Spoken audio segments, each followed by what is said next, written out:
squeaky wheel gets the kick.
Hey, good morning, everybody. How you doing? Sorry if you came in here initially and had stream started and then I stopped it and then I started it again. Well, it was because I didn't have any audio. Thank you so much for that, Lazy Crypt. I agree, it was horrible. It was awful. Echo.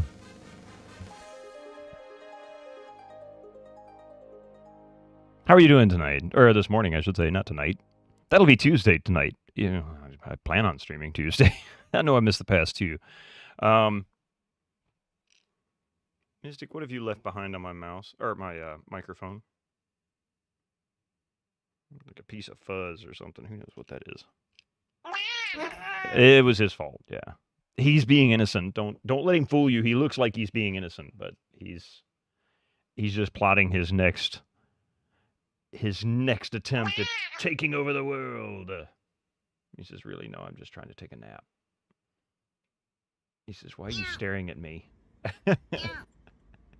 He's like, he's like, "Yeah, why are you doing this to me?" He's staring right at me. Like, literally staring directly at me. He says, "Don't do that."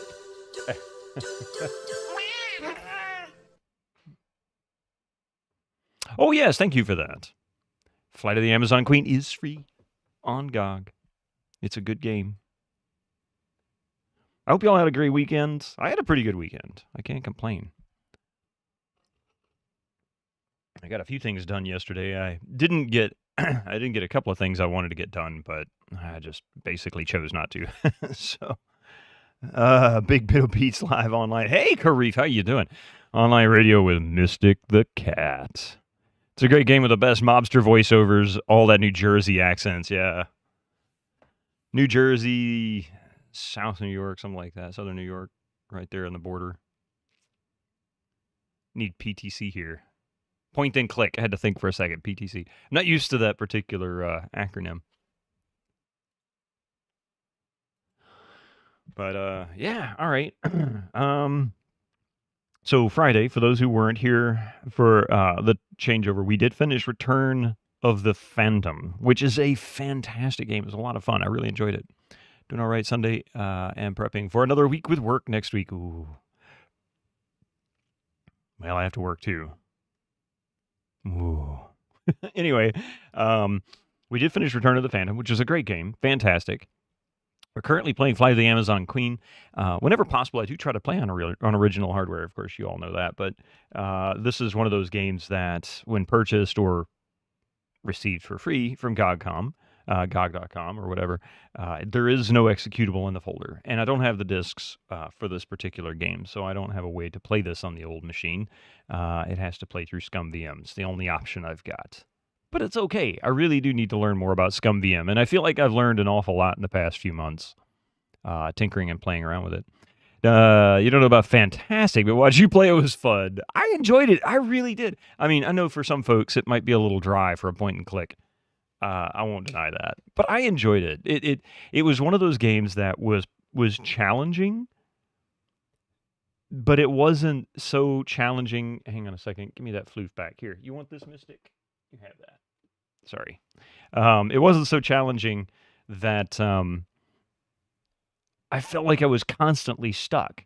In fact, I didn't even get a hint. I didn't even use the guide. I didn't use anything. I finished it on my own recognizance as a first-time playthrough, and I don't think I did that badly. I mean, I got 250 out of 250 points.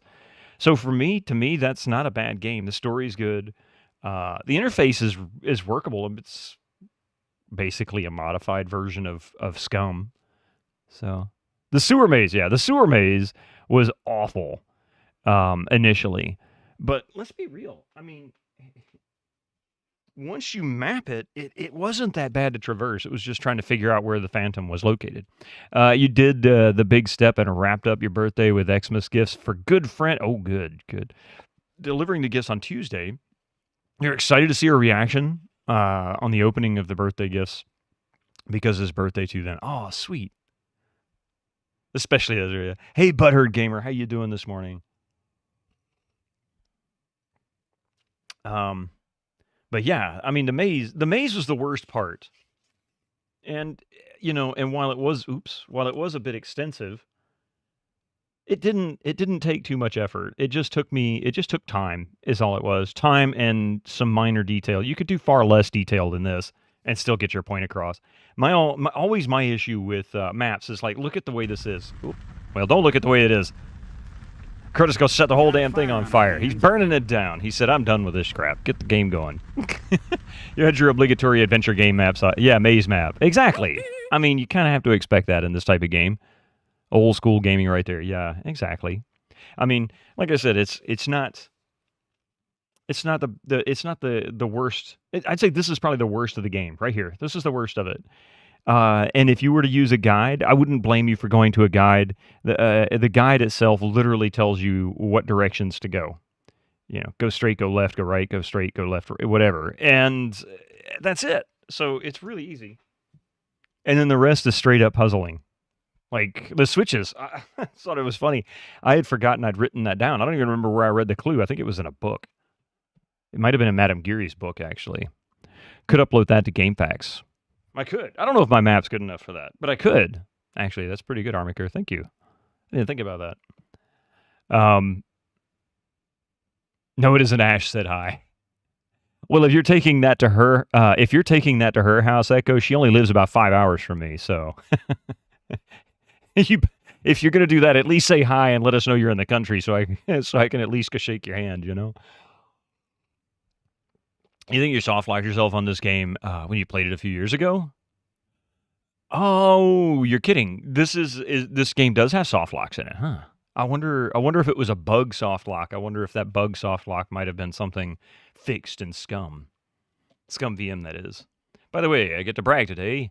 You got a big job offer. Ooh. Do you want to tell us about it? Seriously, though, do you want to tell us about it? You'd plant the Renfield posters in my hand. Then I'd shake it. Well, I'd accept that. Writer, potentially lead on a mid-size Baldur's Gate. Like, ooh, that actually could be good. Games like that, the story is always an important piece.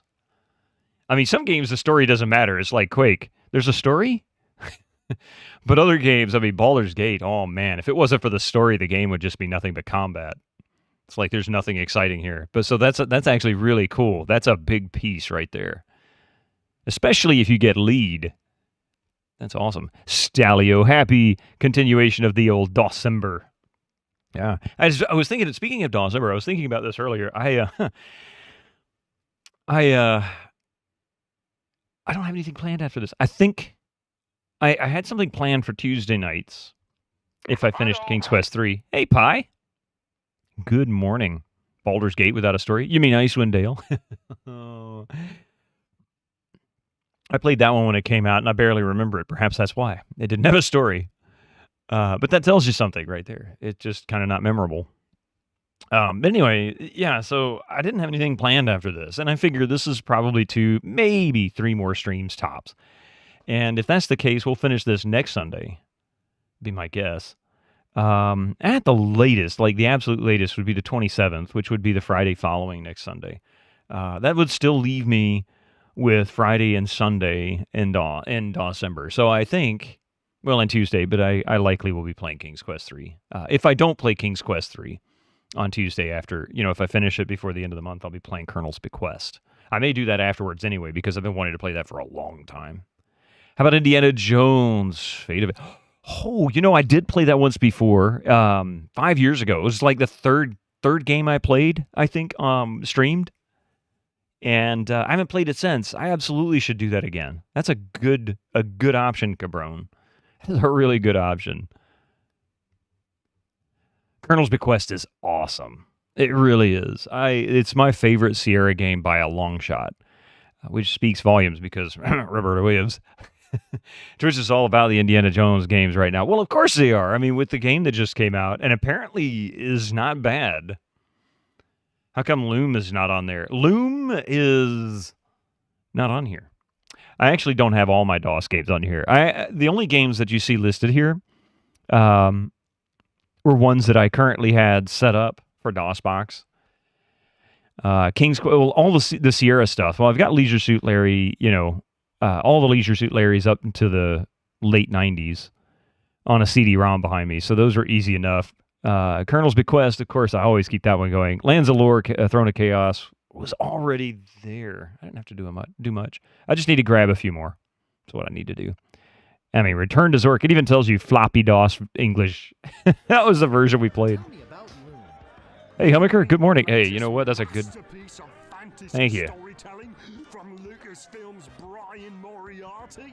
Why, it's an extraordinary adventure with an interface of magic. Long live the floppies. High-resolution 3D landscapes, sophisticated score, and musical effects. Not to mention the detailed animation and special effects, elegant point-and-click control of characters, objects, and magic spells. I like the 3D. That's pretty good, actually. I like that emote. With the reflections and everything, Hummerker. That is pretty detailed for an emote. Like, really detailed. That's impressive. That's a Twitch Global one. I don't think I'd ever seen that one. What does that say? Decipher. You woke up to so much Witcher drama on Twitter. Let me guess. It's because Ciri is the protagonist and people are having a meltdown because it's a lady. I mean, what happened to Tomb Raider? People like Lara Croft. I don't understand. Cobb Audio now ducks out behind video. Yeah, kind of, sort of. Yuli, I don't know if you've ever heard me tell you this, but or ever heard me say this, but all of my sound commands are actually set to the same volume. I compress and limit all of my audio and normalize so that they all have the same peak audio. And then I have the volume set uniform for all sounds. That means that whenever something plays, it's just below the mic or the game audio. The Siri thing doesn't make much sense to me at the moment, lore-wise, but I'm indifferent to the game. Yeah, I mean, lore-wise, I can understand people having issues. I think they're more upset for making her look ugly.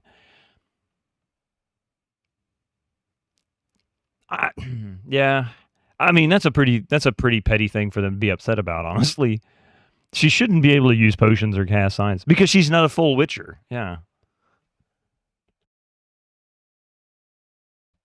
I think to these kinds of people, anything that's not really mean-spirited counts as woke. That's, I'm going to go there, but I'm not going to go there. Let's not go too far down that path because when we start using those words, people start getting a little bit worked up. So, but I agree. I think it's tacky. People are having such a fit over it. It's like, why don't we see the game? Maybe there's a story behind why she's not quite as attractive as they thought she was. I mean, she's a warrior for God's sakes. How many times has she had her face punched in? I mean, she's already got scars.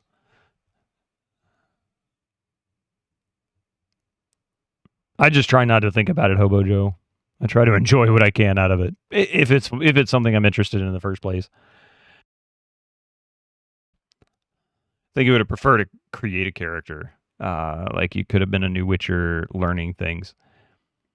I'm kind of surprised they didn't do that. Now that you say that, Cabron, I'm really kind of surprised they didn't do that. But at the same time, it reminds me of Star Wars Galaxies. When Star Wars Galaxies first came out back in, 2003, something like that. It was probably more like 4 or 5, actually. When it first came out, you could not play a Jedi. The Jedi class was in the game, and it was an option, and you could eventually achieve it, but you could not play a Jedi. You couldn't just create one and start playing the game. And their reasoning at the time, which I had to read numerous times because people would complain about this, was that Jedi was supposed to be like the ultimate class, the ultimate most powerful class in the game, and they wanted you to earn it. And it would take... Some people took well over a year. I took about a year and a half before I finally got the notice in game. Somebody comes to you and hands you a holocron and says, you need to watch this. And that's the beginning of it. And God forbid you screw it up. It was that big of a deal. If you screwed up the process in any way, shape, or form, you were fucked. Your character would never become a Jedi. Why be a Jedi when you could be a creature handler? Yeah. Jedi are also supposed to be so rare that most people in the galaxy never see one. Yeah, exactly. It was really cool, Caprone. I'll tell you something. It was an awesome idea in concept. It was a pain in the ass because you had no idea. It was so cryptic. I don't think even today people really, truly know what triggered you getting a Jedi. Like I said, it took me a year and a half. Yeah, this was the old Star Wars MMO that Variant Interactive, Sony Online Entertainment made back 20 years ago. It was really good. They screwed it up in the combat update, and then they finally allowed you to create a Jedi at the beginning. you're looking forward to the game after how the original Witcher 3 released and Cyberpunk 2077, you won't pre-order. What was wrong with Witcher 3 release? I played it on release. I actually had the key months before. I didn't have any issues. Although Cyberpunk 2077, yeah, that one's pretty notorious. That one was pretty buggy. Yeah, Star Wars Galaxies.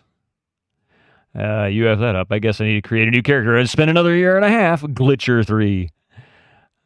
Oh yeah, it did have some weird bugs. The famous roach on the roof bug, yeah. I mean, they made that a Gwent card just because it was so funny. Star Trek. What? Trivia time. Oh, I'm sorry. I didn't even see the trivia. Oh yeah, there it is. Now, Gamer, you might still have the beta discs that they mail you. Oh my god, really? That's funny. I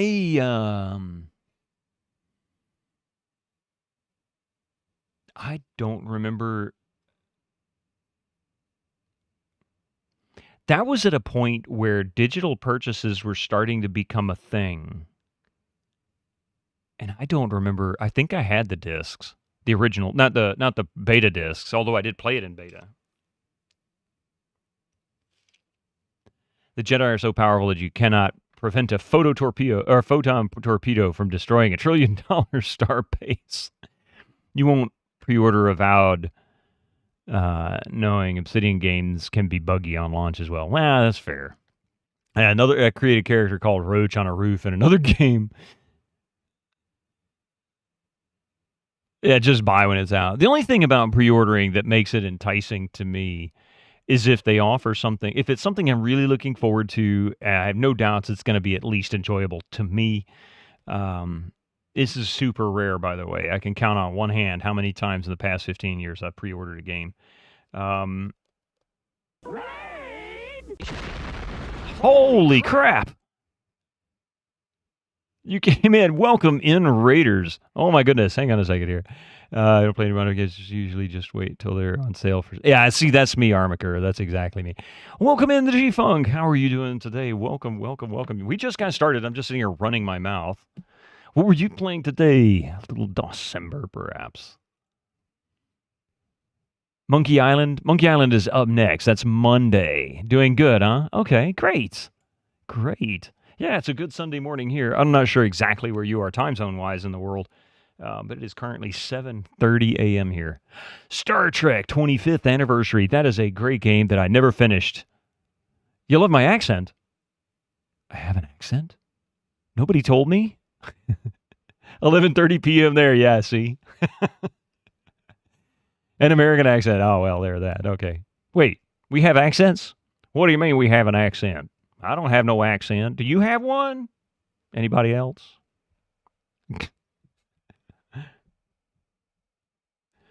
Howdy, y'all. I got a trivia here for Echo. You ain't got no accent, but I got access. You're a limey, so yes. Fair enough. Yes, I know. We all have accents. We know.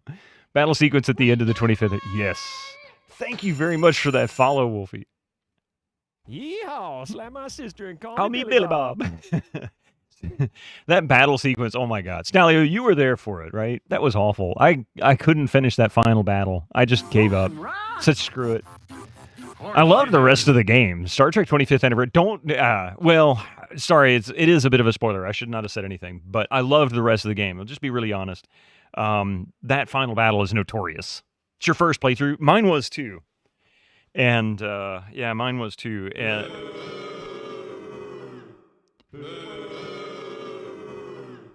Whoops. Yeah, sorry about that. You keep your eye out for it. I will just say this, just as advice, because if you don't learn it by the end, it becomes very, very hard, like nearly impossible. Study the ship combat, learn it, make it a lot more important than just a mini game sequence between stories. It's a super old game. Yeah, well, that and it's notorious. When I say it's notorious, anybody that plays the 25th anniversary will tell you the same thing. Most likely. Quite a few people can't finish it. It's just that hard. But learn the ship battles. You'll have the best chance you can. Play it on the easiest settings. It is unforgiving.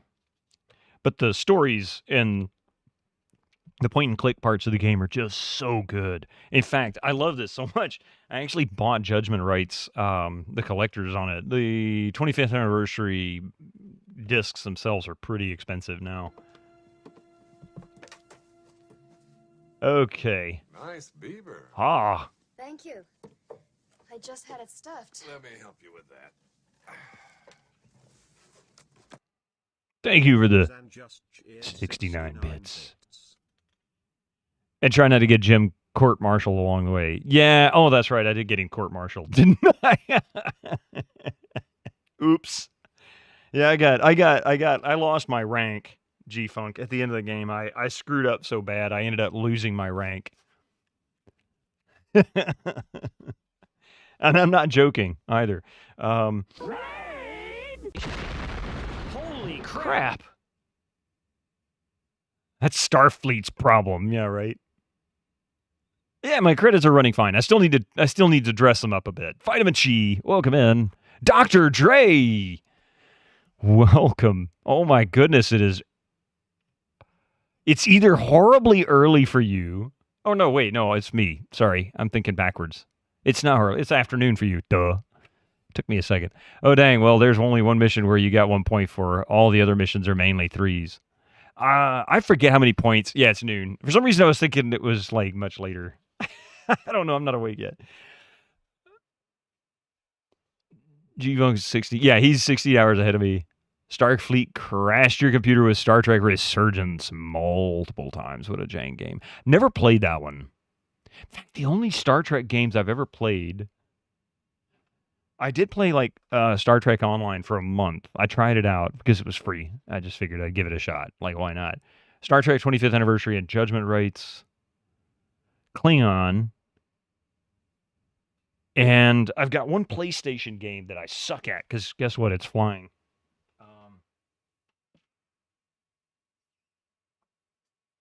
There it is.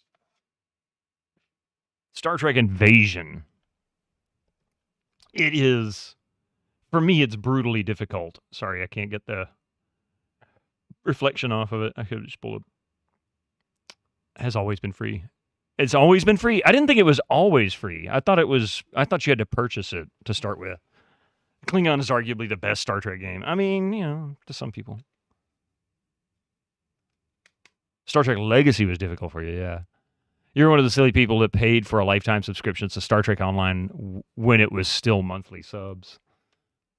Back in the old days. Yeah, this was way back when it first came out. I didn't play it. You can be found on Star Trek Online also. Ooh. Clearly, we need Star Trek month so we can catch up on Borg, Final Unity, and all the other stuff. I actually want to play Borg. I enjoyed Klingon. I know Borg is... Some people say it's better, some people say it's worse. But I hear about Klingon more than I do Borg. Vitamin Chi, thank you very much for that raid. By the way, welcome in everybody from Vitamin Chi's raid. What were you playing? I think I missed asking that. I still got a trivia question I'm going to ask from Echo. Let me address the raiders here in a few minutes, and then we'll get to that. But it is a Star Trek trivia question, so this will be a proper and appropriate one. You still have a Lotro lifetime sub-agreement or account. I think it paid for itself by now.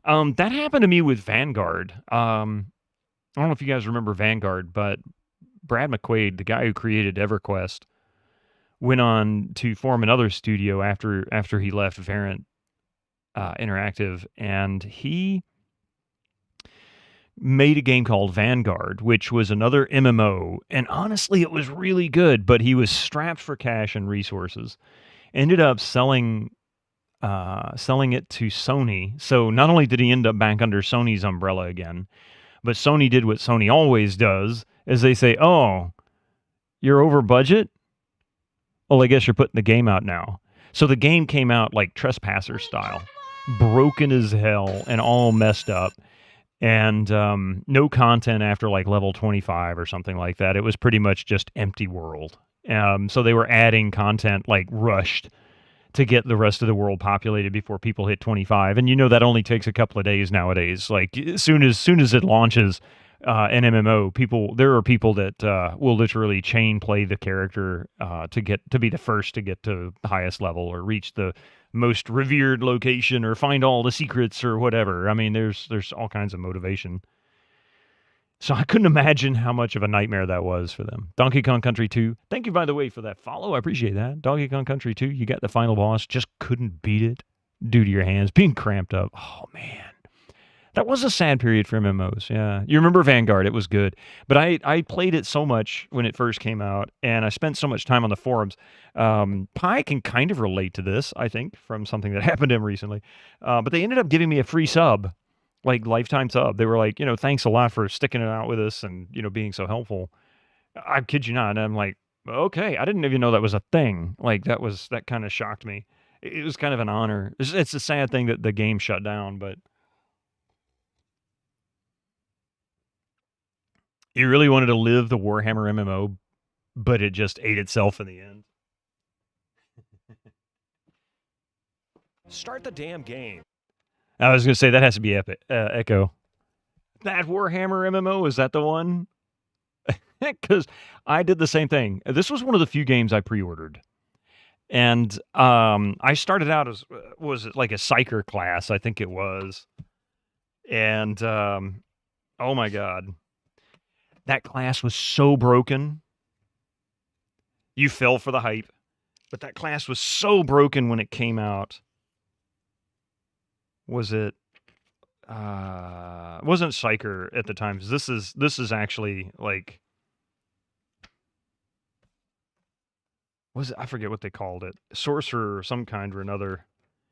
And it was so broken that it was like the highest damage class in the game. I would go into missions with other players, and it would just completely devastate everything in front of me. And I only played it for like 2 months, and then I quit after that. It was fun, but I don't know. Something about it was missing. A Warhammer MMO sounds good on paper. It really does. Also, they shut down Heroes of Might and Magic Online. You were there for, oh, wow, for some 8 years.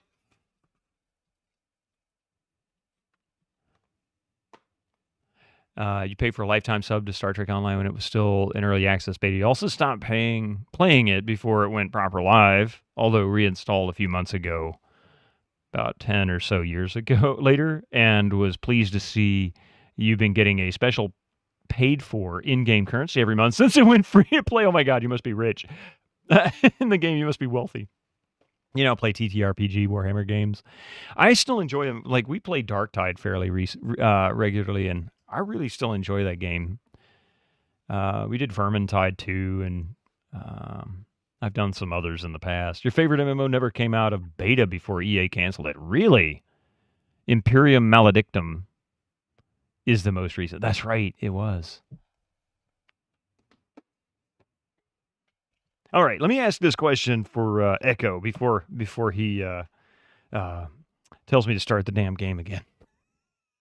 This is the Star Trek trivia question. So for those who came in playing Star Trek 25th anniversary, well, this might be appropriate. All right, let's see. I'm gonna ask you a very easy question, and it's only easy because you have a 50-50 chance at just answering it. True or false? In one episode, Spock was seen singing and dancing. In one episode, Spock was seen singing and dancing.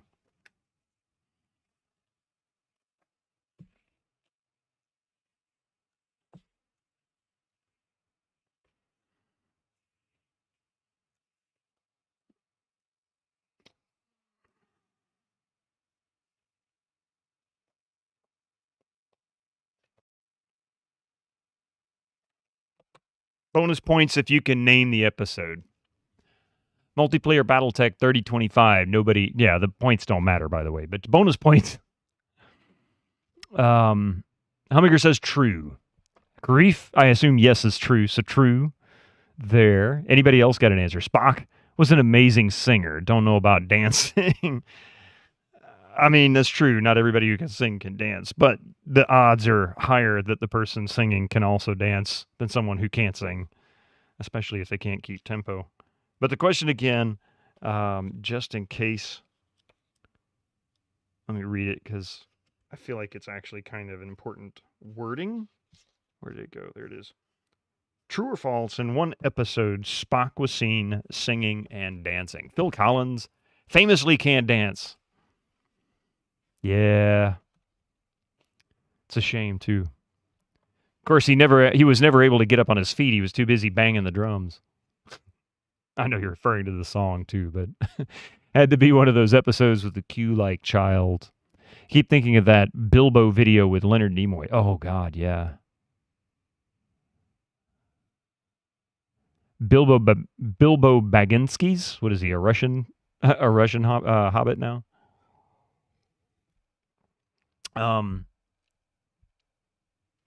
Nobody else has an answer? Oh, yeah, Fozzie, or you say the episode title is Plato's Stepchildren.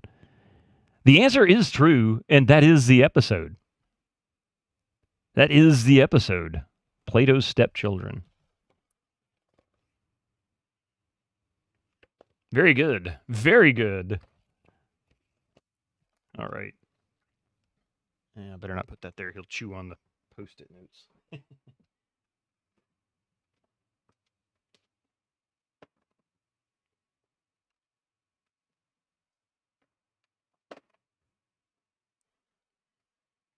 All right. Well, anyway, I know Echo's like, let's get this thing going. Let's get the game going. Not Return to Zork. Hang on.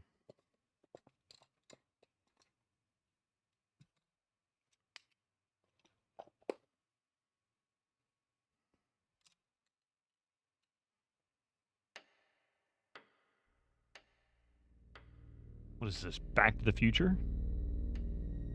So let's return to Zork. One of your favorites, fun game. Yes, Spider-Man, how you doing?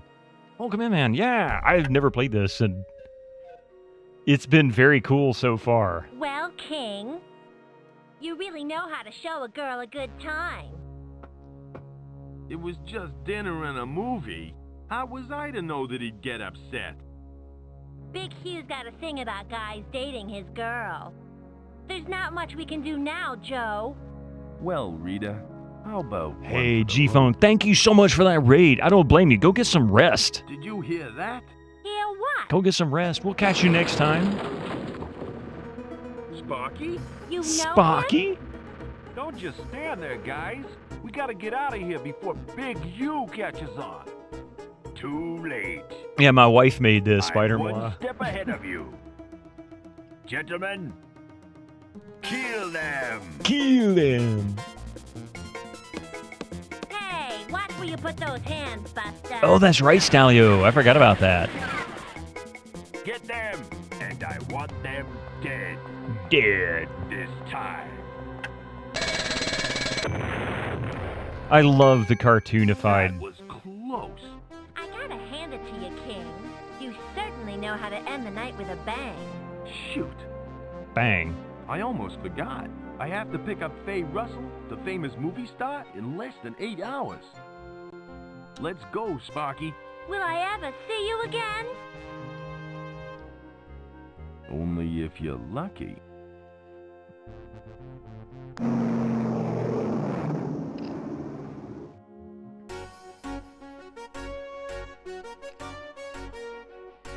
Bada bing, bada boom.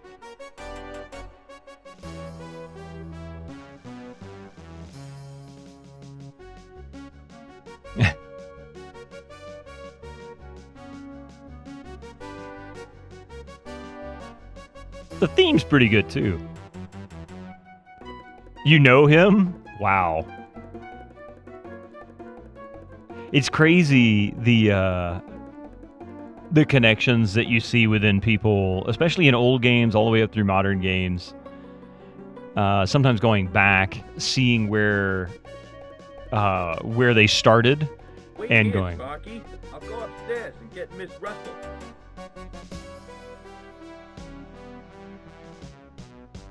Well, that's cool. I feel like this animated cartoon art style was a very Anderson, short-lived what are you mid. doing here? Yeah. And where's Miss Russell? You fool, King. Did you really think that I would let you fly Faye Russell, the most beautiful actress of our time, into the Amazon jungle? Well, yeah. I won the contract fair They're and better square. than no one you connect with. You're more gullible than I imagined. Quit kidding, Anderson. I gotta fly her out before the storm hits. I got my plane all gassed up and ready to go. Not this time, King. I will have the money and the girl. But she's my favorite actress. Besides, if I don't get the money, I could Yeah, lose my plane. not a big fan of Less that. competition for Flying Dutchman Airlines. Well, I am a fan of the FMV. I'm not a fan of the. I will fly Faye to the Amazon for her photo shoot, and I will get all the glory. Soon, I will rule the skies. Rule the skies. Hey, you can't do that. I just did. Now try and get out of this one, King. See you later. I've got a plane to catch.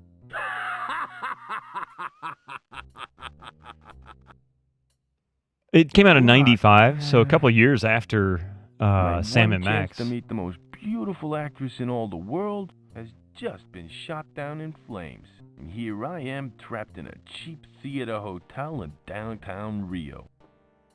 Guess I should try and find a way out of here. All right, so I've actually already played this sequence, so we're going to pick up where we left off. But yeah, this came out around then, around a year and a half, 2 years after Sam and Max, in '95. So this was one of the last of this art style. It started moving more sprite-based even before this game came out. Why does the hotel have a prison door? I was wondering that myself, Yuli, but it is run by the mob, so there you go.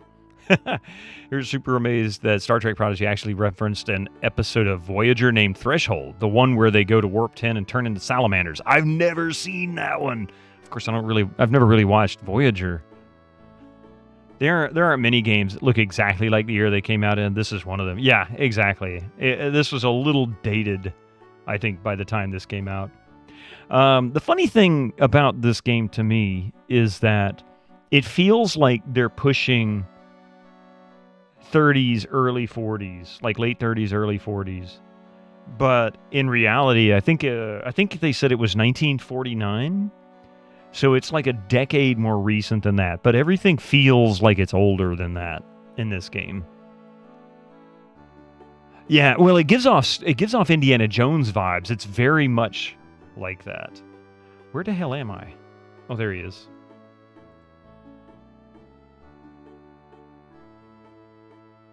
He doesn't look too happy.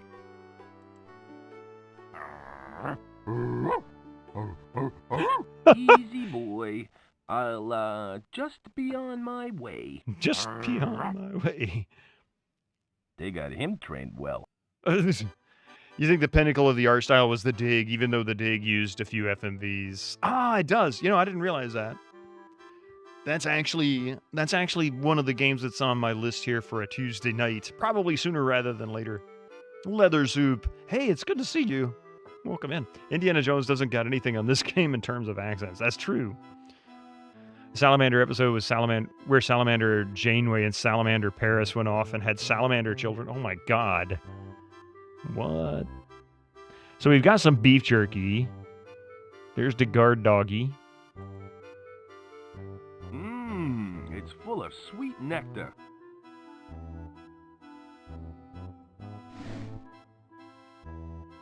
Okay, so now we have a flower.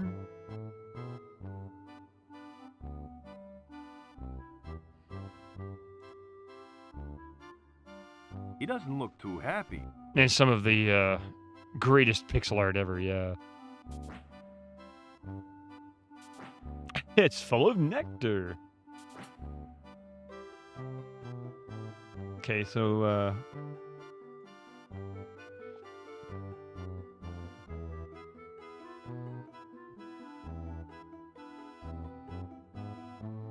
damn it.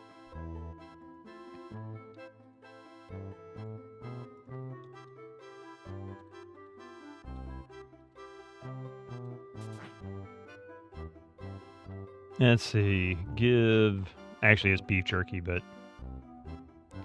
Dig was. Thanks. I've grown attached to it.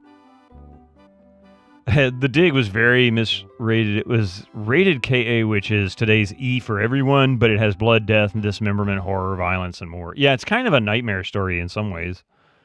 Thank goodness we're talking literal salamanders here, not Gorn-like lizard people. But yeah, the kids were a weird choice. God damn it, why did you have to remind me of that episode?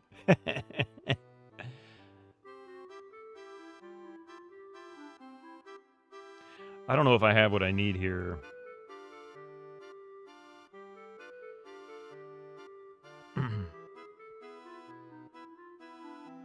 I don't know what that is. A chew toy, perhaps?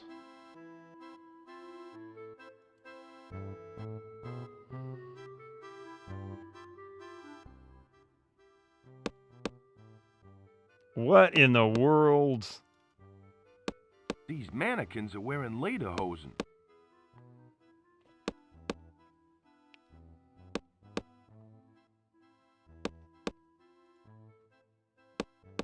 To Come be on. or not to be? That is the question. Come on, sawing off a man's arm without an anesthetic is fine for the kiddies. Oh, God. How's that different from Paris and the pilot? First thing he does in the show is hit on the poor pilot. Leave my pencil alone. Okay. I was wondering if you could help me. That depends. What do you want? Do you have a phone I could use? Do you have a phone that I could use? I'm sorry, but we don't have a telephone. What the hell is that right there? What's that on your desk? An alarm clock? Har, har, har. You're a real comedian. That phone happens to be out of order. But and you the repairman isn't due for another day. But you have a phone. She's a real pencil Nazi, yeah. I'm lost, and I was hoping you could help me. What does this look like? An information bureau? If you want help, go talk to the fat guy at the convenience store. He said come talk to you because you had a phone. Why is she wearing a headset then? I know, right? What's the point wearing it if it's broken? It's 1949. It's not like she's sitting there listening to music off of her Spotify account and her iPhone. I'm curious. What are you guys doing in the jungle? We have a lederhosen factory. We make lederhosen for export to Europe. Who are you, anyway? Are you the fumigator? I'm Bonzo, the dancing clown. Yes, ma'am, I'm the fumigator. I'm just going to go with that. Maybe it'll let me in. Yes, ma'am. I'm the fumigator. For security reasons, I need some proof that you are who you say you are. May I see your equipment? Well, that's a rather forward thing. Can't we at least go on a date first or something? I mean, before it's just... I left it in my car. It's just outside. It's in Toledo. That's a bit personal, isn't it? I guess he was thinking the same thing. That's a bit personal, isn't it? If you don't show me your spray pack, I can't let you in. I was 10 when I played it and the scene scared you so much you quit and didn't beat it until you were 15. Holy crap. You had to be 50% older again before you could play it and finish it. That's pretty rough. Damn. Ew. It's just outside. Well, don't just stand there. Go get it. Okay, I guess I'm going to have to go find a spray pack somewhere.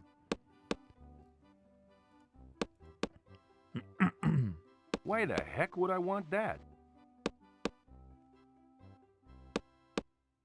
Ooh. Hey, you! Hold it right there. You can't just wander where you want to. What are you doing here? I guess he didn't. Excuse me. What do you want? Sorry for taking up your time. Oh, you should be. Go bother someone else. I missed the... There we go. I'm probably going to yell that again. Hey! I told you already. No Oh, one is allowed Taku. back there. Show her your spray pack, Vito. Lederhosen for export to Europe. True. They don't have lederhosen in Germany, for instance. Yeah, there's something very suspicious about this place. This is in the middle of the jungle. Why would they just be making lederhosen in the jungle? That doesn't make any sense at all.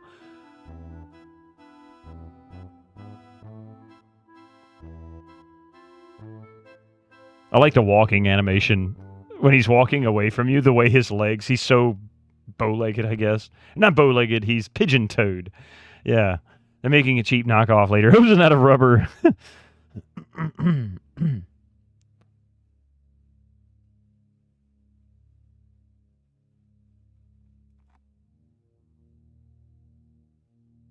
Salvation? Salvation?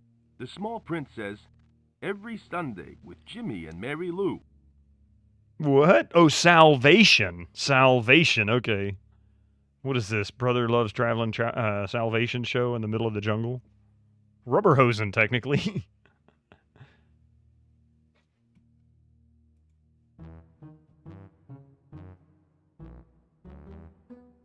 Look at three-toed sloth. Oh, that's a sloth. I thought that was like a sling with a ball in it or something. I could figure it out. You mean Volkswagen had beef farms in Argentina, so that part is the more realistic. Well, there's a reason why they might have actually been in Argentina. I wonder if that was the reason. Well, it was non-extradition, I think, at the time, but that was a reason why a bunch of the Nazi elite all moved to Argentina post-World War II, didn't it? Was that for their VW sausages?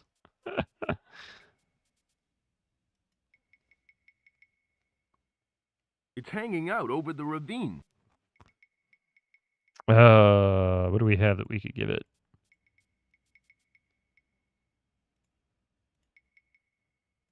I have an idea. If I put the flower on this branch, it might lure him closer. Now, to wait. You're going to be waiting for a long time. Meanwhile, back at the crash site. Gee, I wonder what Joe is doing right now. Probably something exciting. Later. Probably something exciting. Yeah, real exciting. A few hours later. That was painful.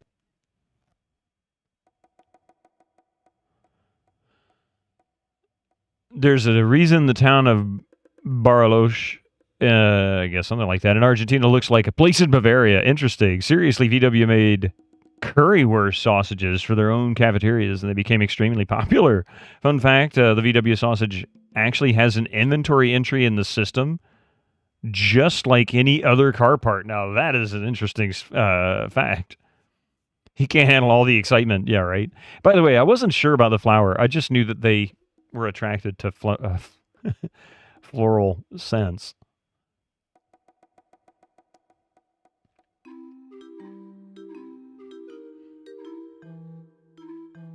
What is this, Abbott and Costello? How you doing, Demunia?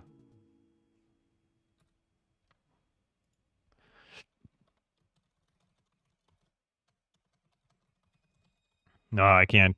It won't let me fit all of it in there. Oh my God, Bud Abbott, but that's Skip. Hi, I'm Joe King, pilot for hire. Hello, Joe. I'm Bud, and my friend here is Skip. We're explorers. You're okay? How's it going? Not too bad. Just still trying to wake up. I could use some coffee. Ads will be kicking in here shortly. The whole town square in Bariloche is done up an alpine ski resort. All the Nazis lived there post-45. Yeah, I didn't know that was where they moved to. I just knew it was Argentina because they were all avoiding the Nuremberg trials. Trying to, anyway. And quite a few were still alive there all the way up until what? Like the early 2000s, or maybe a little later than. I remember even up until about 5 or 6 years ago seeing mentions of Nazi, suspected Nazi elite passing away. It's kind of an interesting subject. Are you guys professional explorers? What are you looking for in this jungle? Boy, it's hot here. Is it always this hot? Boy, it's hot here. Is it always this hot? You bet it is. It's so hot that you can chafe and end up with a rash. Just Wow. like I have. I tell you, a rash cure in this jungle would be worth money. Gee, if I find one, I'll let you know. Thanks. I feel like that was actually mentioned in the previous stream. If you go to the O'Reilly's website, type in 121G, it brings up a joke. Incoming ads for you non-subscribers. Use your Twitch Prime now. It brings up a joke. When I saw 121G, I thought 1.21 gigawatts, and then it says flux capacitor, even saying that it is only compatible with DeLorean DMC-12 cars. I want to know where DMC 1 through 11 went. I've always wondered. 30 streams, MST. Thank you so much for that. Hi, my name's Joe King, pilot for hire. Hello, Joe. I'm Skip, jungle explorer and comic collector. Wait. So these guys are basically the mirror of Joe and Sparky. Sparky's also a comic book collector and apparently author. What sort of things?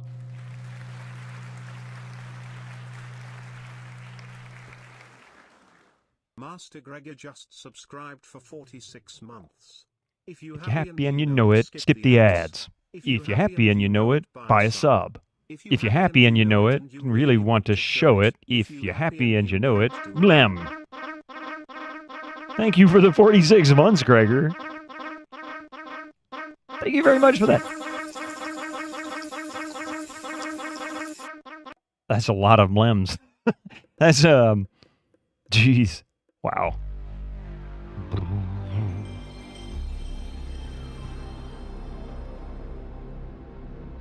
Oh, wait. I bet he's reading the same comic book that Sparky was reading. And that's where we're going to replace his waterlogged. A wonderful Sunday to you and the legends in the chat. You're the legend, man. Look at that. Almost 4 years. 2 months away. 2 months away from 4 freaking years. What comic book were you reading? That's a lot. Commander Rocket versus the Mob. It's really good. I've got every issue of the comic. I even have #1 sealed in plastic and buried in my backyard. Oh, almost a month. Surprising, isn't it? Do you actually collect comic books? My friend loves reading Commander Rocket. Another Rocket fan right here in the jungle. What a small world. Here's a message for him in Commander Rocket code.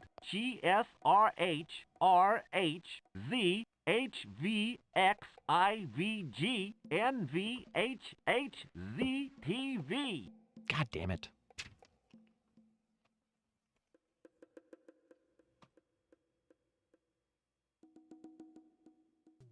The 12 and the DMC 12 came from the intended list price of the car, $12,000.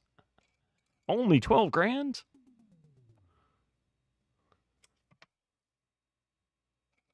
Oh, there it is.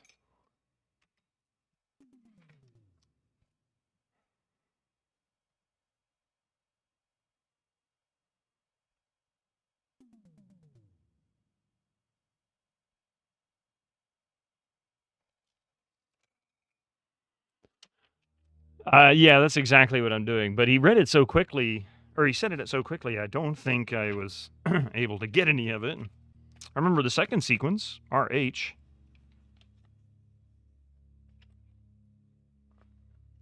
All right. My friend has every issue of Rocket. Hey, but Nuke. one. Really? Which one is he missing?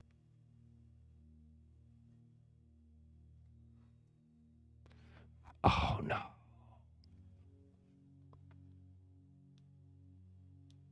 I forget which one he said he didn't have.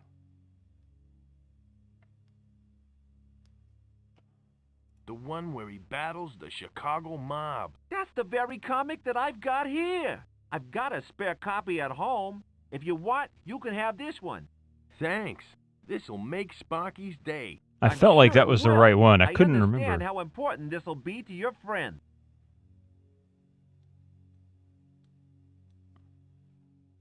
What sort of things have you discovered? Well, My partner Bud and I have discovered the ancient wooden chicken of Talmaxacorta, the mystical toothpick of the great King Manaputu, and the sacred crown of the Sun King. I thought the sacred crown of the Sun King was unearthed last century. Yeah, but the Museum of Mexico lost it in their collection.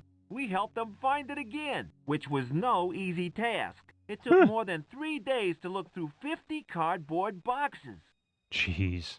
All right, these ads are about to kick in about 10 seconds. I'm going to pause this here briefly. When we get back, we'll continue this dialogue, see if I can get him to say those same code again. See you in just a few minutes. Don't go anywhere. All right, thank you very much, everybody. Sorry for the extended break there, but we're back. Ultimate Pizza Farts. How are you doing? Good to see you. Don't you like the screensaver? Thank you, Echo. All right.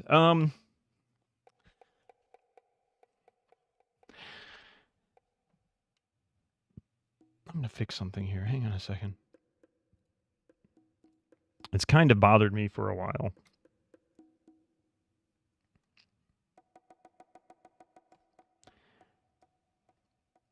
The drawback to SCUMMVM is the way it handles resolutions.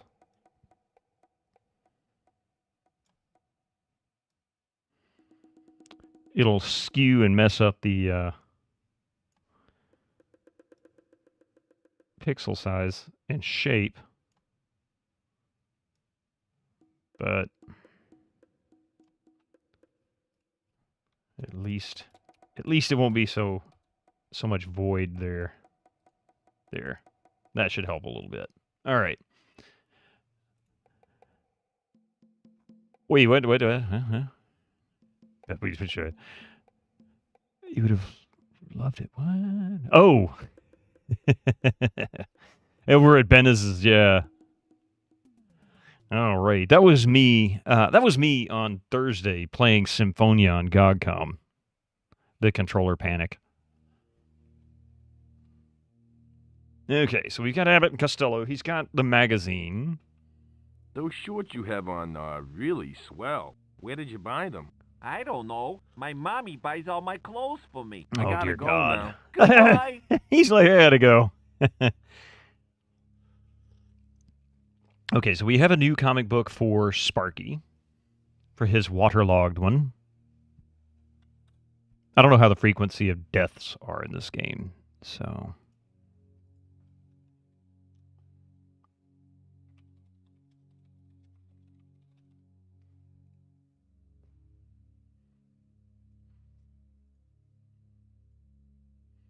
Is there anything else worth... So walk the path. Looks like two different ways we can walk the path. This way or this way. So we'll go this way.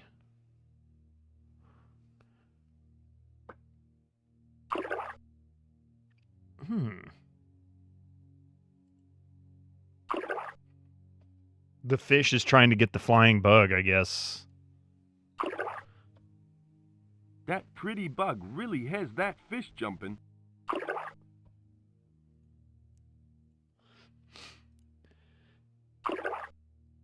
So, how am I supposed to... Okay, look at fish. It looks like a rare green-finned Amazon trout. Probably. Probably.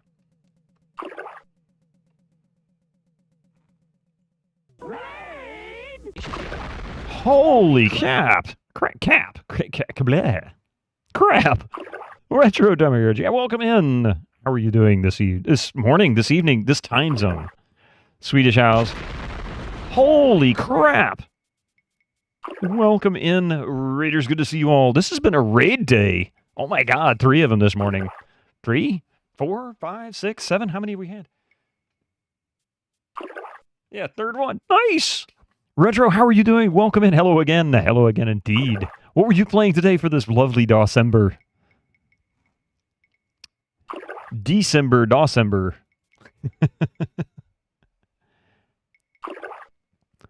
Coke Helson, welcome in. Welcome in, Raiders. While you're here, while you're formulating your answer, hi, my name is Bitterman, and I play old PC games. We're currently doing December, as is much of the retro community here on Twitch. We're playing Flight of the Amazon Queen, which is a game that came out in 1995. Very significantly mimics Indiana Jones games. You're exploring AGA version differences for James Pond 2. I have never played it, but I have heard of it, and I always laughed at the name because James Bond, James Pond, you know, that kind of thing. Usually play the OCS version. Now I've got to display my ignorance here. The difference between AGA and OCS, what is that? You'll explore the MS-DOS version too later on, though. The Amiga, so maybe AGA is the Amiga version? Robocod, yeah. Yeah, I forget how many there were. I was very familiar with the series as far as, like, awareness. I never played them. Easy said AGA got better graphics. AGA is the A1200 with more colors. Gotcha. If that's Amiga, that's not unusual. If anything, I've always heard that the Amiga versions always had, like, richer colors. OCS, the A500, original chipset. Oh, okay. No, wait. A12. What is that? AGA slightly more advanced. Amiga, yeah, 1200 with better graphics and slightly faster CPU. Okay. All right. Yeah, that's what I'd always heard. It's like, for so many different games out there, if you wanted to play the better version of a game, a lot of times it was always the Amiga version with the better colors. Every once in a while, the Mac version might have better art. Well, better graphics. And oftentimes better music. But yeah, we're playing this currently in SCUMMVM. Normally, I'll be playing DOS. That's what I usually play on this stream. DOS, Windows 95, 98 era games, early 2000s. And whenever possible, we do try to play it on original hardware. This is one of those games I don't have the discs for, but it is free on GOG.com, which is fantastic because so far it's been a fun game. It's been a lot of fun, but this only comes available as a SCUMMVM playable game. A lot of the DOS games that come with DOSBox in GOG.com actually do work on an old 486, 386, even any DOS system really, anything that's capable of running DOS games. A lot of times they come with installers, the ISO images, things like that. Like for example, Star Trek 25th Anniversary. Warcraft, which was recently discontinued but and pulled. Let's see, Return to Zork, Ultima, Underworld 1 and 2, Menzo Barazin, all kinds of DOS games come with ISO images. You can actually burn the discs or burn the image to a disk and install it directly on your old Pentium 2, Pentium 3, Windows 95, Windows 3.1, Windows 95, 98, even ME era games. Or operating systems and systems. It's really cool. But anyway, so this is going to drive us nuts if I don't do something with that. That water is really moving fast. Well, it is a waterfall. I don't know what to do with the fish yet, but I'm assuming we need to help the fish get the bug. What that'll do for us, I don't know. But I don't think I have what I need. I can't think of what would work here. This was my lucky bat when I played in the majors. Is this a good one? It's so far the voiceovers and the art are top notch, absolutely top tier. And I've heard really good things. People have said this is a very good game overall. This may be one of those games that kind of fell under the radar compared to some of the more high-profile ones, like Monkey Island series, pretty much any of the Sierra games. But by 1995, most point-and-click adventures were overshadowed by Doom and Quake. And then, of course, by 96, it was pretty much done. Point-and-clicks just really fell off the radar after that. They were still being made, obviously. Curse of Monkey Island and Escape from Monkey Island in 97 and 2000, respectively. Those two still came out, as well as The Dig in, 96, 97, 98. So I think it was 98, actually. This was also on Amiga. Yeah, I wouldn't be surprised. No problem for that shout-out. No problem at all. You do think this was featured in the popular Finnish pellet magazine, so people knew about it. Yeah, well, there's a lot of games that really just didn't get a lot of attention. Maybe it got more attention outside the U.S. than here. It's quite possible. I mean, really, by the mid-90s, all you ever heard about was DOS and RPGs. That was it. Like, if you opened up PC Gamer, you'd see mention of games like this, but for the most part, probably 75% of the magazine would have been dedicated to Doom mods, Doom clones, RPGs, particularly Dungeons and Dragons, and that kind of thing. Probably Might and Magic too, with 3, 4, and 5 coming out in that same time frame, early to mid 90s, and doing so well. All right, we'll come back to this. I don't really know what to do. I mean, I could try smacking it with a bat. Time to be playing baseball. I don't want to cut that.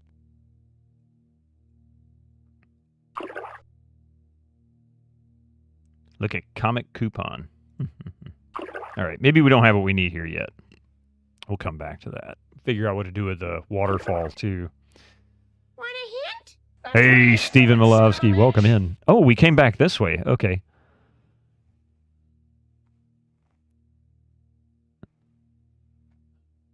Is that Gingy?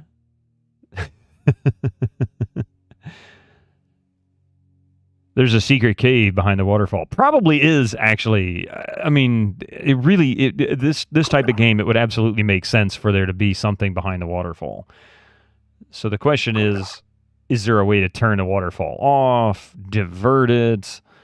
Does the beetle and the fish have something to do with it? I really don't know.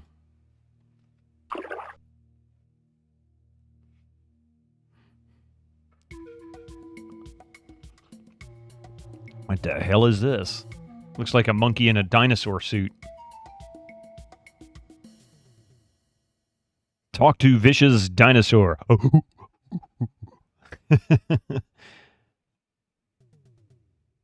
Hey, I know you, don't I? I don't think so. I've never seen you before in my life. Oh, that's that gorilla that I chased away at the beginning. What on earth are you supposed to be? That's a costume you got on, isn't it? That's a costume you got on, isn't it? No, this is my authentic dinosaur skin. It's a little baggy because I'm starting to shed. I don't think so. If you're a gorilla in a dino suit, what is this, kaiju? If you're a dinosaur, then why aren't you extinct? If you're a dinosaur, then why aren't you extinct? Because I eat a balanced diet and exercise regularly. Dinorilla, yeah. Dinorilla sounds like a porno film from the 70s. Hey, Mar, how you doing? Stephen Malowski, are you telling me that this is bad? This is really bad? I know who you are. Gorzilla, wait. Yeah, that sounds like a Godzilla nemesis. Godzilla versus Gorzilla. Sounds like a Japanese monster flick. See? Also no. Dinorilla sounds like a cheesy soft porn from the 70s. Gorzilla sounds like a Japanese monster horror film. I know who you are. You're the gorilla I saw earlier. No, I'm not. I'm a vicious dinosaur. Now leave me alone or I'll be forced to eat you. You can't eat me. Gorillas are vegetarians. You can't eat me. Gorillas are vegetarians. Okay, you've got me. We did meet earlier. Now will you leave me alone? I've got to guard this log.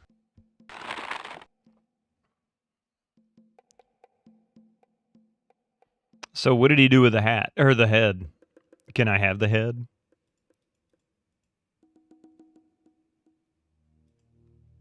You don't get out of it that easy. I've got some questions that need answers. Do you have to keep bothering me? What do you want to know? You know, that's actually a really good question. But that would be the remake of Day of the Tentacle, which would have been about 10 years later. So let's see.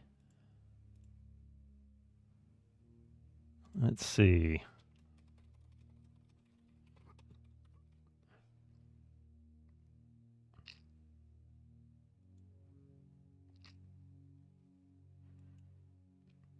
I don't think I actually looked this up. So is this Scum or AGS? This is actually SCUMMVM. The original Day of the Tentacle You had the CD-ROM version. You know what? I played the floppy version. I didn't know that. I had no idea that the...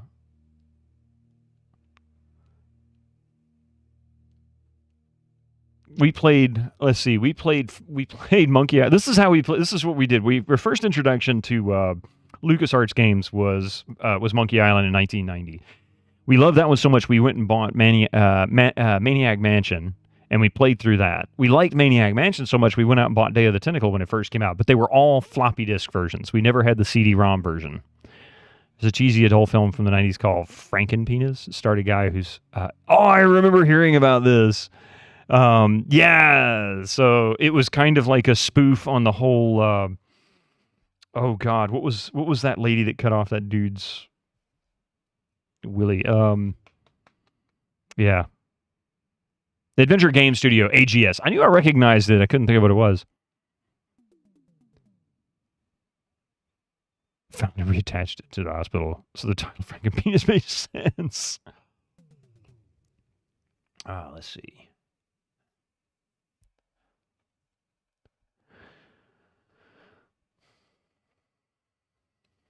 I'm trying to see if I can figure out who the gorilla is. Nobody in this is particularly well known. Oh, here we go. Oh, so the voice of Sparky and the voice of the gorilla is the same person, Tom Hill. This is Tom Hill's only credit. Yeah, the Bobbits, that's it. Lorena Bobbitt. That was it. There's a series on Prime called Secret Level where it is like love, death, and robots, except this one is gaming. The 5th episode is Warhammer 40K. I've been seeing that, and I've been tempted to kind of check it out. Now you really make me want to check it out.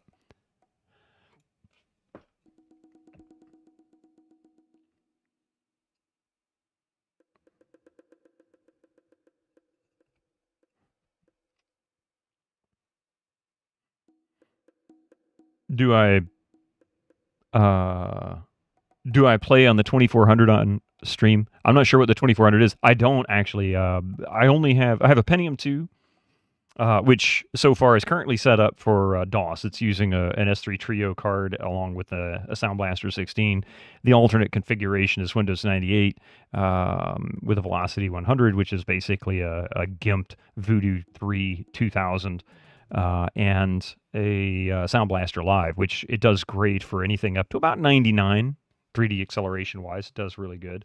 And then I have an Athlon 3000 Plus that currently is down because the video card, I'm having trouble finding a decent video card. Hang on a second here. Why is this being difficult?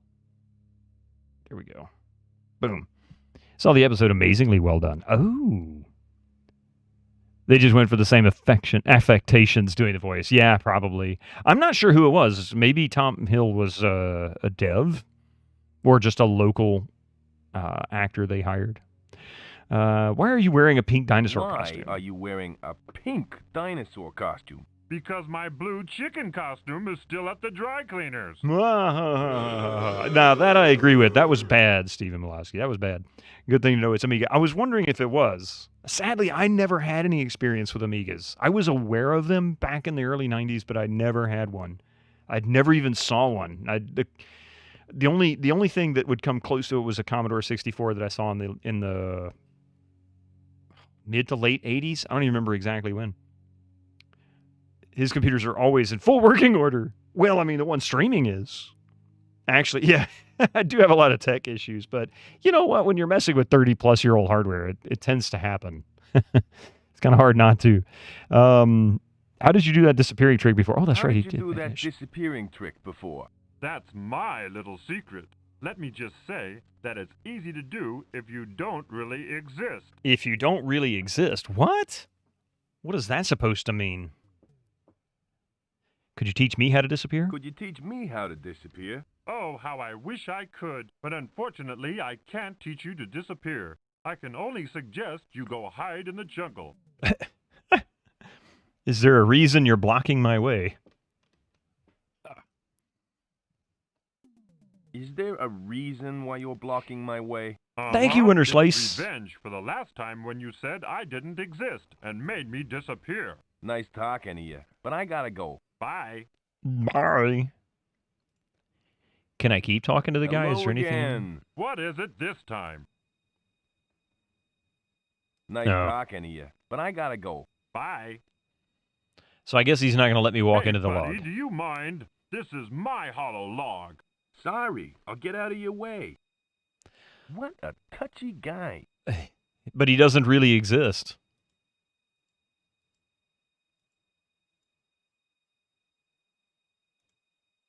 I just realized something. What happened to the music?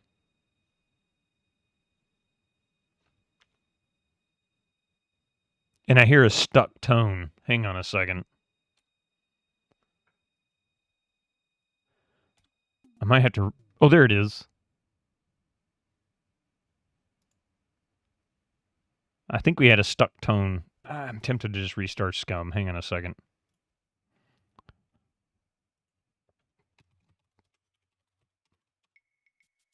There it is. Okay. Random girl in a pink suit. What the hell is this?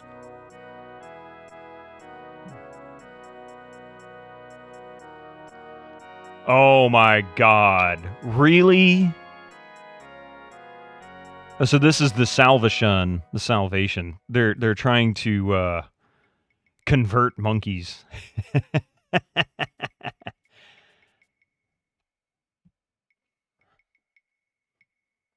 Hey there, little fella. Watch it there, boy.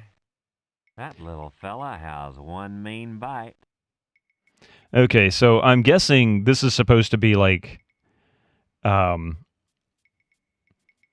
well, his name is Jimmy, so I'm going to guess he's supposed to be mimicking Jimmy Swaggart. He's probably exuding a few different evangelical leaders. With Mary Lou, I'm going to assume that's Tammy Faye. Yeah, that's funny. Hello there. I don't think it's gonna talk to me. Why not? The gorilla did. I can talk all I want, but it ain't gonna talk back. Hey there, little fella. I wouldn't get too close to him. He hasn't had his shots yet. Oh my god. Oh my god. That can't be.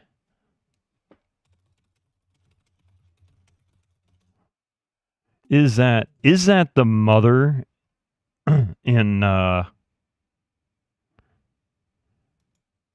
Harvester?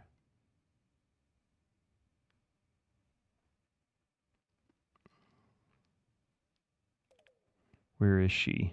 Mary Lou. There she is. It's probably not. She's Lola, the witch doctor. Oh, she's actually got a history. She's actually got a history. She's got 4 episodes of Stargate SG-1. She also played in a series called Lola in Virginia for 1 episode. But it's not who I thought it was. This is her... actually, no. I wouldn't call her exactly massively popular, but she's got a history. The MC is a hair away from Dice Clay. Yeah, that's true. He is kinda.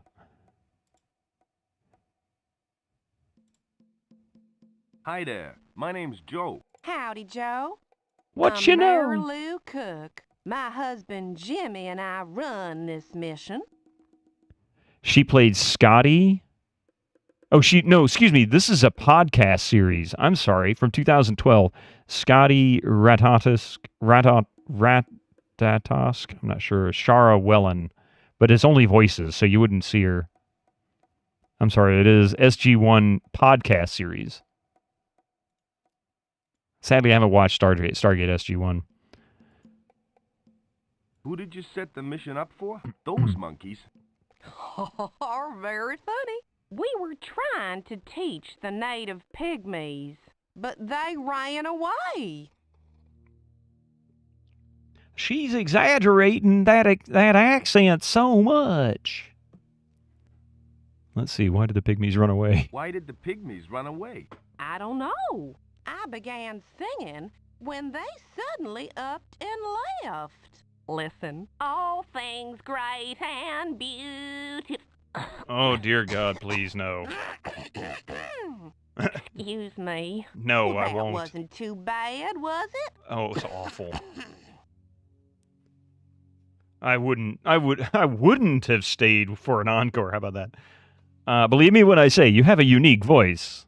Believe me when I say you have a unique voice. Wow, thank you. Well, I hope they come back soon.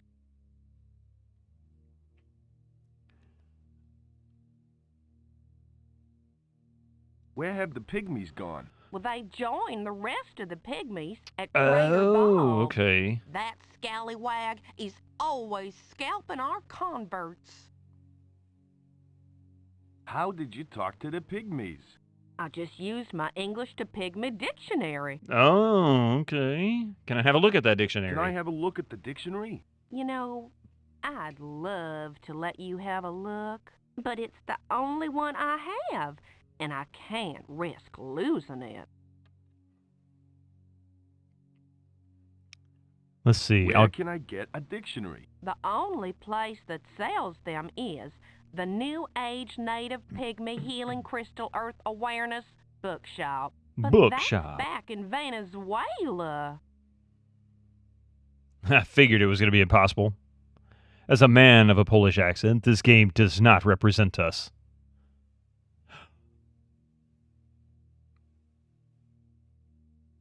Do any of them have Polish? The only other accent I heard might be Dutch. Actually, there was an Australian accent. That was Trader Bob, I believe. The rest seem to be Americanized. Maybe I missed one? She's definitely mimicking a Southern Belle's accent, but she's exaggerating it so much. She's trying too hard. I'll swap you for your dictionary. What have you got to swap? I got a really neat baseball bat. I've already got a baseball bat. In fact, it's been autographed by Lou Gehrig. Lou Ironhorse Gehrig? Man, he's my hero. I'd love to buy it off you. Don't be ridiculous. I'd never part with my lucky bat. Besides, it's in storage back in the States. Oh, was this? Shoot. Mind your language, please. Thanks for your time. That's okay.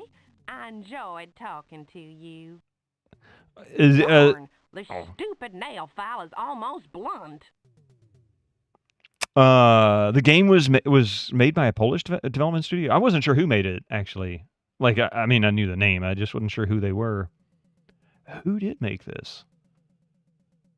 Let's see.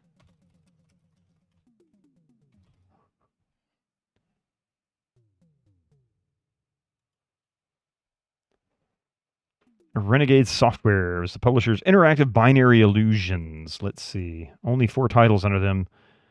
The Flight of the Amazon Queen, the 20th anniversary on Android, iPad, and iPhone, and the 25th anniversary that came out a few years ago on Windows. Before that was Alien Carnage. Interactive Binary Illusions was established as a partnership based in Australia between John Passfield and Steve Stematiadis. In 1993, using that name, 2 games were released, Alien Carnage, also known as Halloween Harry, in 1993, and the graphic adventure Flight of the Amazon Queen, duo working. So this was actually an Australian game. I didn't know that. Hey, you know what? Somebody else said something about it being European, but I would say this is decidedly not, based on this information.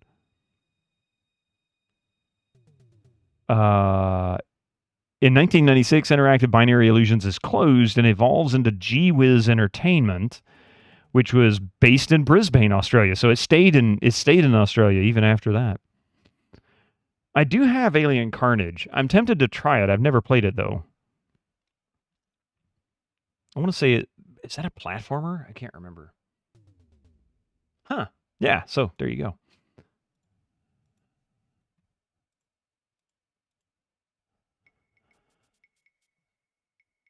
I don't think she's Hello got again. anything else to Hello, say. Joe. What you know? Why is your husband lecturing that monkey? Why is your husband lecturing that monkey? Oh, he thinks he's an anthropologist or something. He's conducting an experiment to see how smart the monkeys are. They were smart enough to wrestle their musical control back into the... Oh, wait, that's the wrong monkeys. I'd say he's more of a zoologist than an anthropologist. Has he made it? I'm going to say has he made any breakthroughs? Has he made any breakthroughs yet? I don't get too involved with his work, so you'd have to ask him about that. I have my own things to do. You guess this game makes more sense now? Yeah. It definitely does kind of show that Australian sense of humor. It's like British sense of humor. You can kind of tell the difference sometimes. You can see the little things they do. Let's see. How smart are the monkeys? How smart are the monkeys? They're smart enough to keep Jimmy supplying them with bananas. That's if he it. keeps them here much longer, they'll have to go on diets. I'd say he's more a zoologist than anthropologist. Yeah, whatever. At least the monkeys keep him busy. I've heard enough. Thanks. That's okay. I'll talk to you later. I've gotta go now. Hi, I'm Joe King. Howdy, boy. The name's Jimmy Cook. Welcome to our humble mission. It's our own little slice of heaven. Do you know where I could find a phone? That's a tough one. The only place I can think of is the Floda Lederhosen factory. You can find them over beyond the pinnacle. Why do you have a mission in the Amazon jungle? Why not? It's just as good as any other place. The rent's cheap, weather's nice, and the place is brimming with natives who need spiritual guidance. I don't see any natives around. Yeah, well, this is their day off, okay? Can't admit when he's failed. This looks more like a zoo than a mission. Hey, I happen to like animals. In my spare time, I'm a zoologist. Last month, I studied sloths. This month, I'm studying monkeys. What exactly is a sloth? Do the monkeys have names? Well, they sure do. This one here is called Bonzo. The one in the middle is Cheetah, and the one in the pirate hat's called Bubbles. Why do I feel like that's going to become important?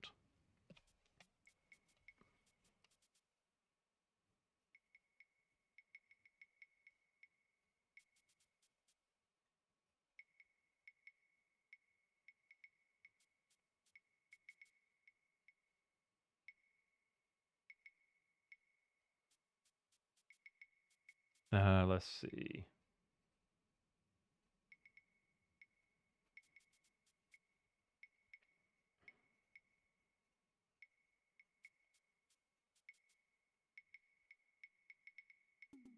Oh, wait. Cheetah was the one in the middle, right? Bonzo, or Bubbles was the one with the pirate hat.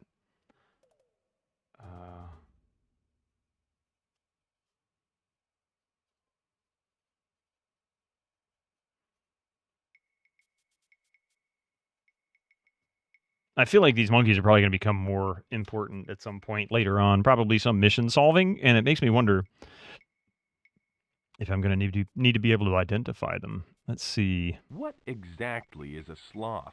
A sloth is a tree-climbing edentate mammal found in Central and South America. They're slow-moving, hairy, and have little or no teeth. That sounds a lot like my grandfather. That sounds a lot like my grandfather. Your grandfather climbs trees? What do they eat if they have no teeth? Well, they eat stuff that doesn't require chewing. The species in this jungle has a particular liking for sweet nectar. Boy, did I make that guess right. I never thought sloths could be so interesting. I know what you mean. Once you begin studying them, you find it hard to stop. Truly one of God's finest creations. I think I know enough about sloths. You can never know enough.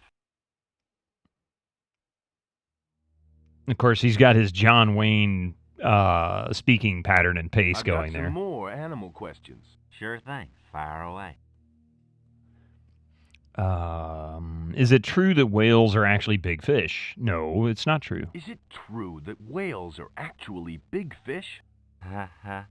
That's a common misconception. Whales aren't fish at all. They're actually aquatic lizards who annually migrate onto land to lay their eggs. Wait, what? Good talking to you. What? Thank you, my son. What? Aquatic lizards? Whales? What? What is this dude? What is this dude smoking? You don't know if that's John Wayne or Mr. Rogers. He's a bit of both. I think he's supposed to be a combination of Jimmy Swaggart and Jim Baker. And Mary Lou is supposed to be like Tammy Faye Baker. It would be a lot more clear if it was really obvious she was wearing more makeup. She is wearing quite a bit of eyeliner and eyeshadow, quite a bit, and she's constantly doing her nails. So that really makes me think it's Tammy Faye. I mean, it sounded like Jim Carrey doing a Ronald Reagan imitation. You know, you're right. I never realized how much John Wayne and Mr. Rogers combined would sound a little like Jim Carrey doing Ronald Reagan.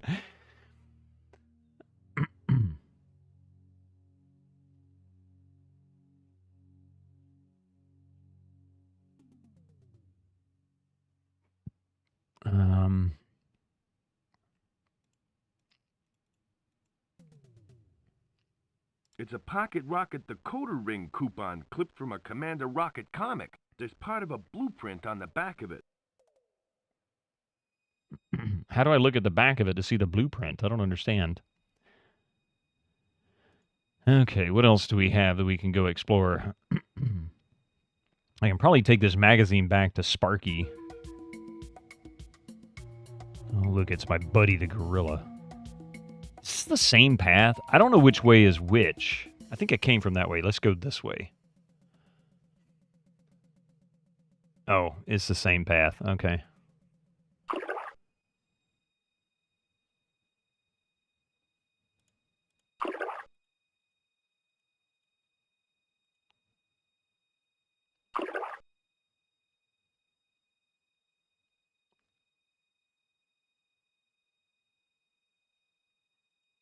I still hear that stuck note.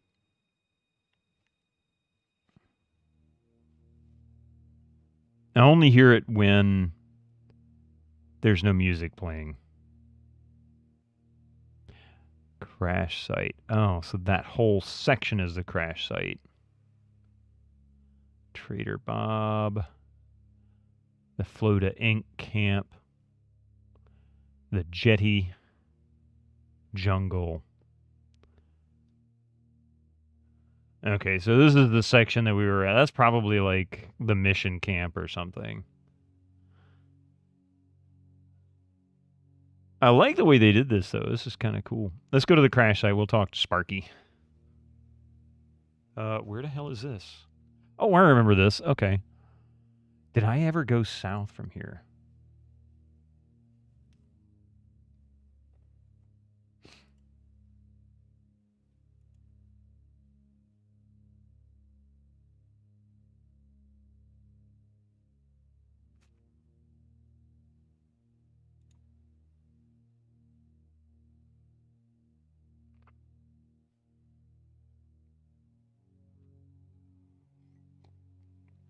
Oh, he's really working on something now. Let's see. What do we have? Look at perfume. Hello, Joe. What are you doing to that engine block? Is that what he's messing with? I wasn't sure. Sparky, what are you doing to the engine block? I'm filing off the rough edges. You know what, Joe? I don't think the insurance company's gonna cover this one. Is there anything I can do to help? You could get me a winch, a very big truck, a long length of rope, 2 cucumber sandwiches, and Rita Haywood. That might be helpful. I'll take that as a no. You got that right, Joe. So do you think the insurance company will cover us? What insurance company? What insurance company? You know, Crazy Kevin's aircraft insurance. You crash 'em, we cash 'em. Remember them? Denied. You the crazy Kevin who operates from Siberia?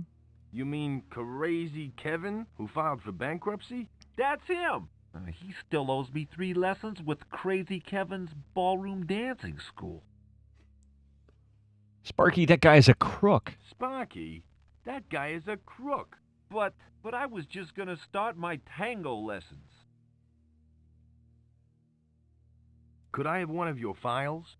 Certainly, Joe. Just as soon as you get me my comic book. Well, we got that. Already. I'm working on it.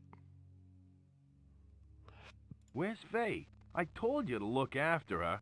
Gee, sorry, Joe, but she just upped and left. Muttered something about going for help.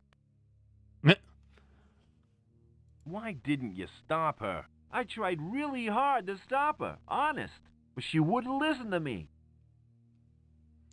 Did you physically try to stop her? Did you physically try to stop her? Are you kidding? And dice with death? She started throwing things at me. I'm just lucky she left me in one piece. Which way did she go? She headed off toward the pinnacle. How long ago did she leave? Gee, I think it was about an hour ago. No, maybe it was 2 hours. Or was it a half an hour? You know, I should have brought my Commander Rocket watch. I better go find her. I'll stay here in case she comes back. Wait. We can give him this now. How is Indiana Jones and the Flight of the Amazon going? It's really good, actually. So far, it's actually quite enjoyable. Well, Sparky, I've been all over the jungle, and I finally found you a copy of Commander Rocket. Here. Thanks, Joe. Now, as a reward, you can give me one of your files. Joe? Yes? Someone's clipped a coupon from the back page. Yeah, so? Well, it's not exactly mint condition, is it? Sparky, it's just a comic book for crying out loud. But I'm a comic book collector. It has to be in mint condition. Otherwise, it's worthless.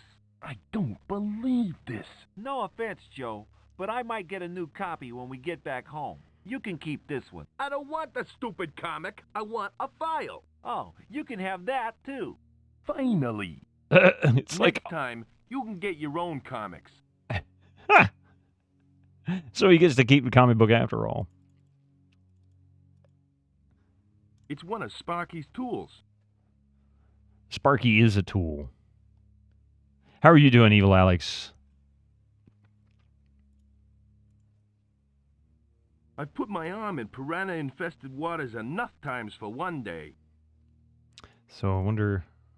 Actually...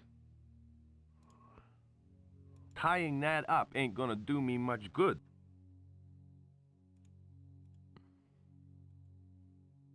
Nah, I'm gonna hold on to it for a while longer. He said he needed some rope. I figured it was worth a try.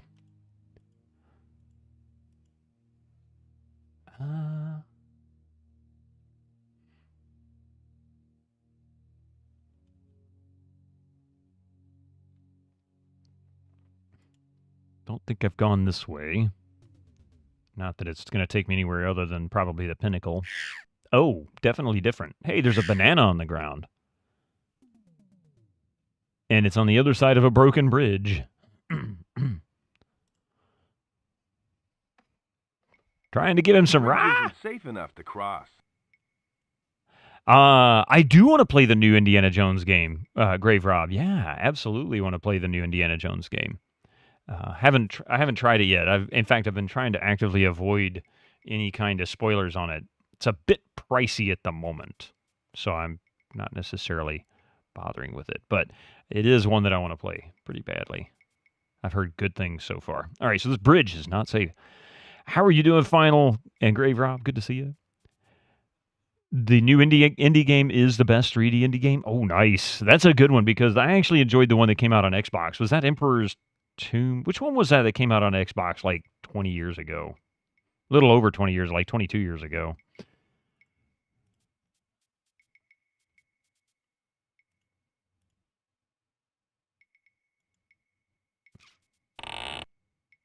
That was easy. It looks as good as new.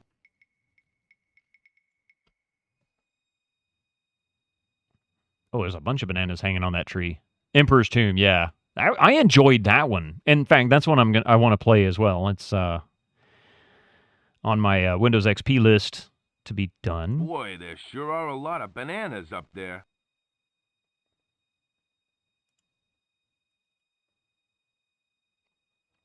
I double-clicked and it cleared it. There we go. All right. Pick up banana tree. Enough. Ew.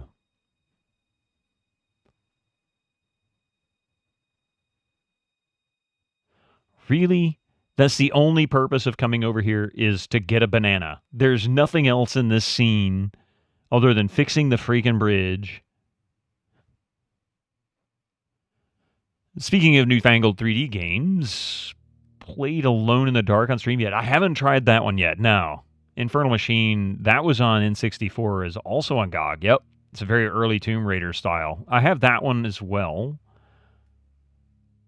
And I want to play that one too. I've only watched was it Flayos, I think, play it on GOG.com a long time ago. New indie game is amazing. Tons of exploration and side quests. And the story feels like proper Indiana Jones movie. Awesome. See, that's really good news. There's always a concern that they'll ruin a franchise with really shitty incoming ads for you non-subscribers. Use your Twitch Prime now. So that's all that's over here. That is so freaking weird. Look at Valley. Oh, wait.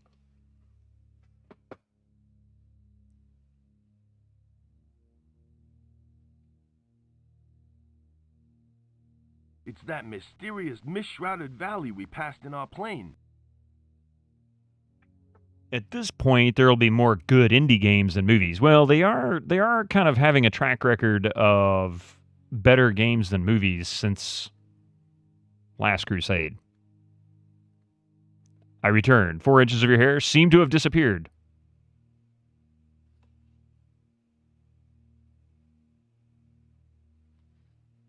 More than 4 have disappeared from mine. That was quick. I didn't know that you were going to get a haircut. Or a head shaved, or whatever it was you did. Either way, welcome back, Winter Slice.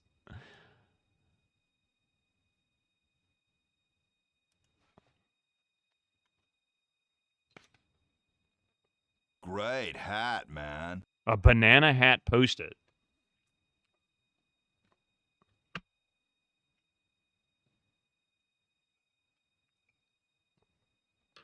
A banana hat post-it.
I think I got Mystic's attention because I'm rubbing on this paper.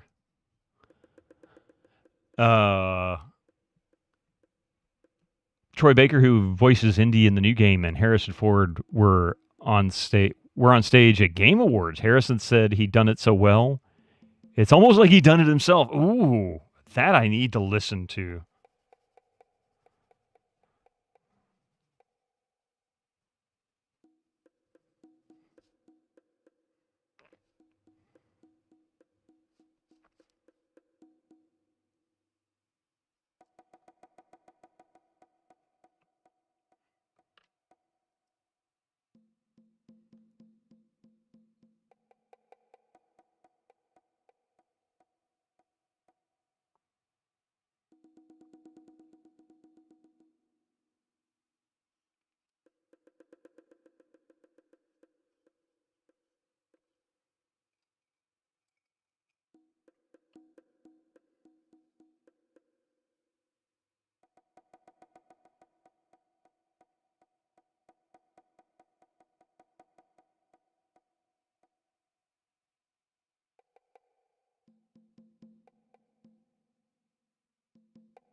He's tightening his nuts. What? Oh, what is the NPC doing? It's this Leisure Suit Larry. He's filing an engine block, but it really looks more like a really thick radiator. There's your banana. I can't say I did a great job of it. Here, let me. But I tried. I'm no artist, but I tried. He's tightening his nuts.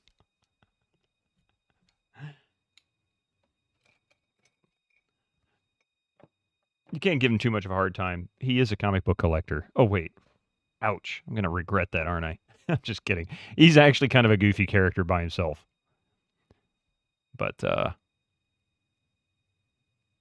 anyway, give me just a few minutes. Ads are kicking in. We're going to come right back after this. We'll do that. See you in a few. Don't go anywhere. Incoming ads for you non-subscribers. Use your Twitch Prime now. Thank you very much for that. I appreciate it. Welcome back. You just watched the trailer for the Indiana Jones game. It sounded nothing like him. Ooh. Now, I wonder if the trailer... Well, I don't know. Maybe that's actual footage from the final game. I don't know. I'll have to go back and listen to it. Of course, his voice doesn't necessarily have to sound like him. It's, the voice, of course, is important. Yeah, he might have been commended by Harrison Ford. And that's perfectly acceptable. But I have to listen to it again. I don't know. I really don't. Okay, so he'll let him tighten his nuts. And I don't know what I'm going to do with the file. So he turned in the comic book, got a file. Got the comic book back. Got an Andy Warhol painting. Sparky's nuts are always too tight. It's how he gets his sparks. It's also why his voice is so high.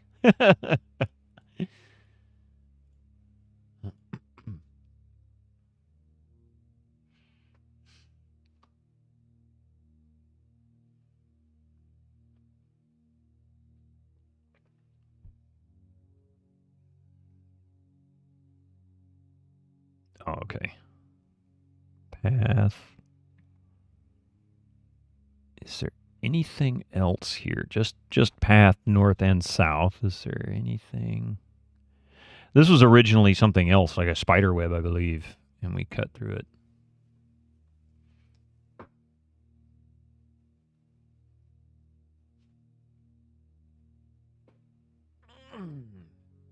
All right, to the pinnacle. I don't know if there's anywhere else we have been yet. I could probably go back to Trader Bob's. I forget what he wanted. There was something I could get from him, but I don't remember what it was. So let's go to Trader Bob's.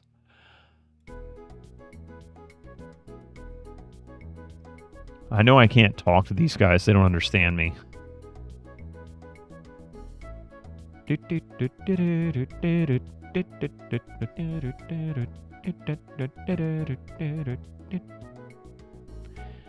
The outhouse.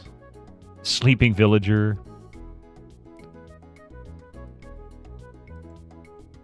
We accept MasterCard and Visa. Which is funny. Wait a minute. I don't think either one of them existed.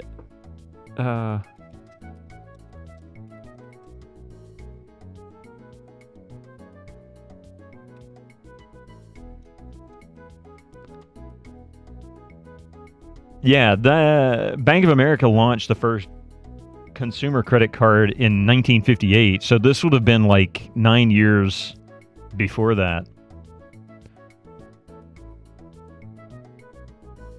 And that was renamed a Visa in 1976. What about MasterCard?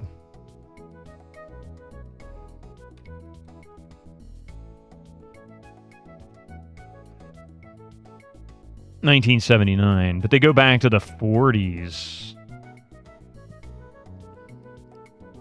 Wow. Technically, MasterCard was only released in 1979. But there were cards that were dating back to the 40s. So there was credit cards that could have existed. I knew there was credit, but I didn't know how they actually managed it. You drawn banana taking time reminds you of the scene in Mr. Bean where he's in art school and he needs to draw a cup of veggies and takes his time drawing the banana. He takes so long they change out the object to draw with a naked woman, so he draws beside the banana 2 big melons that look like boobs normally until he recognizes that a naked woman sits there and is in shock, gets up and rips up the page and walks off.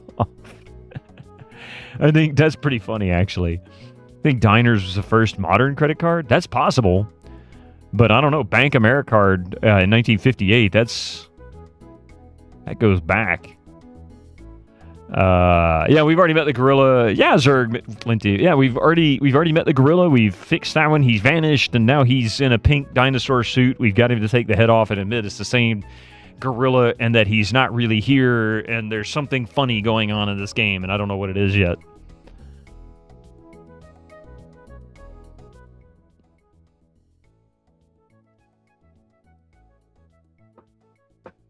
Howdy, Bob. Hello again, Joe.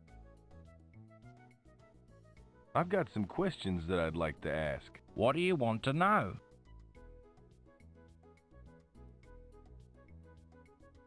I'd like you to tell me more about Floda. Okay, what do you want to know? You realize that when playing Red Dead Redemption, that it could be possible to have Nintendo playing cards in the game and still be historically plausible?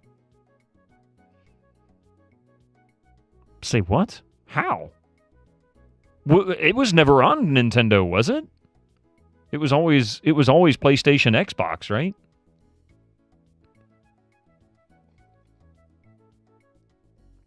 I mean, I don't know. I'm asking, so... Let's see. What makes you think Floda kidnapped Azura? What makes you think Floda kidnapped Azura? Ever since Floda arrived, weird stuff's been happening. People have gone missing. Strange lights have appeared in the sky. And when I did my laundry this week, all my socks matched. Hey, that's actually happening in New Jersey right now. What do you think Floda will do with Azura? I've heard rumors that they conduct experiments on people. Weird experiments. They may use her as a human guinea pig. So we've got to rescue her. That's right. I forgot that was how Nintendo started and that they were actually way back in the 1800s, late 1800s. I forgot they started out making, like, card games and I think later board games or something like that. I totally forgot about that. Ha! That's pretty funny. Finally, first time on PC, it's must-play game for you, but you recommend waiting for sale is too. Yeah, I agree with you, Evil Alex. I've always wanted to play the first one. That's how I discovered Call of Juarez, was I wanted really badly to play Red Dead Redemption, and I know that's not the same thing, but, you know, sometimes you just take what you can get, and I didn't have a PlayStation or an Xbox that would play it at the time. The female praying mantis devours the male right after mating. It's easier to collect life insurance than child support. Oh my god. Blackbird Twitch. Holy crap, coming in here dropping that bomb. Do you know that from experience? I'm just asking. You beat Red Dead Redemption 1 on stream last month on a PS5. It played really well and is about the same on PC. What are Floda doing in the Amazon? They're supposed to be a lederhosen company, but I think they're up to no good. Thanks for the information. My pleasure. I think I'll browse. Let me know if you find something you like. Or to be less official Nintendo story, Nintendo started out over circumventing the gambling prohibitions by producing forbidden playing cards and labeling them as collectible cards. Oh, wow. That's funny. I just know lawyers get some 30% of their income from those cases. Hey, you know what? That makes sense. I mean, I could imagine the number of life insurance collections must be... the number of investigations into life insurance collections must be pretty high. A lot of motivation there. That's pretty funny. And sad. Let's see. Vacuum cleaner... Howdy, Bob. Hello again, Joe. I've got some questions that I'd like to ask. What do you want to know? Naomi's really cleaning them shelves, don't you think?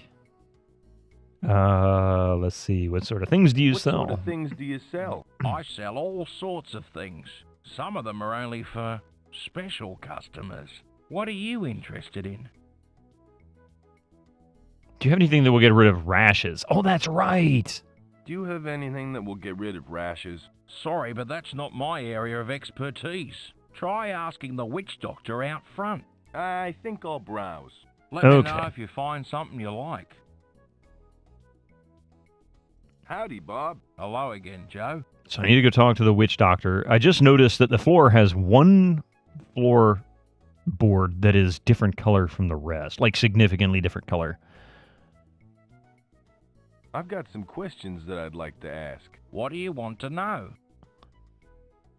Could you tell me more about Naomi? She's sweet, smart, and she's my girl. We're going out tonight, and I was hoping to give her some flowers, but I haven't had the chance to go out and get some. Oh man, now I gotta go get another flower. Witch doctor? Who knows? Hey, Arcade Castle. Thanks for answering my questions. Hey, no problem. I think I'll browse. Let me know if you find something you like. Well, that one's not triggering anything.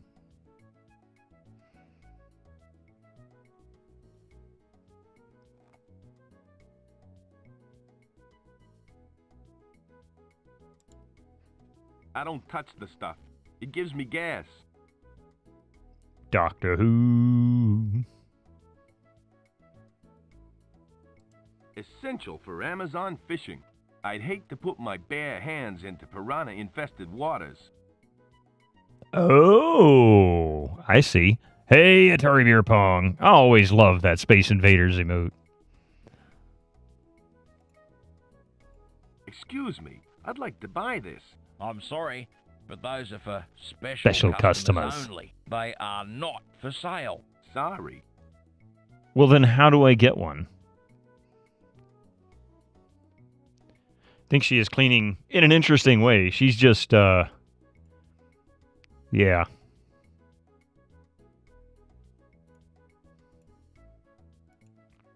No thanks. I've grown attached to it. I'm doing pretty good, actually, yeah. Sadly, it's a Sunday. Well, not sadly. Sadly, it's a Sunday after the stream, in which case I have to go to work. But right now, happy it's a Sunday. I get to stream this game.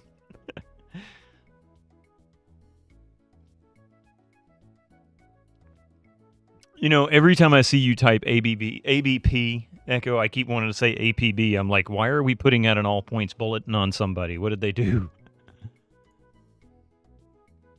Thank God his name wasn't Atari Pong Beer. Working on a Sunday, the worst. Well, I say, yeah, it can be the worst, but at the same time, it's very slow. Not a whole lot to do.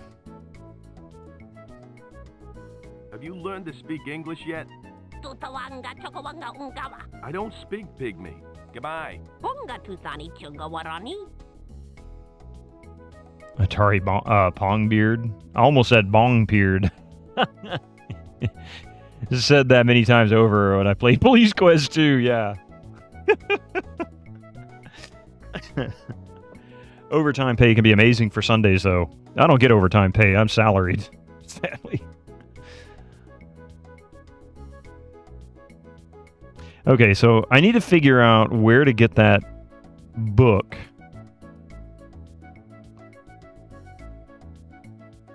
It's already open. Oh, sorry. I thought it was empty.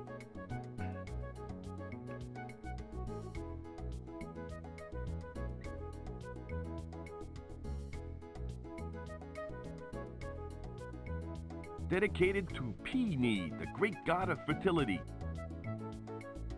Peony, the great god of fertility? Well, now, let's think about this for a second. Peony. Penis. N-I-S, sometimes pronounced knee. Especially if they're knights of knee.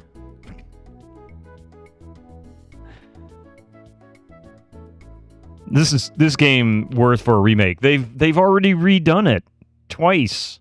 One's for Android and whatnot, and then again on PC. That came out just 3 years ago. Now, whether it's any good or not, I don't know. I haven't tried it.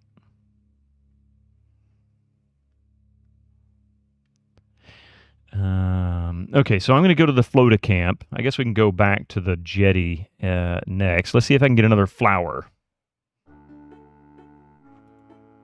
On console would be nice, yeah.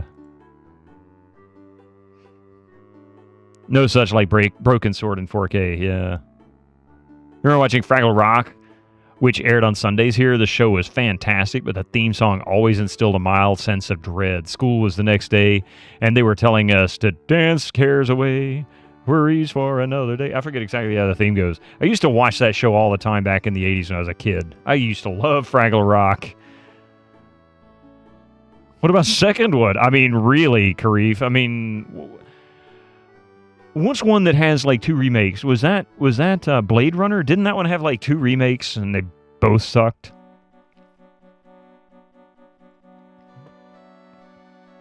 But you think it was dead? Well, there was a sequel planned for this. From what I've read, the sequel was planned shortly after the release of this one, and it just never happened. It was a good show. It was very well written. It was when the Muppets had pretty much gone off the air, that was Jim Henson for the next generation of kids. Yeah, Blade Runner on Xbox. We'll see if it sucks or not, yeah. Mist is good. How often are they going to remake that game? Blade Runner was amazing. And the remake fixed a lot of quality of life things, so probably not that IP. Maybe not. Thank you so much for that follow. I appreciate that. Jim Henson outdoing himself, yeah. What is it with Jim Henson? You know, man, not taking care of himself. That sucked. You imagine, he could still be alive today. He could still be alive. He could be like a modern-day Ray Harryhausen, but instead of claymation, it would have been all in puppets. I mean, he really already was at that point. But could you imagine the legacy he'd have now? There's a vague memory of a game getting enhanced version and a remake shortly after. They finally remade Myst 2, Riven, this year. For the first time since it came out in the 90s. I played Riven when it came out, and I never finished it. I just never finished it. I think I know what to do with the banana. Or at least I have an idea, theory.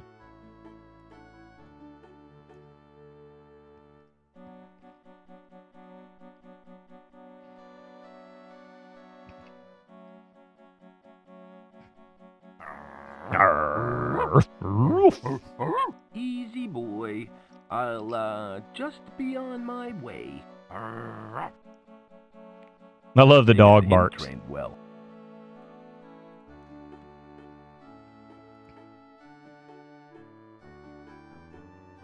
Return of the Amazon Queen. Oh, gotcha. After 27 years, Flight of the Amazon Queen is finally getting a sequel. You can follow the progress on the official page here, AmazonQueenGame.com.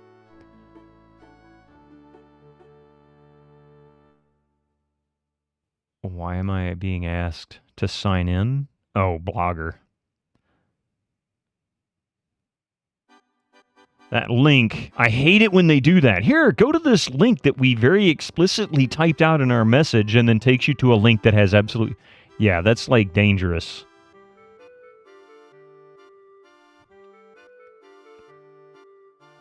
Ray Harryhausen's special effects are better than some modern CGI. They really could be. They really could be. Riven is great, but tough. You needed a couple of hints, and I think only 2 of them were just you being dense or forgetful. That's usually me. Did you say Amazon Studios page? No, it's taking me to Blogger for some reason, and it wanted me to sign in with my Google account. I'm like, that's not suspicious or anything. Joe King is back in this point-and-click adventure brimming with fun-filled action. Huh.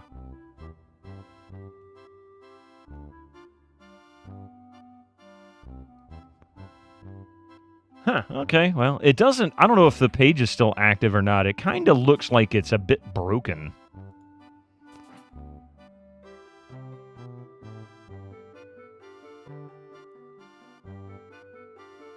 For some reason, I feel I want to say that had something to do with some European Union regulations that they had to present to you every time a page was going to track you, which is literally every frickin' page on the internet now. Didn't Horizon do the same?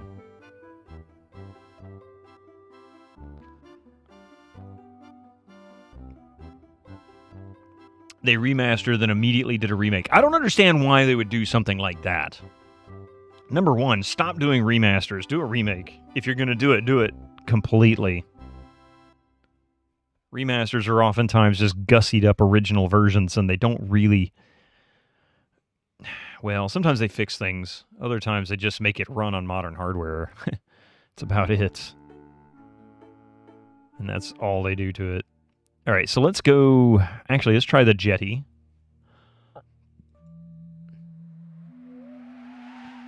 I forget what exactly it was supposed to do here. Gone fishing. Back later. Ah, the ferryman. Yeah.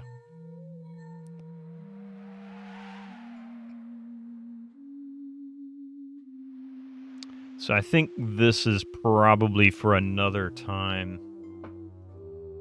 On consoles, you love remasters as you get a game that was never on there, yeah. Towel from the pirate ride at Disneyland. And I think that's actually pretty common. Like, that's really the purpose behind some of those remasters, is to just get them into platforms that they can gain some more players. Kind of makes sense. I mean, if console players are never really PC gamers, well, never really. If console players are more frequently just console players but don't really have a PC, that's obviously a market segment they would want to get into, so I kind of get that. Had to do equals the EU just said that tracking has to be opt-in and all studios refuse not track you needlessly. So added huge banners with slow JavaScript opt-out process delays to get you to accept their trackers anyway. Yeah, that's what always happens, Yuli. That's what always happens. Same thing happens here. I mean, so Microsoft, for example, one of the things, a little historical event, is everybody remember when Microsoft Word was heavily compromised? Well, really any of the ActiveX scripting within Office was heavily compromised, and people could insert Trojan horses and things like that that would install viruses and various other nefarious programs, just opening a Word document or an Excel document. And eventually that led to them putting in a bunch of pop-ups for security and things like that. Well, if you ever watch anybody nowadays, they don't even read pop-ups. Like, for example, with work, most common complaint I ever get, it just won't let me in. What does the error message say? Well, I don't know. Can you go to it again? Well, it just won't let me in. Well, if you tell me what the error message is, we might know what it is that we need to do to fix it. It's like, oh, they just click through it. It's just so much. Most of the cookie banners are not actually compliant because it is harder to opt out than it is to opt in. Yeah, exactly. There's one thing about having bandages, but another when it starts to itch like a bastard on a certain spot and you can't get to it. Malika. I demand a strawberry. Thank you for shouting out Arcade Castle there. It's Sunday, not Monday, but I'm supposed to not hear work stuff on Sundays. Well, that's not even entirely a work thing. That's like in general. If you know anybody that is really, I guess, less than 30 years old, that's become a real common thing. Most of them grew up with an old Windows XP machine, and that was what they learned because everything was a pop-up in Windows XP. Want to play a game? Click. Approve this by hitting yes.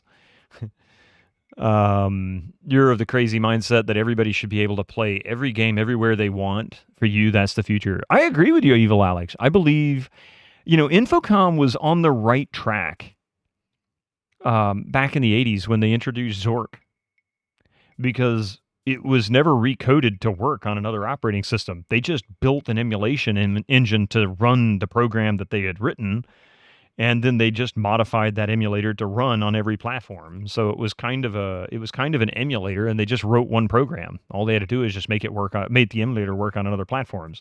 Once you've done that, all you got to do is keep it up to date. Now, obviously, that's not the most efficient way to do things, but from a hardware standpoint, older people not really understand, and now the younger generation have no idea how PCs work because they've grown up with the touchpads, iPhones, and phones instead. Yeah, exactly, Karif Endor.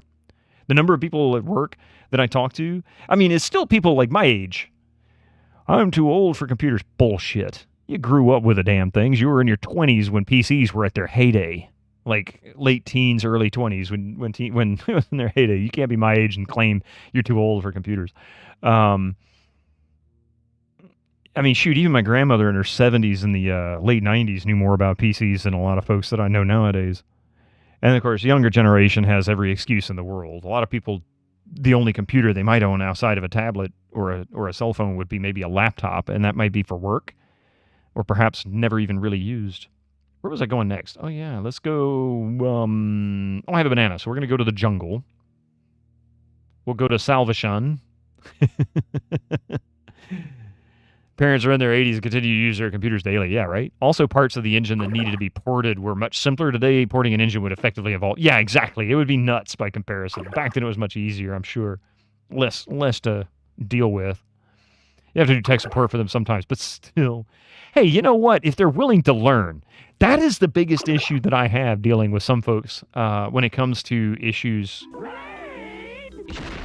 Holy crap! Jason, you are running late. Wow, look at that huge raid. Coming on in here, man.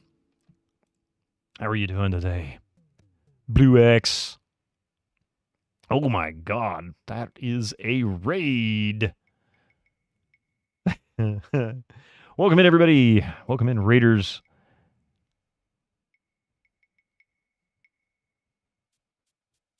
Happy December. What were you playing? You know what? I was watching. Oh, you were playing Discworld 2, weren't you? How is Discworld 2?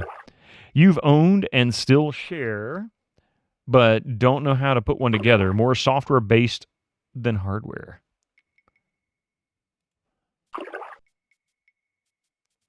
Started 2. What did you think of Discworld 1? You had to have used a walkthrough, I assume, right?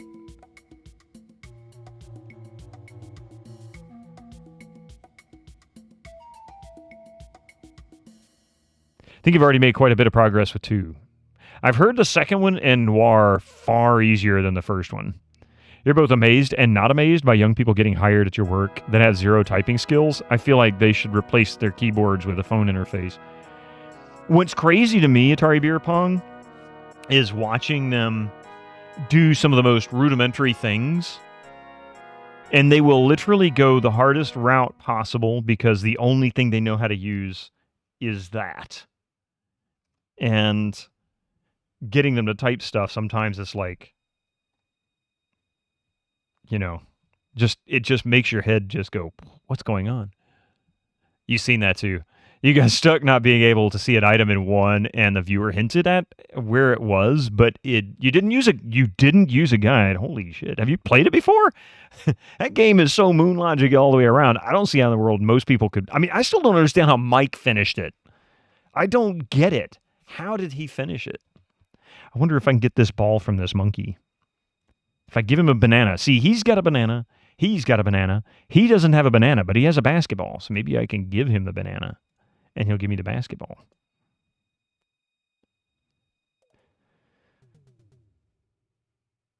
Hey there, little fella. Wouldn't you rather have this banana instead of that boring coconut? Oh, that's a coconut. That's a good boy. Quite often, yeah, the brute force method. It's the only way you could get through that game, I think, short of using the guide itself. Do I have a that doesn't work counter? No, but I do have the sound command. I forget now what it was. Bring back Mavis Beacon. Who's that? I can't paste that. I can't paste that. I can't paste that. I can't paste that. I can't paste. I can't paste that. I can't paste that. I can't paste that. I can't paste. I can't paste that. He can't paste that. I can't paste that. Mavis Beacon. Why do I know that? That sounds really familiar, but I don't know from what or why.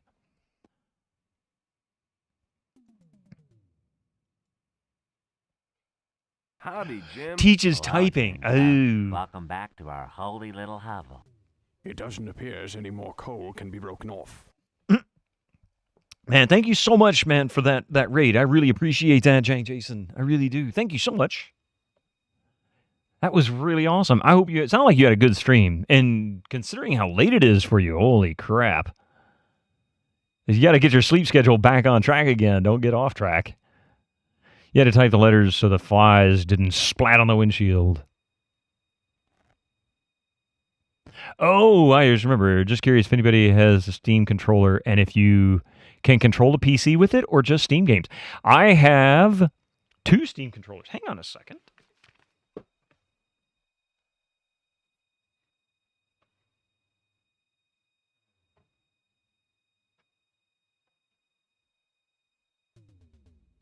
I thought I had it over on the shelf, but it's actually in a box. But I have 2 Steam controllers.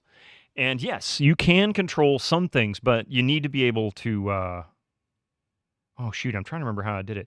It would work fine in big picture mode. It worked just like a regular controller and everything else. I don't remember if you could control Windows with it. You might have been able to. You can control the mouse, yeah. It is 1:40 in the morning. Dude. You extended it because of the number of rays near the end. I know, it happens, you know that? You got the Steam controllers when you were trying to use it to play Nintendo DS games because the touchpads, but you couldn't get it to really work the way I wanted. Oh, yeah. That's why I remember at Arcade Castle. I knew the name. I remember seeing it way back in the day.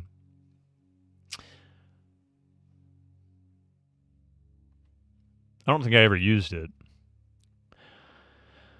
But I still have a Steam Link. I still got one Steam Link, the box and everything it came in. I decided to keep it for just vintage computing type thing.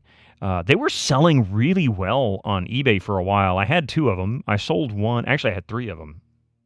I think I've got the 3rd one in a box with the Steam controller. But anyway, I sold one, and I sold it last year or the year before for $90. Somebody bought it for $90. It's crazy. It was a couple of years ago, actually. I don't know what in the world anybody really wants it for at that price. I mean, its maximum resolution is 1080p. You hear Steam's doing a console. They've been doing a console for years. The whole Steam OS thing, for example, led to the Steam Link. And the Steam Link was a decade ago. And the Steam OS is still around, but I don't know if it's still being updated because it's the backing operating system to the Steam Deck. But it's just a Linux distribution is really all it was. It's really cool, though.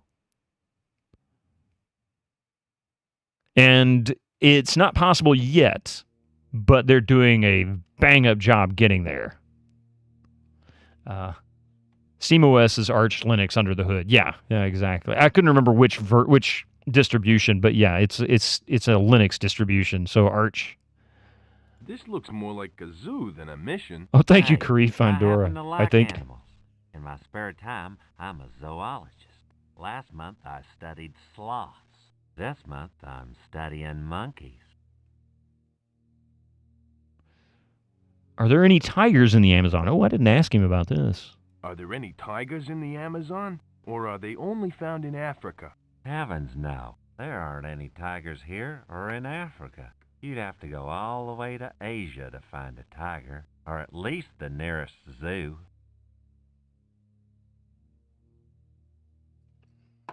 Okay. Thanks for the lesson in zoology.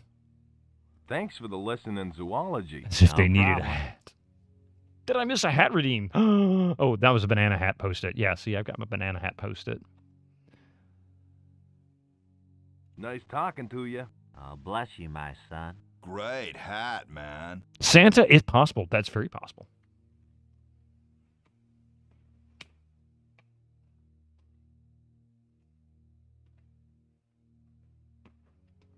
Oh, wait. Hang on a second.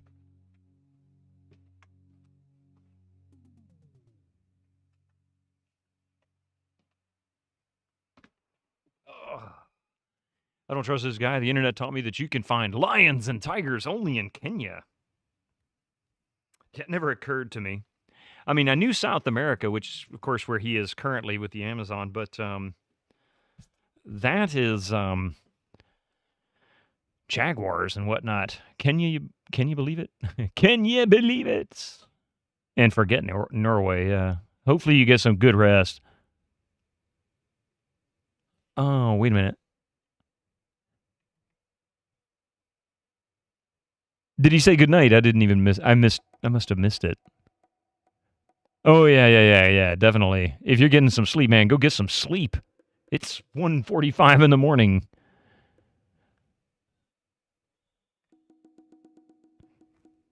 Steam is the least hassle way to run Windows games on Linux. They contributed a lot of work into Wine & Co., but I doubt they'll put any effort into making other stores run. That'll be left to the Linux community. Well, I mean, yeah, why would they do that? But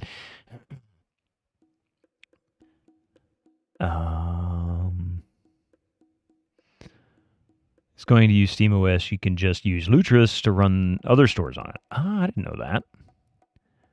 Weeble stuff? What is Weeble stuff? I don't get that. I don't think they did. I was just saying, oh. Okay, so we now have a coconut. I think it's full of some liquid. Can we use file on I'm coconut? a pilot for hire, not a carpenter. Use knife.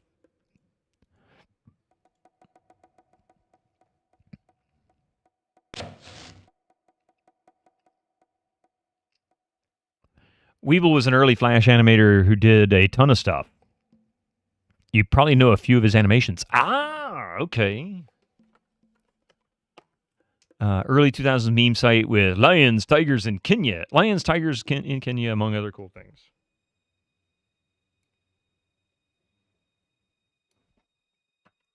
Badger, badger, badger. Oh, I do know that one. The Narwhal song was a big one. I remember that. Huh, I didn't know that. I didn't know about the Weebles thing, though. But Lutris doesn't have the funding of Valve behind it. It's just nerds maintaining it in their spare time, so you can't expect it as smooth an experience.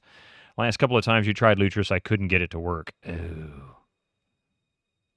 Because they're so awesome. Weeble stuff now has a YouTube channel where you can still watch the old Flash animations as recordings. Oh, no, that's kind of cool.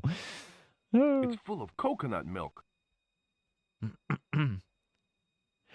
Who was thirsty? Was that the gorilla? Who was it that was thirsty? Somebody was thirsty.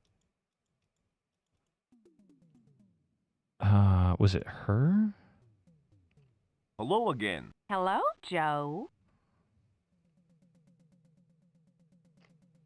Kind of funny fact, Indy picks the correct grail as the cup of a carpenter as Harrison Ford was a carpenter before becoming an actor. I never put that association together, but I was aware of that. That's pretty funny. Jarrett's Black Labyrinth. How you doing? Leave the power of the babe.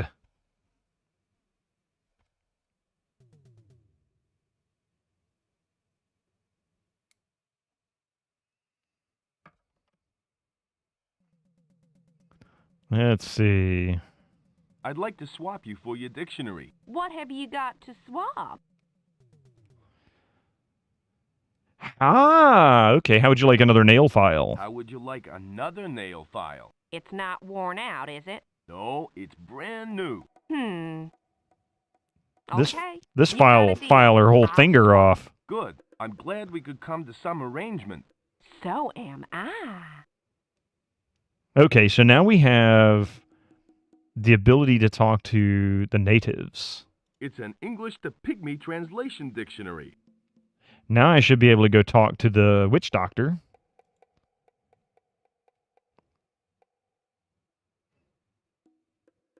Ooh, ee, ooh, ah, ah.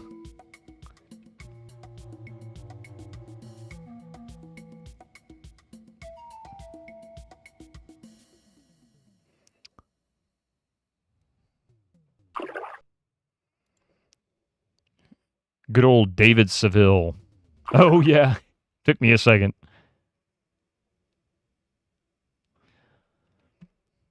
They are the Jedi of the Sea.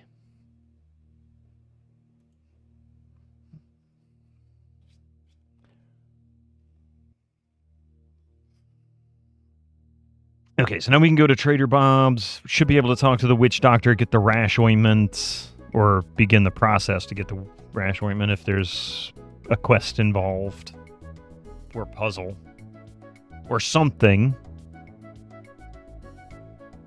Hare hunters. Hello, I'm Joe King. You must be the witch doctor. That's correct. What do you want? Suddenly it's just English with an accent. What are you doing? I'm mixing up some potions for the villagers. Could you make me a rash cure? It's for a friend of mine. A friend, huh? Well, I need the following ingredients. Uh-huh. The hair of a slow-moving climber, milk from a sacred site, and something else to give it a little buzz. Is that all? That's it. Bring them to me, and I'll have you fixed up in no time. But it's for my friend. Oh, yeah. Whatever you say. What is this, Yoda's laugh? I mean, what is that? Do you use natural ingredients? Of course I do. There's nothing artificial in my potions. I use leaves, flowers, tree roots, anything that Mother Nature will supply. Yeah, Lutra's going to require some tweaking, especially when you try to get some just-launched game to run, but when it works out of the box, it's just amazing. Luckily, it has massive community as well. Can I help you make some potions? Sorry, kid. This is highly complicated magic I'm doing here. You just sit back and watch. Why, Thanks for the information. I'm happy to be of assistance. Aren't potions inherently artificial since they are man-made? I don't know. Where is the line of artificial and real? I mean, let's think about that for just a minute. So, you have a natural hot spring opens up next to some sugar cane. It melts down the sugar cane. Sugar crystals form. The water seeps in. It begins to make sugar water. Then some fruit rolls down the hill into this steamy pile bog of sugar water. Begins to mix with the sugar water. And so suddenly you have fruit juice. Is that artificial? It's all natural ingredients, right? But if you boil the water with the sugar in it and you pour some juice into it, mix it up, chill it, and soon you have fruit juice. It's the same thing. Okay, so I made bullshit up. That's all I can say. Then let him brew some if you're happy to be assistant Elder Trollman. Sounds like how they make LaCroix. This was actually my first game. You played on a mini PC that you bought to play on your TV after signing into GOG, as it was free on it, and you love point and click games. I'm enjoying this one so far. I'm finding this about as challenging as Return of the Phantom. Do you cast spells on people and ruin their lives? Hey, Fair enough, Rev Brown. They're not a lawyer. What don't you like about lawyers? They're too big for the pot. Trollman is what you would call a wizard in Norway. You guys have funny trolls then. Bees make weird stuff with their butts and vomit. Honey is artificial. There you go. Fruit peel mud yum. I mean, the pulp would have to pop out of the fruit, or you just get a fruit peel mud. I mean, I gave it that description, Yuli, because my first thought is, how did somebody come up with the idea of being able to make beer? Like, really? How did somebody come up with the idea to make beer? There had to have been some kind of an accident involved. Because nobody just woke up one day and said, hey, I have this recipe idea for beer. Wine I get. Leave some fruit in a jar or a bowl or something, forget about it, come back, and you're like, ooh, what's that smell? My grain's gone bad on the floor. I mean, yeah, exactly. Something had to have gone wrong unexpectedly. Same with same with cheese. Same with yogurt. Because yogurt and cheese, similar processes, bacteria produced, you know. Discover some stuff with honey, most likely, yeah. And but honey is interesting, too, because You know, honey, it's already there. You just have to get the bees away long enough to be able to eat it. Shout out to all your dead ancestors who help work out what berry to eat. Cheers, bro. Wouldn't be here without you. Beer and wine was probably just my juice spoiled, but fewer people die from it than from brackish water. So I guess we're drinking booze now. It's actually the story I heard when I went to London and was on one of the tours. Oh shit, everything is rotten. Maybe it'll be okay again if we boil it. Nah, they didn't pasteurize the liquor or the beer back then. Even our nature is artificial around us as they are not natural grown. It's placed trees in nature after the fact. We came to build everything and took away all the nature that was growing there normally before. But I mean, then you have to ask yourself, Evil Alex, after that generation is gone, or excuse me, after that generation is seeded, does it become natural at that point? Do we start falling back to nature? Then you start losing sight of which trees were man planted, you know, human planted, and which ones weren't. Just saying.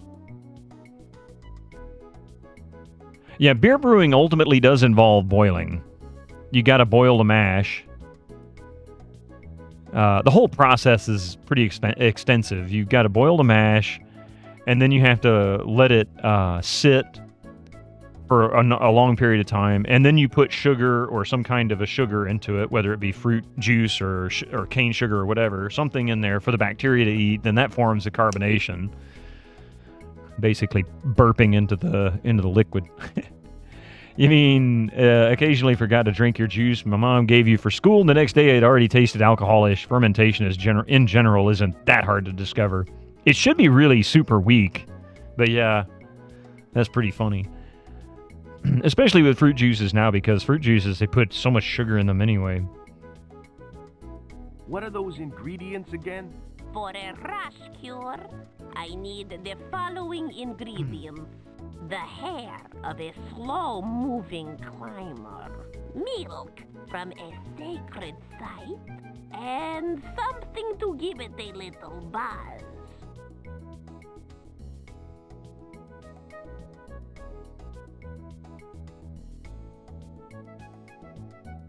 Okay, so,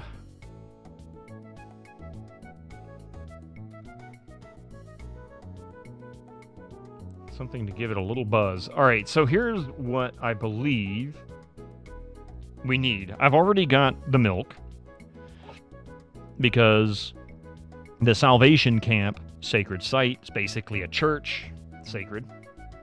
Hair from a slow-moving creature, that would be the sloth that we tempted to move, so I'll have to get fur from it. And then something to give it a little buzz, perhaps the beetle that the fish is jumping for. That's why you only eat meteorites, as natural as you can get. Crunches on some dead stars. Oh yeah, 5 million, 2 billion, 10 billion year old minerals. That'll get your bowels going. The funniest thing is to see a regular product on a supermarket shelf, and right next to it the same product with no added sugar, but the one with no added sugar is more expensive. Yeah, because I don't know. That kind of bugs me. My question always is it really more expensive to make, or are you just trying to go after the market segment of people who are dieting, or perhaps a medical market segment, which in the U.S., of course, means let's quadruple the price at minimum. It's all the buzz, yeah. Takes a lot of time for nature to become natural, and humans don't need to F with it all the time. Go in and taking out trees. They don't like animals. I mean, in some cases, I agree with you, actually, 100% on that, Evil Alex. We don't need to be going in and messing with stuff that doesn't need to be messed with. But in terms of life, I guess really the big issue would be settlements. Are you a lithoid from Master of Orion? You must be a very busy person. You can say that again. Hey, Victus, happy birthday. It's not my birthday. Not for another 6 months. Well, 5.5 months. No added sugar is the best way. Juice comes from... Yeah, it comes with enough natural fruit sugar as it is. You don't need to put any sugar. I mean, bananas are like a significant amount of sugar. That's like a lot of sugar. So are apples. But most fruits come with quite a bit of sugar in them already naturally. You don't need to add anything else to them. Seedless watermelons were humanity's ultimate victory over nature. Here is a branding thing. They sold bottled water here that was labeled as zero fat. God, I can't stand it. Don't you get holidays? Hey, board game heaven. Come in once a Ahoy, hoy. Apart from that, I get the usual public holidays, like Great God Mobubu's birthday and Happy Sloth Day.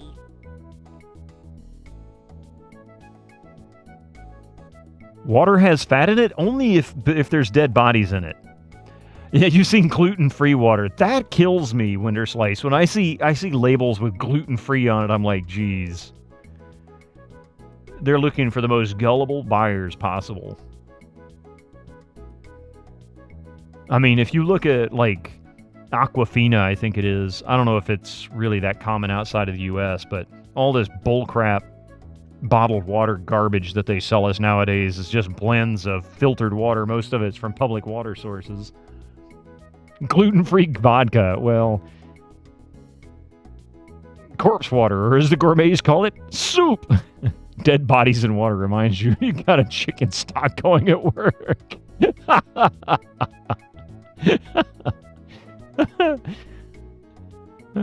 My bones are fancy crystal rocks coated in this mineral meat slurry. You know, you got a point there, Arcade Castle. We can come up with some very creative ways of describing the human body, or really any living creature.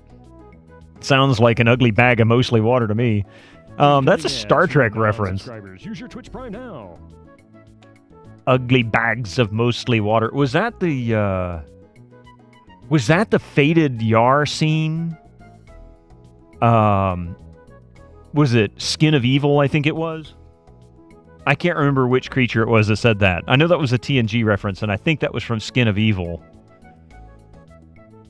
Oh, with Wesley's nanites. That's right. That's right. It was Wesley's nanites. Thank you, Atari Beer Pong. Takes a lot of dead chickens to make a good soup. You're not wrong.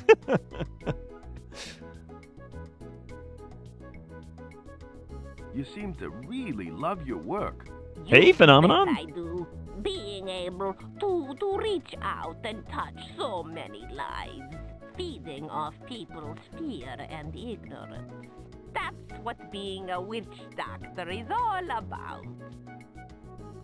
You use the same thing about zero sugar, but they really don't have sugar because you keep up with the blood sugar since you're a diabetic now. Vevictus, I hear you. And I've known a few people who are diabetics, and I've worked in some industries that had to deal with sugar and artificial sugars. And it's kind of crazy to me that they call artificial sugars artificial sugar. It's like, is it really? They're just extracting sugar from another source, plants usually. Phenomenon, how are you doing, man? Welcome in. You don't get me wrong, you appreciate when they mention all ingredients on the packaging because sometimes you go, is X good for me to eat after the doctor told me to reduce fats? But yeah, I don't put it on the front of it, something naturally expected. Yeah, it's true. Lonely Among Us. I think that was the episode about the nanites, wasn't it?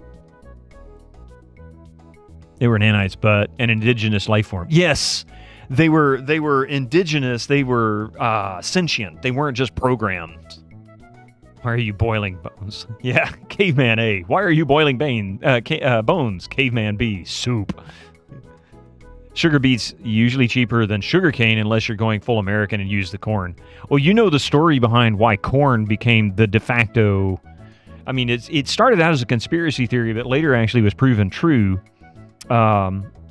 Years later, after the New Coke thing in the 90s.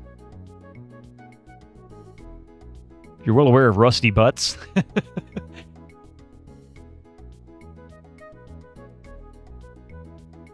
You must be a very busy person. Will you stop saying that? Sorry. Sorry. Well, I better be going now. Wesley's nanites were a different episode. They actually spoke through data. Oh, wait. God, now I can't remember. Not a fan of just water as a drink. I need a bit of flavor to it. Why I like to drink iced tea. Yeah, I get that. I drink water for the most part. If I'm not drinking coffee, which I do in the morning, and sometimes tea, like I've got some I got a few packets of Earl Grey left and some English breakfast I just bought yesterday. Day before yesterday. We all have these synthetic oils now to lubricate machinery. What do we do with these natural ones? It's the grocery store, yeah. I mean, at least it's not whale oil. That was like the only thing they used for like 100 years, you know? A couple 100 years. Killing off whales. Okay, so we now know what ingredients we need. Let's see if we can give... Here's one of the ingredients that you need. Excellent. Excellent. All I need is 2 more ingredients, and you will have a rash cure. It's kind of funny but annoying. When I was diagnosed as a diabetic, you looked up some of the foods you can no longer eat. So many answers told me in moderation. I'm like, how much is moderation? I need measurements, damn it. Yeah, welcome to America. Everything has sugar in it. It's crazy. There was the silica life form, which were discovered during a mineral extraction in early TNG season, I think it was season 2. I'm pretty sure it was season 2. Wesley's Nanites, season 3, episode 1, Evolution. Ugly bags of mostly water. Home soil, season 1, episode 18. Yeah, I get them mixed up. Terrible. That's it. That's the one.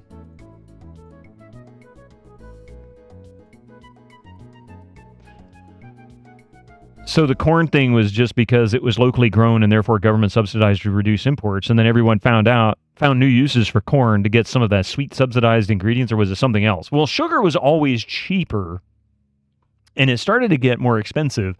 When Cuba fell in the 50s, that was where most of our sugar was coming from. And of course, when the embargoes hit in the 60s, that made cane sugar more expensive, because we only had some sources in the U.S. In fact, there's a city just outside of... Ads for you non-subscribers. Use your Twitch Prime now. There's a city just outside of Houston, Texas, called Sugarland, Texas. That's where a lot of the sugar cane was grown in the U.S. Well, that hasn't made sugar in decades. So, not a significant amount. That's where Domino sugar came from. And anyway, so the corn lobby came along and said, hey, we've got this new process. You guys want to switch over? And that became this big conspiracy. Give me just a few minutes. I'll be right back with more Fly to the Amazon Queen. See you in a few. Let's see. It's funny. Yeah, it's crazy how people remember episode numbers and names after binging a show and basically done with the show, and the stories melt together. Can't remember episode names or titles. I can remember certain ones that stick with me, but dates and numbers I don't do well with. I've never been good with remembering that. I mean, there's hardcore fans of any show that can... Yeah, that can... I'm not sure what that is. Let's see. It's wild you even have been at conventions or somebody asks a celebrity, oh, Mr. LeVar Burton, in episode 7 of season 4, what do you think Geordi was thinking when Picard said engage and they flew towards the nebula? I'm like, I could not name a single episode number of any show. and the same with LeVar Burton. I mean, how many times I've seen actors talk about a series and they'll be like, I don't even remember filming that episode. It's like I hadn't seen that since we actually aired it, and 30 plus years ago. It's like, why are you asking me that question? Hey, Cherry Onion, how you doing? All right, where was I going? Oh yeah, we were going to the jungle. Oh, what? I didn't do that, did I? I must have done something like that. We'll go this way. I don't remember exactly how to get to the bridge. Oh, there he is. I guess I found it. It's a tree-climbing indentate mammal. I guess talking to Jimmy wasn't such a waste of time after all. Oh, wait. Pick up. It's too big to carry. I'll leave it here. So...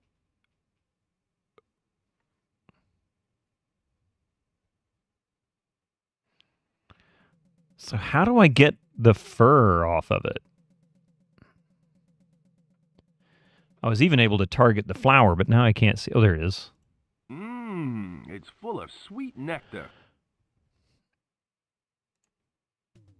I don't think I need that.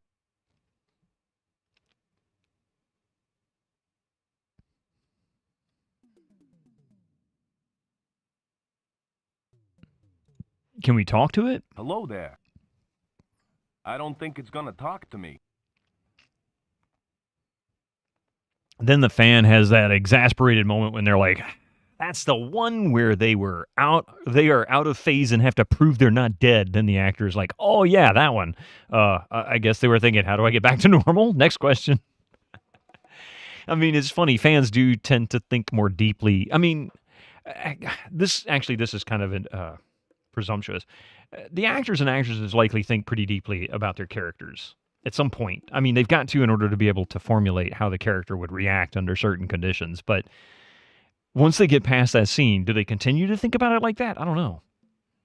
That's another question altogether. But yeah, it's like sometimes fans think too deeply and to connect everything over multiple seasons to come up with some kind of a personality quirk that nobody really thought about. It's like, oh, well, I guess that does indicate that they're a, psychopath or something like that.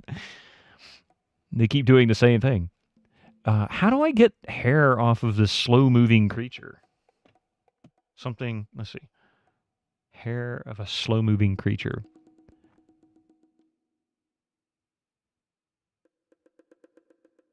Did it leave some on the ground? I don't see any anywhere. There's like something here? It's sharp.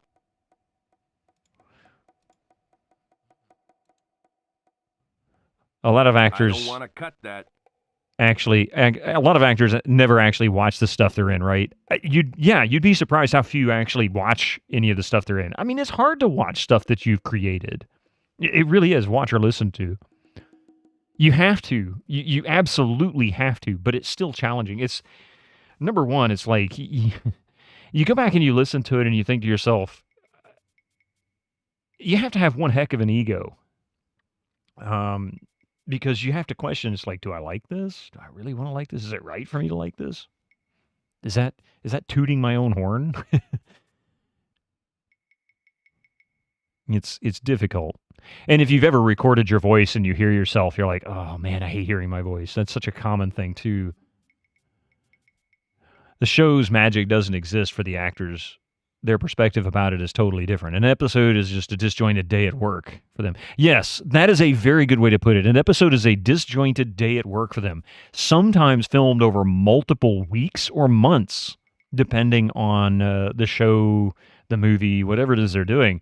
They might film 3 minutes of a scene over the course of 3 days, and then the following week work on a scene that is completely separate from the one they were on the week before, because they don't film it all in order. It's not, I mean, most stuff they don't do in chronological order from beginning to end of the show or the movie. A lot of times they'll do the ending first and the middle second, and then the beginning might come somewhere in between.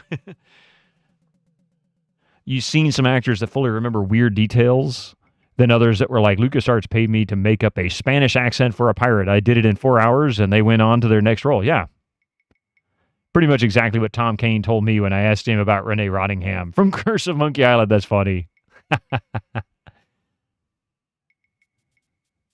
You actually struggle to watch streams of or let's plays of games that you made. Yeah, I mean, exactly. The show's mad at, yeah. But when you're doing podcasts, it took a while for you to not like, my voice disgusts me, but I had to edit them. So I had to get used to it. Exactly. And it's always a good, I mean, from a perspective of someone who's trying to improve an art involving sound, their voice, and their personal on-stage or on-scene presence, being able to watch and listen to yourself is absolutely crucial. Is you have to be able to objectively view what you're doing and make changes that make sense for you. And it's always good to have outside people telling you the same thing. Not necessarily the same thing that you're seeing, but giving you their feedback so that you can improve, because it's real easy to skew. It's like Paul McCartney. One of the things that a lot of folks that worked with him, particularly John, George, and Ringo, would always say is that Paul would just write anything. And he would like the weirdest stuff. Maxwell Silver Hammer was the one song that he managed to strong arm into an album that none of them liked. He was the only one that liked it, and every single one of them were like, this is the worst song we've ever done. Why are you making us do this? And apparently John actively fought against it. Like, he would try not to show up to the studio. He didn't want anything to do with it. And sometimes episodes get double banked, i.e. one actor who has few parts does all their scenes for one episode and the breaks between other episode scenes. Yes. And Yuli Witness, there was, I forget what the lady, it might have been, oh crap, who played Dana Scully in X-Files? Yeah, Gillian Anderson. I think it was Gillian Anderson. It might have been another actress, but there has been at least one actress that when she discovered she was pregnant, and they knew that she was going to be at her peak of pregnancy during the normal filming, they went ahead and filmed as much of future episodes that they could with her before she was showing. So she filmed a bunch of scenes from various episodes over the course of several weeks, so that they could get away with showing her without having to edit or make her do weird things like, sitting down with a table, hiding her belly, that kind of thing. It's a great song. I mean, it's objectively not their best song, but it is not a terrible song. It's just they hated it. Paul was the only one that liked it. And he refused to acknowledge that with him. He fought. I mean, it was a big deal when they were doing Abbey Road. That's why actors are usually completely clueless about how good storytelling works. Well, yeah. I mean, unless they write themselves. The Dr. Light episode each season is a good example of that. They basically have 12 episodes, and the 13th, all the guest stars do in between on the standing set. So then the Doctor and companion record their few scenes in that episode as well, and then editing has to deal with the mess. Yeah, on Doctor Who. I figured that's what you were talking about, Doctor Who. And I don't remember if it was Gillian Anderson. It could have been any number of actresses. I just remember an interview over the past decade that I was watching where an actress was talking about that. Perfect example is Elijah Wood and Sean Astin filmed stuff in the Shire for the Fellowship of the Ring, but it was raining on the outdoor set. So Peter Jackson had them film the climbing scene near the Castle of the Dead in Return of the King. Elijah said they didn't come back to that scene for another 2 years. Yeah, see? Yeah, you're not going to remember that. I mean, as an actor, you're going to be like, I vaguely remember doing the shoot. Sitting out there and, the uncomfortable weather, wearing these uncomfortable prosthetics. You have a notification box saying you should consider clipping right now. It's a tree climbing and then... Probably because of the amount of chatting going on. Actually, it does that now. Pardon me. Let's see. Twitch is trying really hard to push shorts. I think Twitch really wants to get into sort of the TikTok market. And, with the whole shorts thing they've been doing over the past 6 or 8 months now, it's really become a thing. You should clip this Lord of the Rings trivia. Hey, there you go. You get those all the time whenever chat is active, but so often it's when you're talking about random crap like your cat that would make awful clips. Everyone just wants to be TikTok now. Well, it's always been this way, Cabron. Everybody wants to do what everybody else is doing that's popular, right? I mean, as far as business, the joke that, what was it? Well, the argument that Nickelback killed rock and roll was that everything had to be like Nickelback. And that's all they made. So anything that was being recorded, even bands that didn't want to be like Nickelback, had to play like Nickelback. And that just kind of pushed everything off the edge because that was what was selling in the early 2000s. And then after that, they were like, we'll just stick with one artist. We'll stick them in a studio with a computer and say, write some beats with some, with one chord or maybe one note and then throw some words over it and boom, now we have a hit. So mumbling and generic. I mean, ultimately that's what it became. I wouldn't call Nickelback initially generic, but when every other band does the exact same thing, eventually it makes them all sound generic. That's the unfortunate part. Lunchtime is over. Got to go. No problem, Arcade Castle. Have a good day, man. I don't know what to do with this sloth. How do I get the fur from the sloth?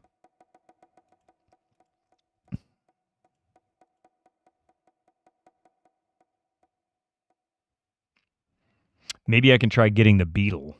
Oh, but how do I get the beetle? How would I capture the beetle? I think rock died because it required playing instruments instead of sitting at a laptop. You're largely correct on that, Cabron.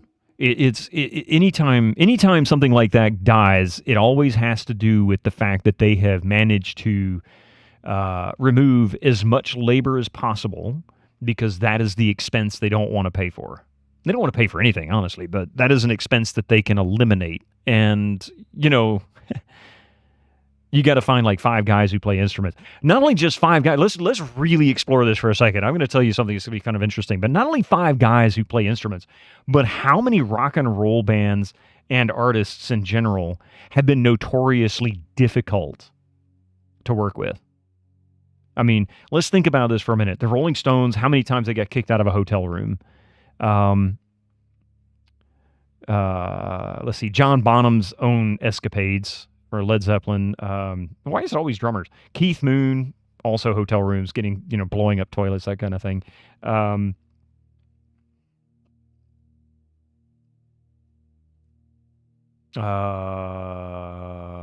can't I think of his name?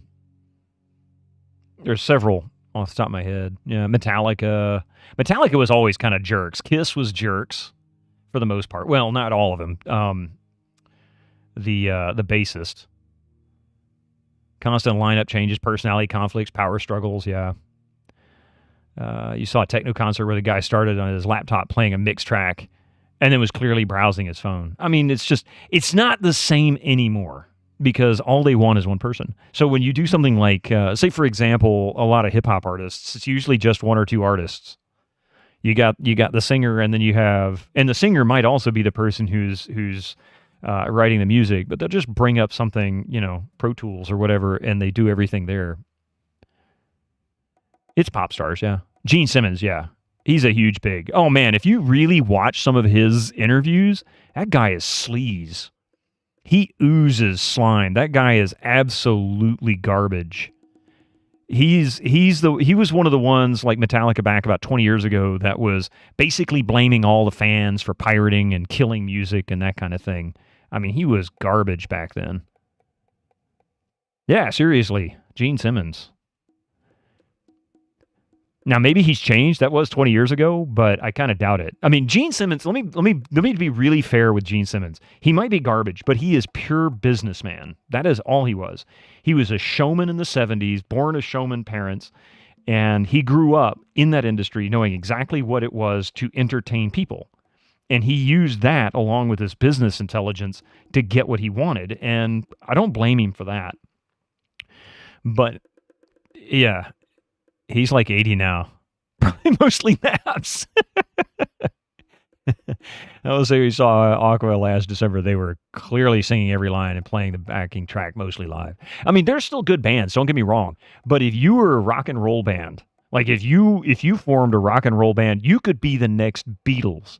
And I can almost guarantee you wouldn't get a contract because they don't want to pay you. They don't want to deal with you. They don't want to pay you. They don't want to put you in a studio. They might try to snatch the singer or whoever the main driving force of the band was and turn them into a solo artist, but that's the closest they would get. They do not want a rock and roll band. Like that Keith Richards that hasn't died yet. Well, he's just managed to preserve himself with his concoction of drugs and elixirs. That man's his own pharmacist. I don't know how in the world he hasn't killed himself by now. But the fact that he hasn't died, yeah. He is crazy. But I mean, Mick Jagger's known to be difficult. Also another entertainer, not born of entertainer parents. He was born of like phys ed teachers or whatnot. I forget what that was. I don't know what to do with his tongue. I know what to do with the sloth. I don't know how to get the hair from him, though. I mean, he's not just going to hand me hair. How do I have a conversation with him? No way. What would I do if it answered me? You do hear kind of this idea nowadays that buying music physically would have been better for the industry. I'm not sure that's incorrect either. I mean, when it comes to consumers, being able to buy the music physically makes more sense. But if you go from a pure business standpoint, forcing somebody to pay a monthly charge to listen to the same song, that makes sense to the business. Now, you decide which one is overall better for you. When it comes to all the fake streams and all this, oh man, don't even get me started with that. I was griping about that earlier last week. YouTube, the amount of AI-generated YouTube videos that are treated as serious now is it's becoming a problem. Hey, Draconic Dude, how you doing? 85 stream streak. Oh my God, you are a machine. Holy crap. You love your typo negative vinyl and CDs. Yeah. Same with AI Facebook posts. I don't even have a Facebook page. A sneaky machine. You stopped scrolling Facebook altogether. You just got angry. See, that's the thing, man. It's like, God, everything is hate, hate, hate, isn't it? You guess you had payola with the radio stations. But Spotify can just choose who you will listen to. Hey, Cabron, I've got another story for you. Let's go back to the 1940s and 50s. When music started to become popular on the radio, like popular music in the mid-50s really soared, right? Late 40s, big band, some early R&B style vocalists, things like that. And then eventually you get into the mid to late 50s when radio, like rock and roll, started to take off. Guess what? You couldn't walk into a radio station and say, hey, I got this demo record I cut. I want you to play this for me on the radio. They can look at you and say, get out of here. I can't do it. And then you say, why? And they say, because if I play that record on here and Columbia Records didn't sanction it, or, whoever didn't sanction it, they'll blackball me. I can't lose these labels. Otherwise, I wouldn't have a radio station. They literally blackmailed them. The radio stations were literally blackmailed into what they could play. And then get this. Why is hip-hop the only thing that makes it on the charts nowadays? It's kind of hard for anything else to make it on the charts if nothing else is getting recorded. So they still control what you listen to because they are, maximizing their income, which I get, but that just means you get garbage music. I mean, if you listen to most pop music now, original, I don't mean, where was I? I was somewhere last week, and they were playing, I heard the song Blue start playing. Like, it was entirely the opening to the song Blue from like 20 plus years ago. And I'm like, that's Blue. I hadn't heard this in forever. And then all of a sudden it was rap on top of it. And I'm like, wait, what? It's like you didn't even write new music. You didn't even modify this song. You just took the backing track and changed the lyrics. That's not original. It's not even remotely original. It happens a lot now, yeah. And it's disappointing. And then when original stuff comes out, it's like one chord. It's like, can you just stop moving the C from the high to the low point back and forth? It's kind of getting boring. Like, this is just a Mariah Carey song you've just sampled. And the kids don't know, yeah. Well, I mean, if you think about it, a 25-year-old song and a 10-year-old hears it, they're likely not to be familiar with it. Unless the parents listened to the original before they heard that one. I'm going to see if I can find that beetle. I haven't done anything here, and I don't know what else to do with the sloth. Good morning. You despise when current songs just straight up lift the majority of a song and make some terrible rap line over it. I agree with you. It's just totally, it's a slap in the face. I mean, it was, I remember back the outrage everybody had in the late 80s when Vanilla Ice did Ice Ice Baby, or was that 1990? I can't remember. Right around there. Everybody ragged on him for it, and all he did was just add a little grace note to the bass line. There was one, instead of do do do do do do do do do do do do do do do do something like that, it was do do do do do do. So he added a little grace note to the second half of that measure, and that was it. That was all he did. The rest of the song was original. And that was not all of Queen's song. That was, it was just a bass line. So people really had a fit. Nobody says a word now. They'll lift the whole darn tune and give it a whole new name and act like they just created something new. It's like, no, you didn't. I think I'd rather write crappy music that's completely original than to try to claim that garbage is original. Yeah, Eiffel 65, that's who it was, yeah. Was at least paid and credited for the song you're talking about that copied the majority of the I'm Blue? Yeah, okay. I mean, at least they made money, but how much did they make? Because here's the other problem with Spotify. I mean, the Taylor Swift wars against Spotify. She had to strong arm them into giving her more of a cut. Weird Al Yankovic posted about 6 or 8 months ago a picture of his check. And, that he got his royalty check. And it was like $5,000 or something really small. Now, this is a dude that has millions and millions of views on Spotify. over decades, spanning decades of music. And his royalty check was barely enough probably to cover his mortgage and car payment. If that. And that's like an annual. That's not even every month or every year or every 6 months. It's probably like either quarterly or annually, one of the two.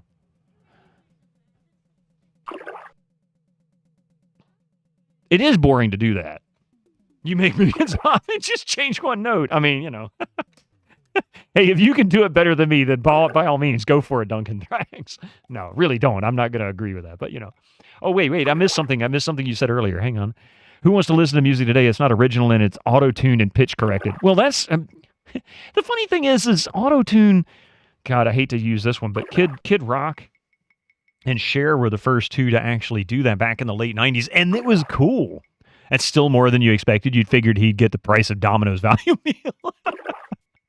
I may be misremembering, but it was a very, very tiny amount.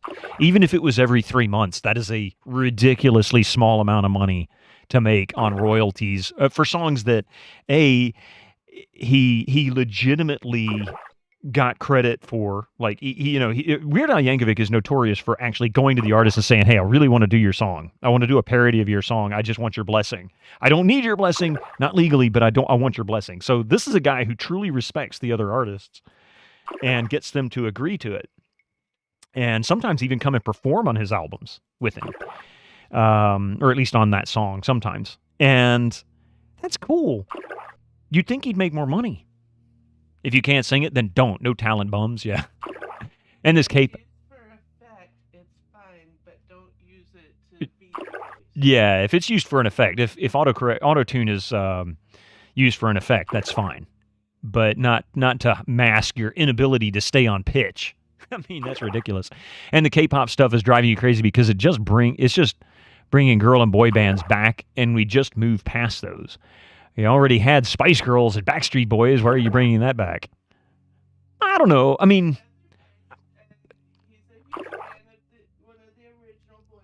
I don't know if I 100% agree with that. I mean, honestly, Spice Girls coming back as a girl band. You know what was popular before the Beatles? Girl bands. Motown. Girl bands. Late 50s, early 60s was almost all girl bands. Oh, hang on just a second. What was that, coffee? Oh, yeah. Sorry. Bring back doo-wop. Yeah, there you go. So the Freeze Pop 2018 gave out their Spotify check for 3 million streams over a 6-month period as a Kickstarter reward for backing their album. The check was $2.93. The Chordettes, yeah. So what do I need to do with this beetle? Let's see.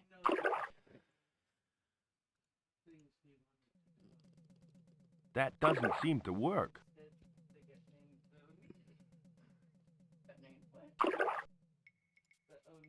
I can't quite reach it.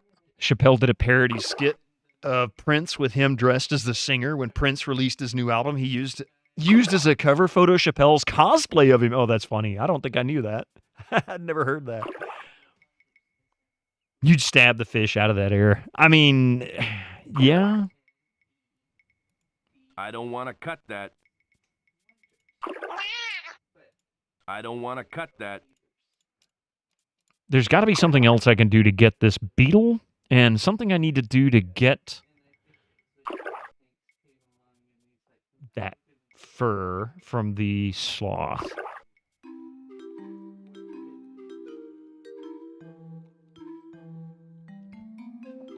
Why wouldn't you? Maybe he's a vegetarian.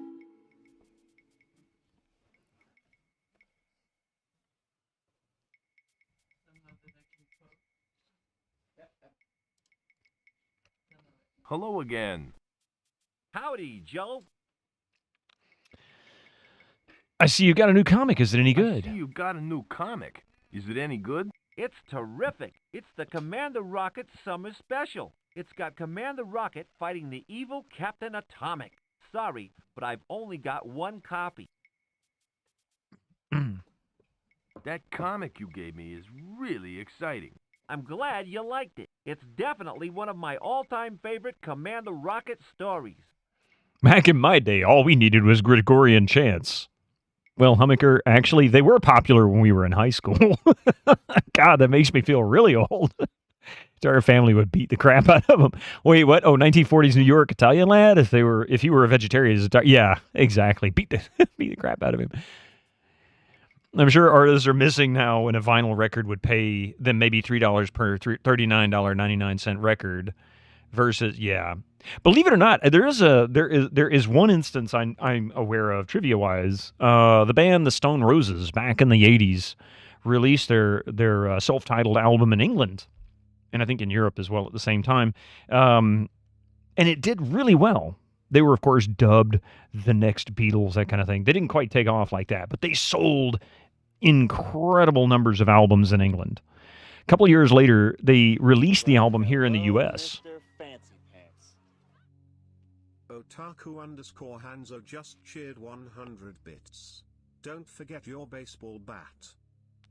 Thank you very much for that 100 bits. He's got his baseball bat. Thank you, Otaku.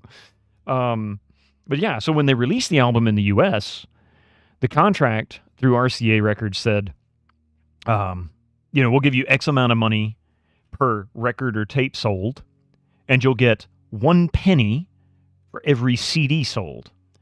At the time, it made sense for them. It was 1987, I think it was, when the contract, 87, 88, when it was signed. It made sense to them. In England, CDs weren't that common as they were in the U.S. in 1987. They were there, obviously, you could buy them, but more people were buying records and tapes than they were CDs. So they just kind of saw it as, well, it'd just be extra income. Not much, but it'd be extra. When they sold in the U.S., I forget what the numbers were, but it was like 70 or 80% of all the sales were on CD. They lost so much money. You collect a bunch of vinyl. It's weird that you have some sealed albums from about 1981 that are completely worthless, but then some records that are only about 4 years old that have gone up like 500% in price since you bought it. That is purely because the price of anything that would be considered collectible is based on how much somebody would be willing to pay for it. They're using CDs as teacup coasters in England. It's not as good as Commander Rocket in Rio. That was a great story, but I think this one is better. The way he gets the rocket pack to work is genius. How are things in this part of the jungle? Yeah, pretty quiet. Not much has happened since we last spoke. I gotta go. See you later. Okay, so one thing I didn't try with him that might work. Oh, not that. Give comic coupon to Hey, Skip. Skip, would you like some of my neat Commander Rocket stuff? Thanks for the offer, but I've got every Commander Rocket collectible there is. I wonder if that's a hint.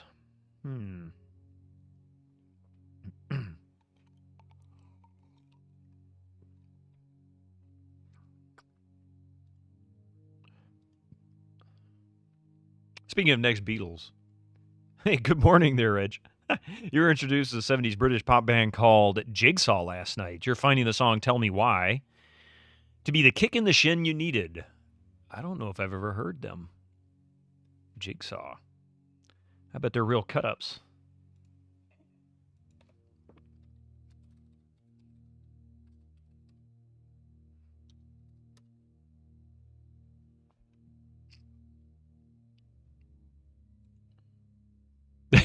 I deserve that. Vinyls are incredibly popular again. A couple years ago when you were working in a store, but it was like buying collector's items where they were all deluxe editions with posters and stuff included. Yeah. I mean, I used to have somewhere between 600 and 800 records at one point. When I moved a little over 20 years ago, I had to dump most of them, but I kept about a third of what I had. So I still got a couple hundred left. Found Dead or Alive's album that was You Spin Me Right Round, sealed in great condition for only $3. You looked it up, found it was a 1986 pressing. I was sure it'd be worth a lot. Nope, about $6. Yeah, but they sold. Yeah, I'm not sure exactly why the modern cuts are better as far as collectability is concerned. Perhaps it's because the younger generation that is becoming the collectors recognize those, and therefore they're more desirable. I really don't know. Remember, there was a Taylor Swift record that had like 5 vinyl variants. Yeah. But that wasn't unusual either, Cabron. Going back to the 60s, I can give you 2 examples as I know them quite intimately.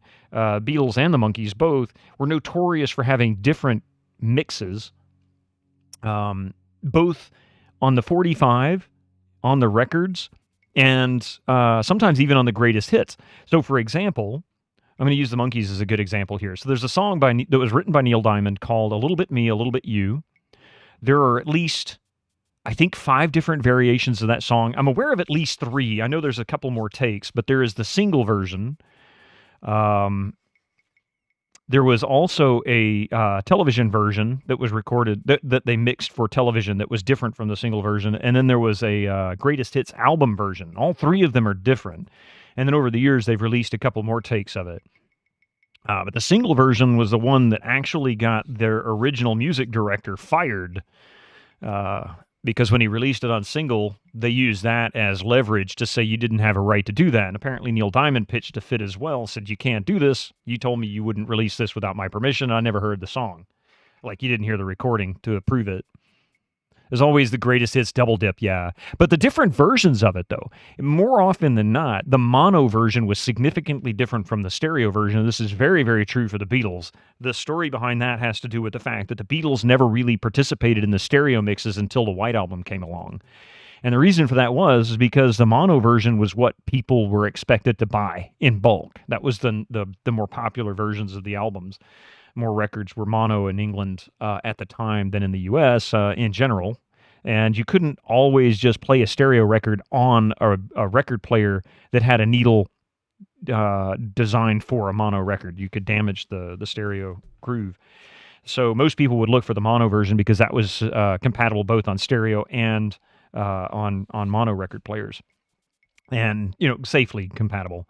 Anyway, that meant that the stereo versions for Beatles records were usually relegated to an intern or their apprentice or assistant engineer. They would be the ones to do the final mixes, and then they would come back and George Martin would just listen to them and approve them.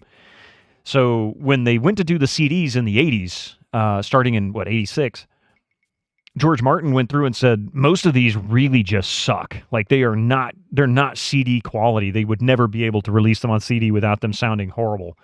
And they ended up remixing a bunch of them. So now you have 2 stereo mixes by the 80s, 2 stereo mixes plus a mono edition, which they left alone.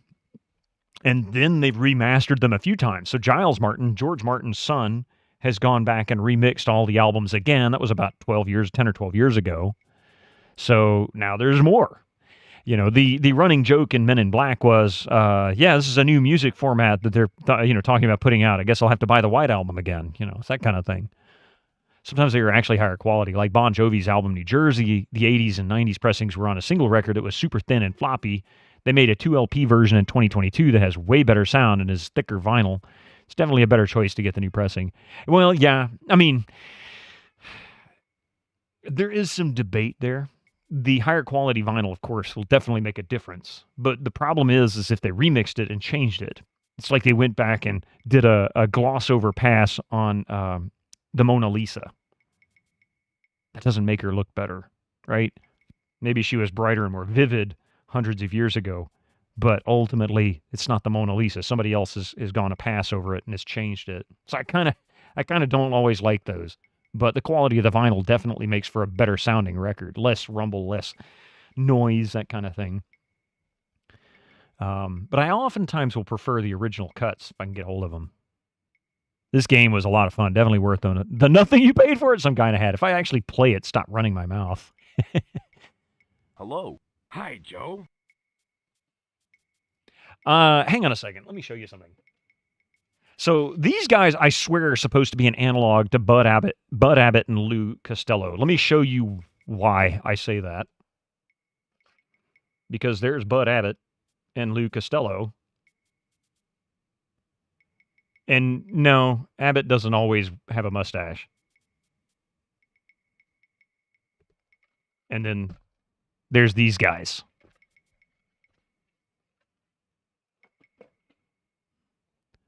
In fact, you think one vinyl record that came out during your time was a remix of Swordfish Trombone.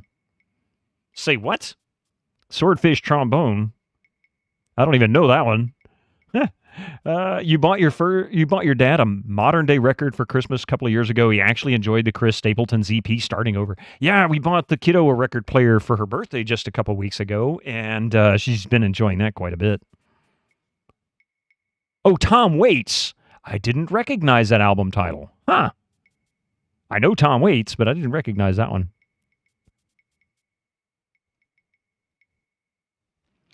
What you think you remember reading was pretty bad. And there are some bad cuts. Like most of the 45s, the audio quality should have been better, but normally they were really low quality vinyl and they sounded like garbage. So they were good for a few plays and then they started getting noisy.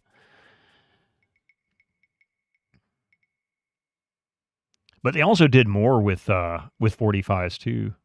Digital formats are the best. You absolutely hated cassettes and reels back in the day. Vinyl had its issues. Well, of course they did. Yeah, of course they did. Hang on a second. We'll do a quick show and tell. I got something for you.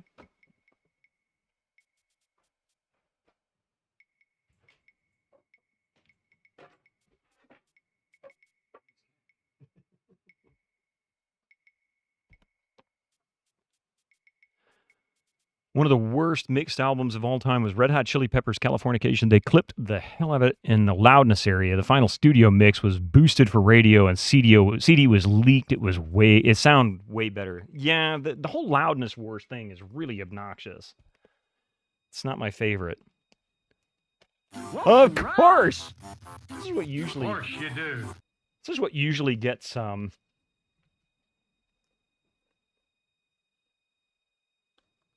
This is what usually makes my Tuesday streams take so long. Number 9s, a number 9 large, a number 6 with extra dip, a number 7, 2 number 45s, 1 with cheese, and a large soda.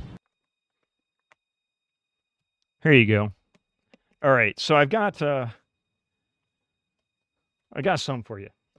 Actually, if I can find one more. Just for fun, I got four to show you. I'm going to start with one going way, way, way back. All the way back to the late 50s. Elvis Presley, King Creole, in a cardboard sleeve, which wasn't totally unheard of at the time, but still not that common. So, and of course, it's the title for the movie. And this is sort of an EP. It contains 4 songs on it. So it's not just King Creole, but it is also New Orleans, As Long As I Have You, and Lover Doll. And of course, you can see, this is kind of unusual. You didn't normally get more than 2 songs on a 45. The King, yeah. And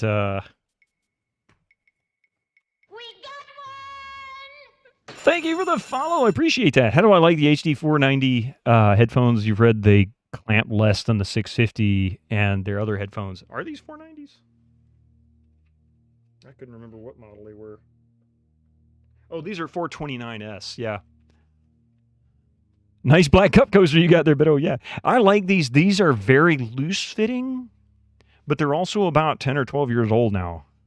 Yeah, they look very similar. Sennheiser doesn't do a whole lot on their lower end stuff.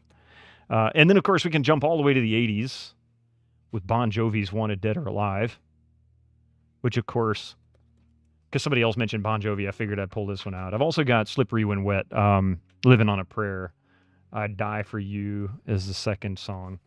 Both good tunes. Bit dusty. I think I need to clean the record. You can even see the dust on stream. How crazy is that? But nuts, isn't it? Good stuff. And Huey Lewis and the News. There was a sticker on this one from when I bought it, and the sticker came off, and you can still see the glue, so this one's kind of ruined for the most part.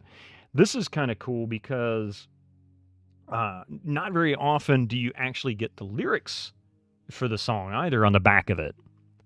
You used to love the HD 280 Pro from Sennheiser. Super comfortable, great sound. Yeah, these are not bad. Where are the Bing Crosby 78s?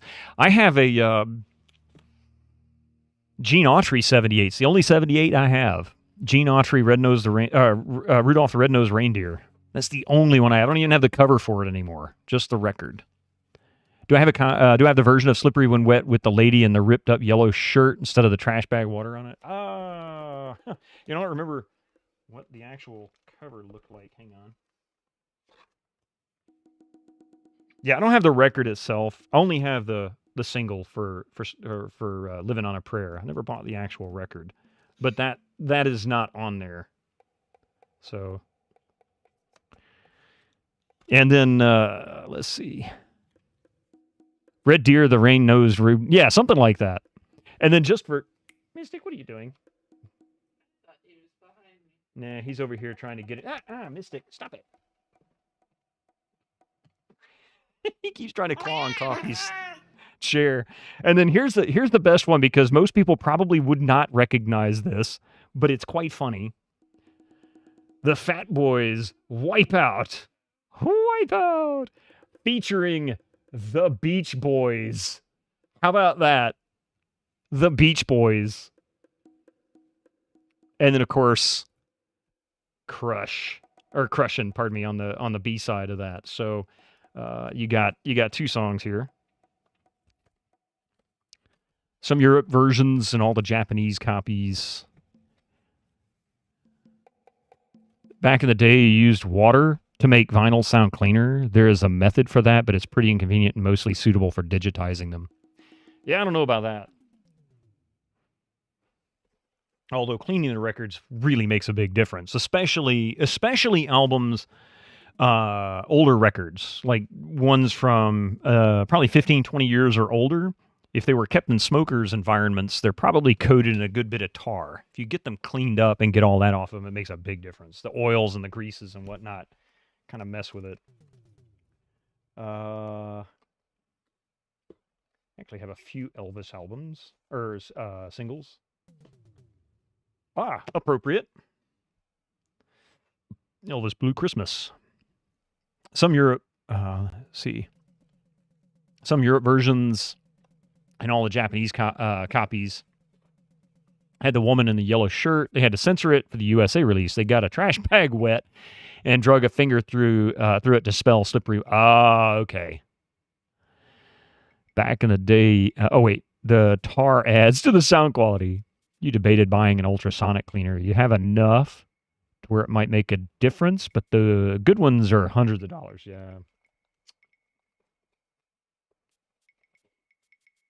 And last but not least, George Harrison's least creative tune, but still a #1 hit.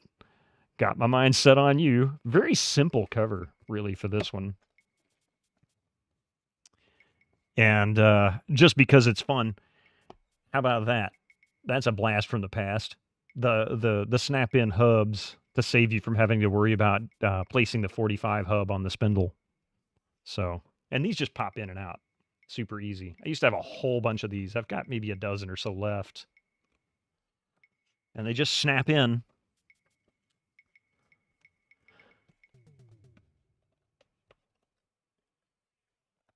There you go.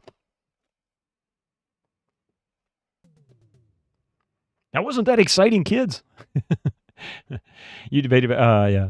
All right, let's see if I can figure out what I'm doing here. Are you guys professional explorers? Uh-huh. That's why we're wearing these spiffy safari jackets and neat pith helmets. Yes, they're quite nice. Gee, thanks. Our safari suits are fashionable, yet practical. And our pith helmets help create an air of professionalism. Do you realize you have two 10-inch records, a Tom Lehrer album, and a bonus disc for the soundtrack, the Scott Pilgrim versus the World game? The game? Oh, wow. I didn't know there was such a thing. I mean, I knew about Scott Pilgrim versus the World. I didn't know that there was a game or a 10-inch record for it. What are you looking for in this jungle? We're trying to find the legendary lost tribe of Amazon women. Why do you want to find a tribe of Amazons? We were previously captured by them. They took us to their secret Amazon fortress. And then I'd rather not say what they did. Death by Snoo Snoo, perhaps? Oh, by the way, Duncan Thrax, thank you for the Gigantify bits twice, actually. Or three times. Oh, yeah. I got one more record to show you here. This is actually a cool one. This was Coffee's. There you go. Back to the Future. It's missing the sleeve. Yeah, it's missing the sleeve, but otherwise everything else is there.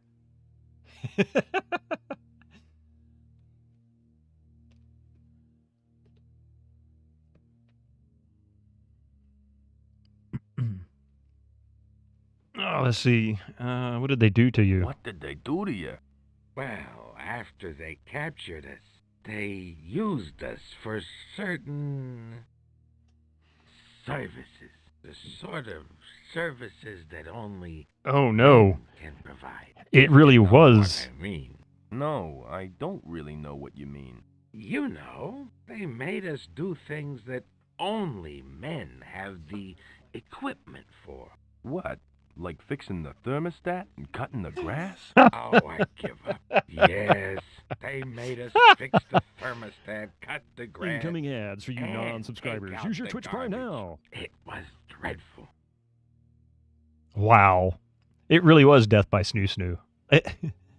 The game is amazing beat 'em up. The main soundtrack was released on a single 12-inch, but it was missing about 12 short tracks. So we released a deluxe complete edition that had a second 10-inch, since it would have been a waste to use a 12-inch and have most of side 2 blank. I mean, they could just expand the grooves. It would allow them to increase the bass a little bit. I'll have to roll it off quite as hard. You want to get revenge for being captured? Do you want to get revenge for being captured? No way. We want to be captured again. He's How did like- you get away? Did you escape? Are you kidding? We wanted to stay there. You see, I've got this embarrassing rash. It's from the jungle heat, you know. They saw that and kicked us out. The game had a remaster last year. Wow, that's even more embarrassing. I haven't heard of it. Where is your rash? Do we want to know? I'd rather not say. It's rather embarrassing. I'm willing to pay lots of money to get rid of it. Ah, so that's where we're going to get cash from. Okay. How's your rash? I've still got it. I tell you, a rash cure in this jungle would be worth money. Well, I'll keep an eye out for one. Thanks. Thanks for talking. See ya. Talk to you later. Somebody knocking at the door? Hang on a second.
Oh, my apologies. Somebody knocked on the door. I'm like, who's knocking on the door? Nobody comes and knocks on the door here. It was remastered in 2021, but physical copies didn't hit until about 2022. Oh, okay. Hello. Hi, Joe. Boy, it's hot here. Is it always this hot? You bet it is. It's so hot that you can chafe and end up with a rash. Yeah, that we already are Just aware like of. I have. I tell you, a rash cure in this jungle would be worth money. Gee, if I find one, I'll let you know. Thanks. It's not that it's a monster. It's that it's we don't necessarily have a ton of people come to our door unless they're delivering something or it's our neighbors. So if they knock on, yeah, or my mother, but we usually know she's coming because she'll message.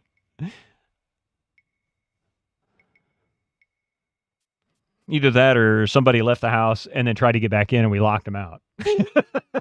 That's the only other time somebody's knocked. That's even worse than a phone call without texting. Okay, so I still don't know what I need.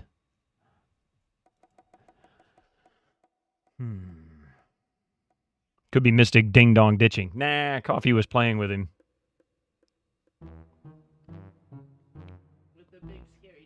Yeah, with a big scary toy. So this is the sloth again, but I don't know how to get the fur from it. I know it, these stupid ads.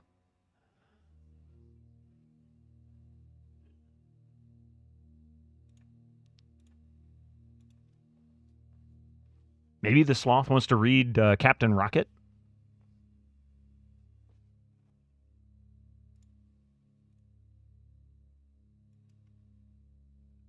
I don't think he's interested.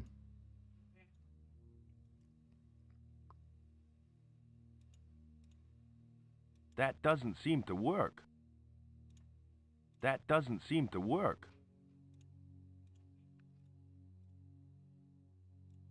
That doesn't seem to work.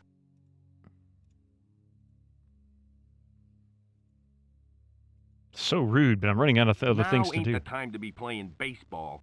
All right. We'll be right back in just a minute following these ads. Don't go anywhere. All right, welcome back. Okay, I promise. We're going to try and figure out some more puzzles before we run out of time on this stream. All right, I promise. I'll try. It's a tree-climbing indentate mammal. I guess talking to Jimmy wasn't such a waste of time after all. He looks like he says that's enough, too. Coffee was sitting there playing with basically a toy on a string with Mystic, and he was having an absolute blast. He doesn't look like he wants her to put it away, but at the same time, he started laying down to play with it. Like, I'm tired. I don't want to do this anymore. He's usually napping right now anyway. What do we need to do here? How do we get the fur from him? This is a now talking about music stream with a video game slowly playing itself in the background. I mean, I could spend an entire stream talking about music. I wouldn't have a problem with that. Whether anybody else would or not, I don't know. Maybe. Probably.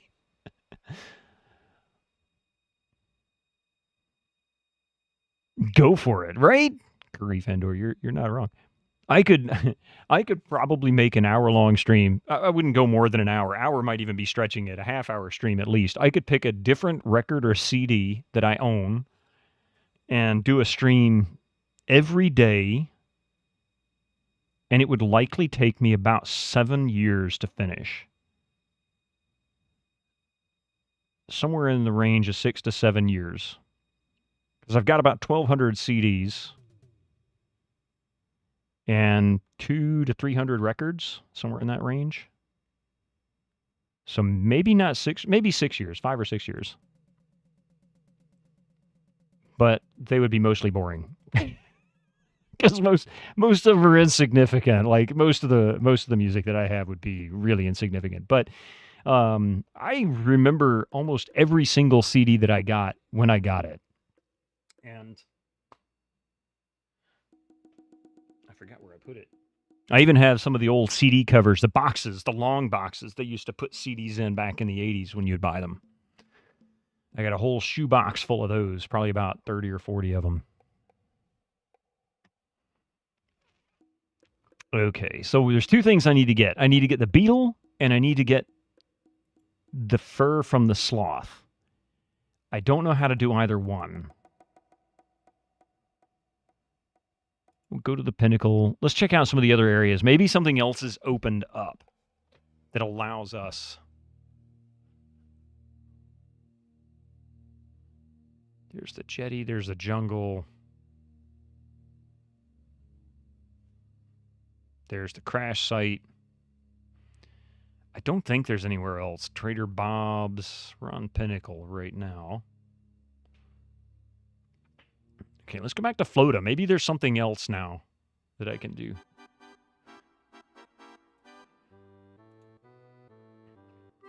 Did I miss something at the far right? That's a good question. We can take a look. Now, I'm as far over as I can. That looks like something, but it's not highlighting it as text. Now, this section, yeah, the jungle. This, I think, is the Salvation Camp, and this is, or maybe this is the Salvation Camp. I don't know.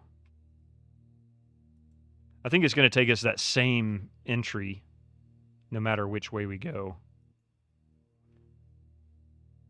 No, not your bad. Trust me, some insight is quite handy. Like I said, when it comes to spoilers and hints, I only ask that people don't provide me story elements or direct conclusions to stuff. But I don't have a problem with somebody making an observation I could have missed. Like, hey, was there something over there? That isn't a problem with me. Most people consider those hints or spoilers. That does make it a little more confusing, I think. But still. All right, let's go to Flota. Now, that is not something I can... It looks like a brain laying on the ground. I don't know what that is. I guess it's a dog toy. That dog has a blue nose.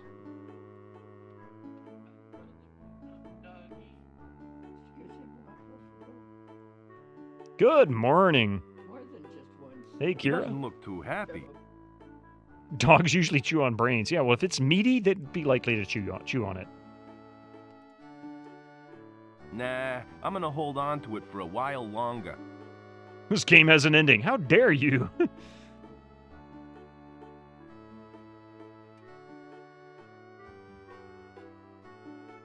How to get past that dog. Duncan Thrax, thank you. Duncan Thrax gifted a tier 1 subscription to Bless Kira you. 64. Thank you for gifting that sub to Kira. Thank you very much for gifting that sub to Kira. That's 54 subs you have gifted to this channel, Duncan Thrax. Thank you so much. And Kira, enjoy your ad-free experience.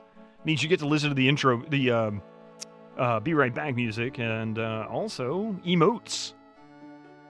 And I don't know if they're tulips or not, but we did pick a flower from the flower bed, and it's no longer an option to pick another flower. Make no mistake, games with endings are few and far between these days. A lot of games just end in cliffhangers.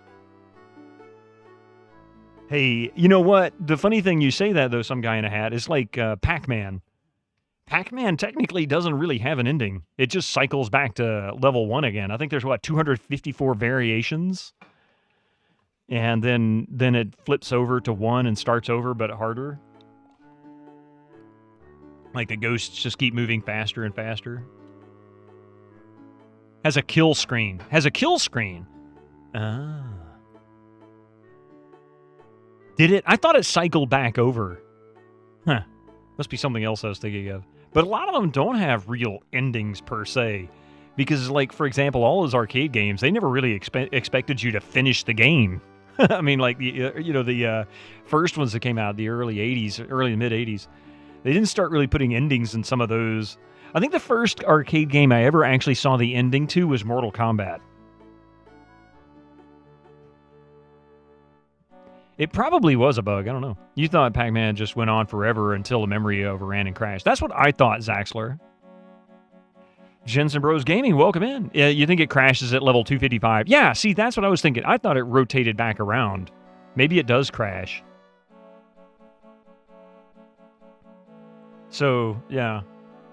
It's not really an ending. It just, they never expected you to get that far. On 1 quarter.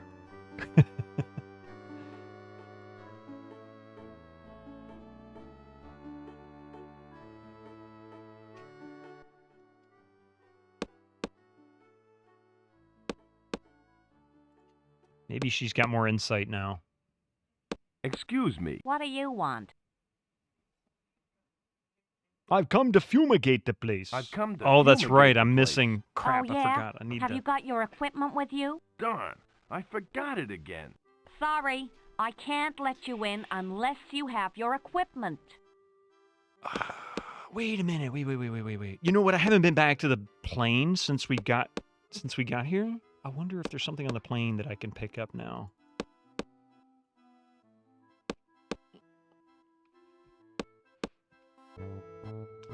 Time to fumigate. You know, I would play that game, Winter Slice, but I've watched Doc CDCS play it, and I'm like, oh my god. Even he was so frustrated, I think, at some points. It's like, I don't know. I really don't know what he was thinking, but man, he looked miserable at some points in that game. Hey. Really?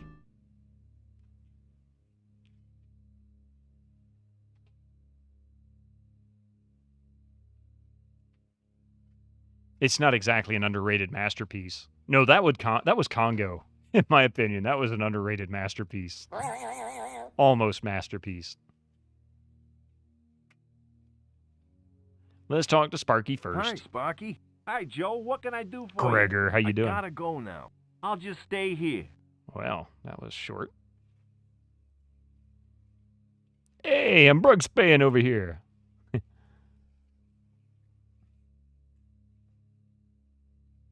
Being a very lazy mlem today. I'd like to be a very lazy mlem today.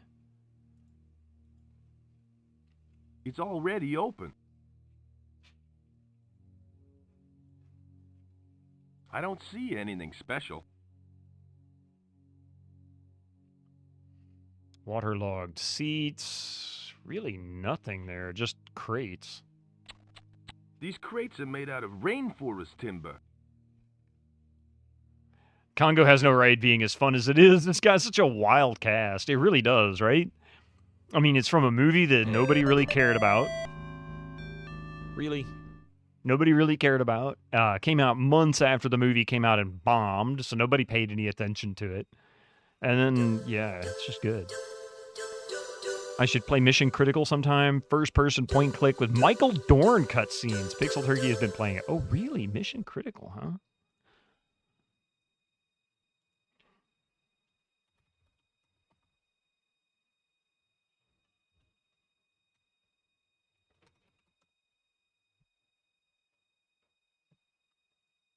I'm going to hang on to that one, too. Take a look at that later.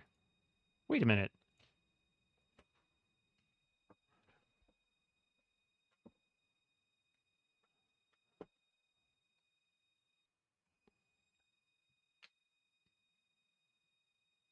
Released November 1995, the game consists of 3D graphics. Features live-action scenes with the cast, including Michael Dorn and Patricia Charbonneau. Game's storyline focuses on the player taking on the role of a single crew member who is left behind on their ship after their captain feigns a surrender to ensure vital mission can continue. Oh, Michael Dorn should be familiar with that. It sounds like something that Picard would have done. It's a good game, kind of strange, but good. Huh. How far am I in Might and Magic? Well, we finished 3. Got 4 through 8 to do, yeah. I'm at least going to do 4 through 6. We'll see about 7 and 8.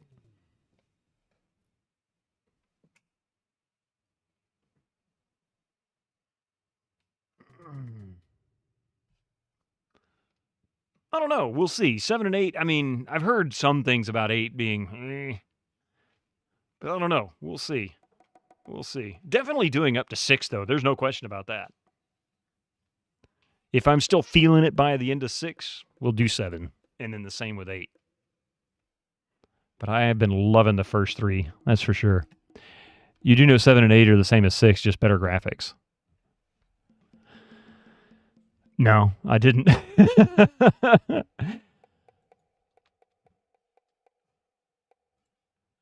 I could do that, but it'd be a waste of time. So there's literally nothing in here for me to do. $1.50 for Mission Critical on GOG right now. Is it really? I didn't even realize it was on GOG. I mean, it's the winter sale, so it kind of makes sense.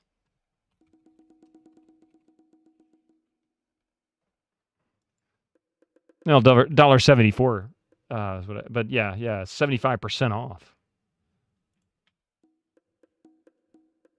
Ah. You know what? Tell you what I might do. I'll look into seeing about doing this maybe on Thursday. But yeah, $1.50 in euros, yeah. Threw me for a second when I saw that. What's the machete-looking thing on the lily pad? It's actually part of the propeller. It was broken off, and he's using it as a paddle.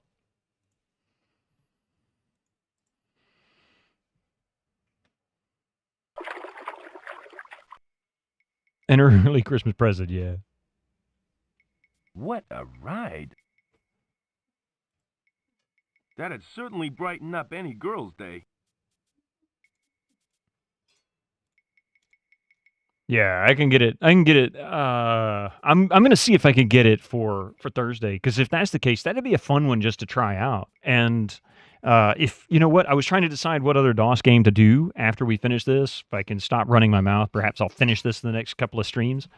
If so, we'll play that before the end of December too. That would be a good one.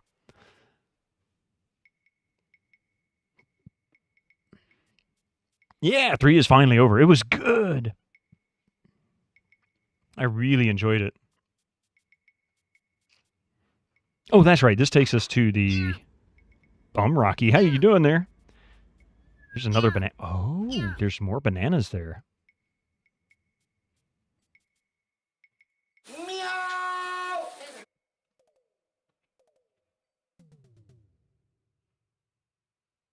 He was out at the time. He wasn't feeling well. And he was having to rest a lot more, so he wasn't present the latter part of it. So he's still hooked. Oh, and he's still hooked on Path of Exile. Zwei, excuse me, not Zvi. Zwei, 2. I'm ignorant. I don't know how to pronounce that.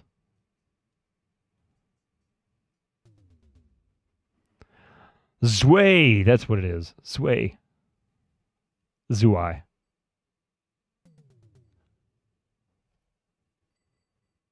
You're hooked on Horizon Forbidden West and No Man's Sky. Oh, you're hooked on Premium Bowling. Nice. So it looks like, I guess I can pick up lots of bananas. I don't know. Well, I mean, there's monkeys on this island, so I guess that makes sense.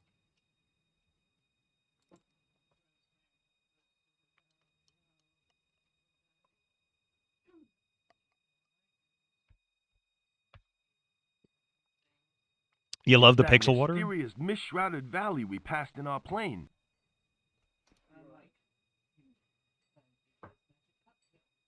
Monkeys on this island? Hey, that gives me a great idea for a game. 3 times the stream. Wait, dude, they gotta let you deactivate this clip. Really? Oh, jeez. Actually, is that something I can disable?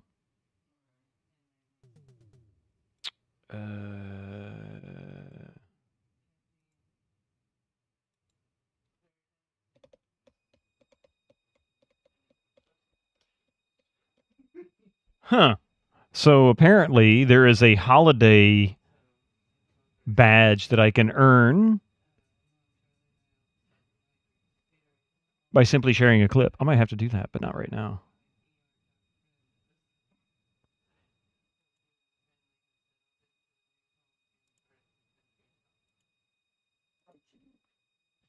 You never get so you must have disabled it somewhere. That's probably it. I don't know where you would disable it. I mean, I know they've been doing it because I've been getting messages about it for a while. You don't use Twitch alerts, so that may be why you don't get it. Ah, yeah.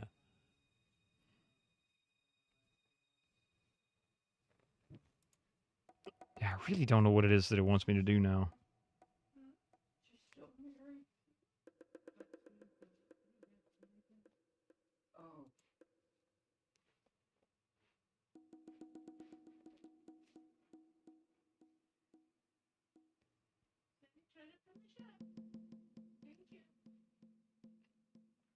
To the pinnacle.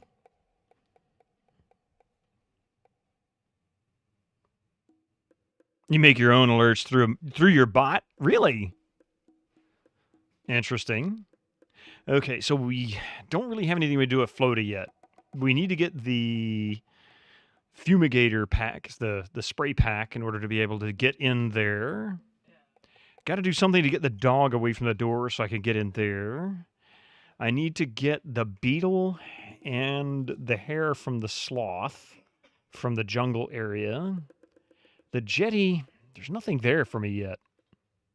That takes us to the mist-shrouded area that he saw in the valley.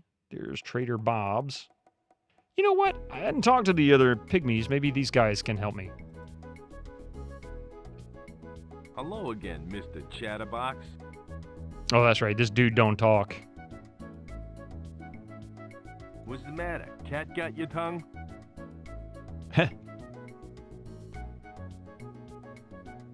Do you come from around here? He does at least answer yes and no. Where's the pygmy village?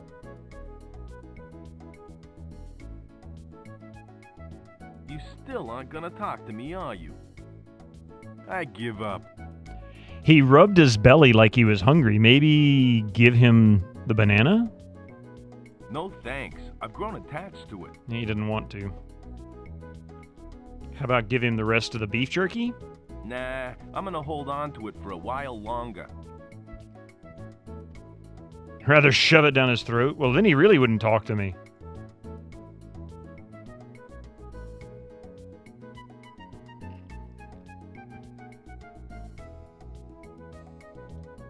Hello, I'm Joe King, pilot for hire.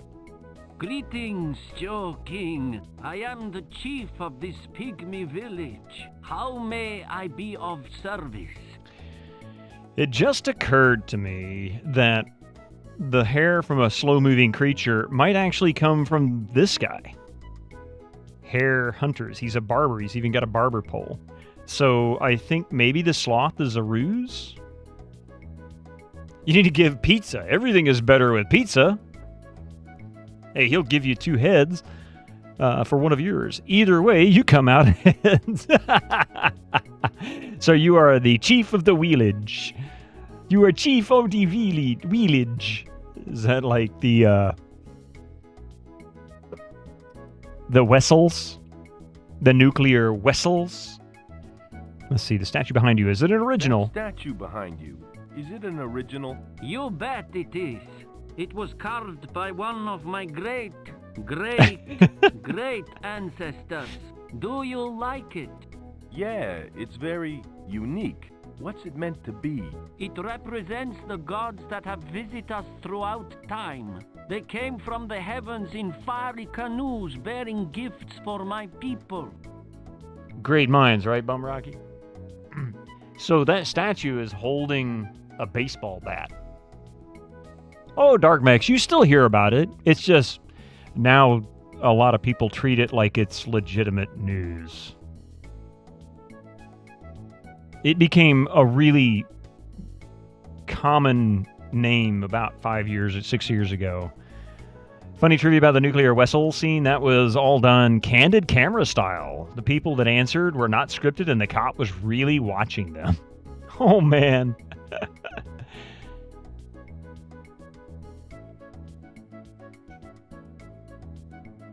What sort of gifts did the gods bring you? All sorts of things.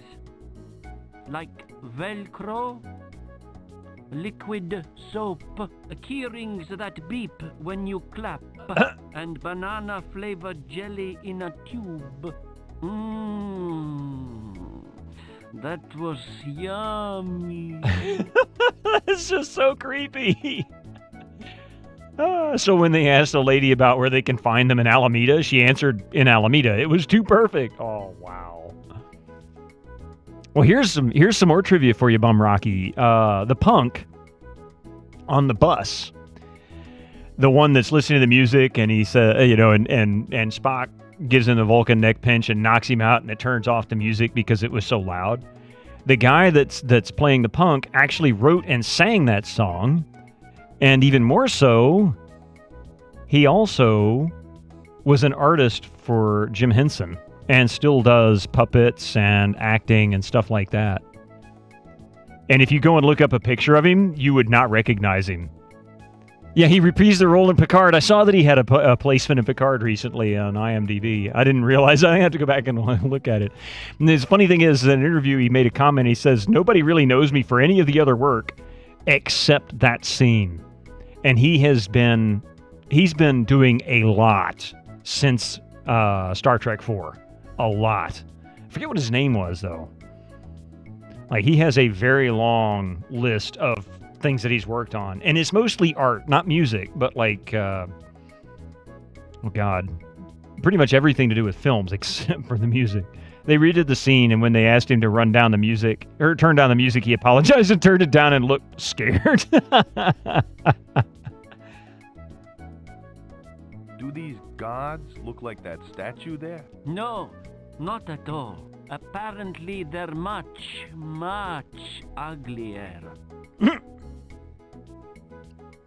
Have you ever met any of these gods? Not personally. They aren't due to visit again for another 2 years. Thanks Why? for the tribal history lesson. I feel smarter already. My pleasure.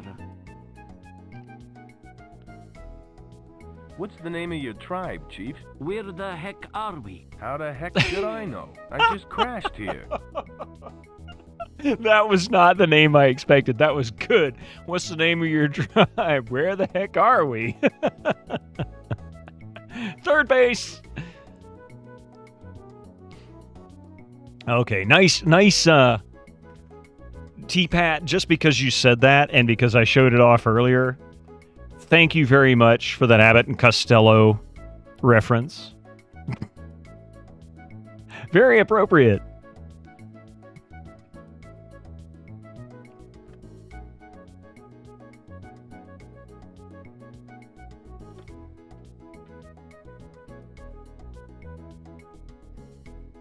I've read about you guys in National Enquirer. It was an honest mistake. We were young. We were naive. We were in love. We were giddy with joy. We were drunk. Besides, she never said she was the governor's wife. Did I say National Enquirer? I meant National Geographic. Oh, yeah, right. Of course. Look, just forget what I said, okay? Nice talking to you, Chief. Always a pleasure, Joe. You used to have a bunch of tapes from the Abbott Costello radio show and the Camel cigarettes jingle and how healthy Camels were all over the other brands. Yeah. That always cracked me up. It's like, oh my God, the biggest lie in advertising. Kind of like how Yucatan allegedly got its name from because a Spanish explorer asked where they were, and someone replied, "I don't understand you," in a Mayan language. Oh. Where are we? Yucatan. Ah, okay.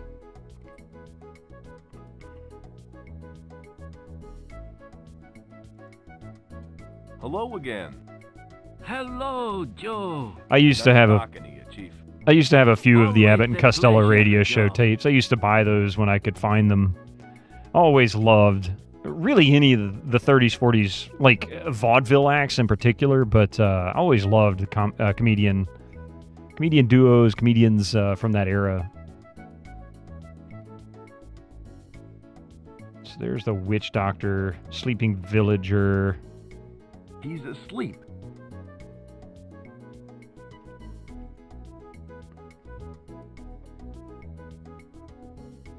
It's already open. Oh, sorry. I thought it was empty.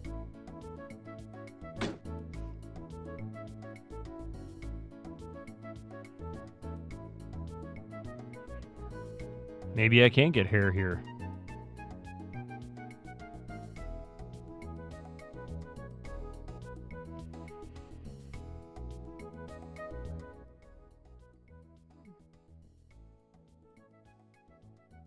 Hi, I'm Joe King, pilot for hire. Can I help you? I'm interested in some of your merchandise. Which merchandise in particular? I'm interested in that vacuum cleaner thingy. A lot of people mistake it for a pesticide pack. Uh-huh. It's definitely a vacuum cleaner. It just It's occurred to me that was the built-in pesticide battery, pack. And it's on sale for 1 day only. Okay. What's with the barber chair out front? That's part of my village hair salon. I'm a qualified stylist, except I don't get to use my skills much. The only thing people want around here are bowl cuts. Bowl cuts. So this is our pesticide pack. We can't get the pesticide pack until we get money, which means we need to figure out how to get the hair from a slow-moving creature and what's the and the bug, the beetle. That's it. Only 1 day. Good thing there's no time mechanism in this game. No kidding. There's nothing wrong with bowl cuts. I guess not, but I would like to try something different every now and again. Is hairstyling a family tradition? Sort of. My great-grandfather used to take a little off the top, if you know what I mean, until he ran out of customers. Could you give me a haircut? Maybe another day. I've got a date with Bob tonight, and I have to get ready. I'm really nervous about it. How come you're nervous about your date tonight? Oh, it's no big deal. Bob gave me some perfume, which I was going to wear tonight. But Wedgwood drank the entire bottle. He was drunk for a whole week. Oh, good God. That explains the alluring aroma when we first met. I haven't the heart to tell Bob what happened, and I know he'll be expecting me to wear the perfume. What am I going to do? If I find some perfume, will you trade some stuff in the store for it? I'm sorry, but I'm not allowed to do that. But I could trade you something of mine, like my trusty hairdressing scissors, for example. I'll keep that in mind if I happen to find some perfume. Thanks. Okay. So I need to get the net so that I can get the perfume that's floating in the water behind Sparky. Where did you learn to speak English? The missionaries in the jungle can speak Pygmy, so they taught me how to speak English. I'm the only one in my village that can speak it fluently. You know, it's funny. I didn't even try talking to her before because I just assumed she couldn't. Hey, Jill, not time to perfumigate.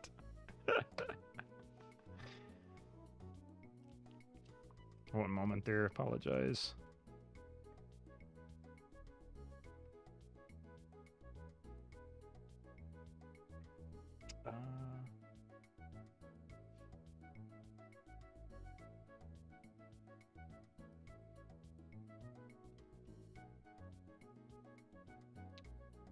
Actually,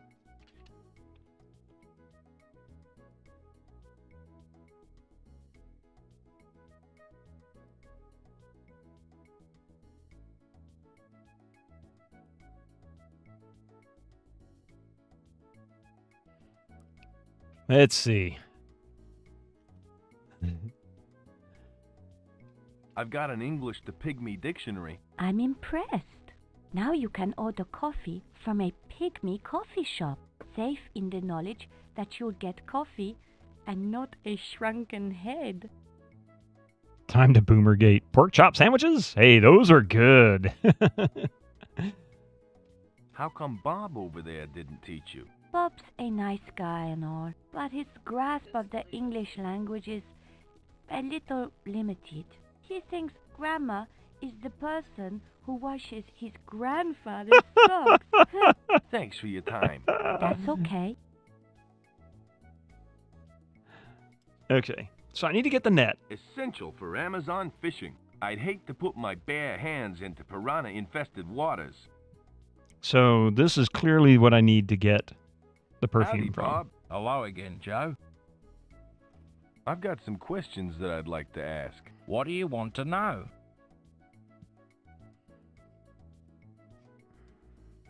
Could you tell me more about Naomi? She's sweet, smart, and she's my girl. We're going out tonight, and I was hoping to give her some flowers, but I haven't had the chance to go out and get some. What sort of things do you sell? I sell all sorts of things. Some of them are only for special customers. What are you interested in? I have a feeling I'm going to have to get some flowers to give to him so that I can become a special customer to get a net so I can go get the perfume to give to her so that she'll give me her scissors so I can go get the fur from the sloth. Oh my God, that's complex. How do I get to be a special customer? I generally reward my long-term or really helpful customers with special status. If you want to be special, do something to impress me. I think I'll browse. Let me know if you find something you like. If you know what I mean, mean, nudge, nudge, wink, wink. Say no more, say no more. Yeah, I'm not sure where I'm going to get the flowers because I can't... Well, maybe the flowers are now pickable again. I wonder if they're pickable now at Flota's camp.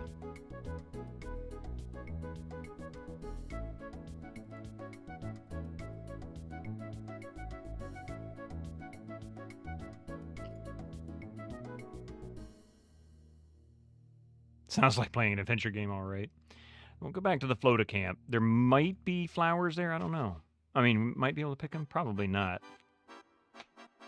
Yeah, see, still can't pick them.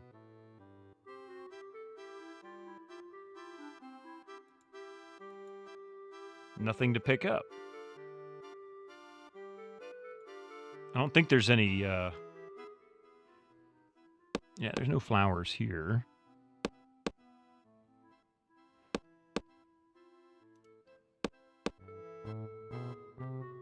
Wait a minute. I don't think I tried messing with these. It looks like some sort of door lock. I can't move it. Hey! Keep your mitts off that! She didn't seem very happy about that, does she?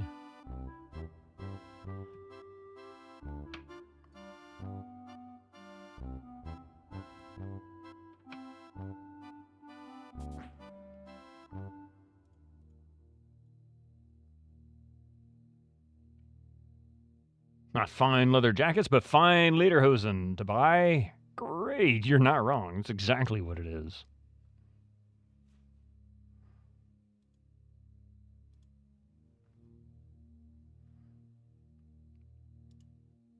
Salvation? The small print says, every Sunday with Jimmy and Mary Lou.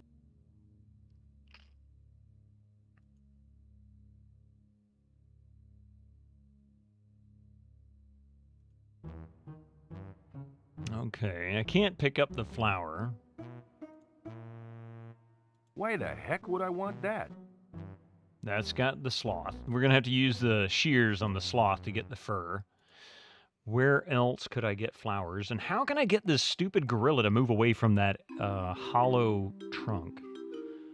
That's the other question. Is there flowers here I can pick?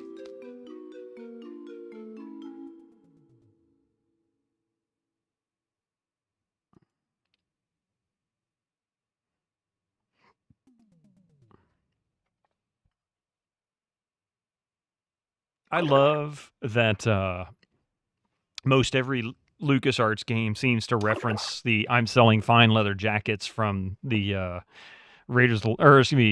Indiana Jones and the Last Crusade game. It's there's no flowers there. How do we turn the waterfall or divert it? There's got to be a hidden door behind that, or some cave or something back there. That water is really moving fast.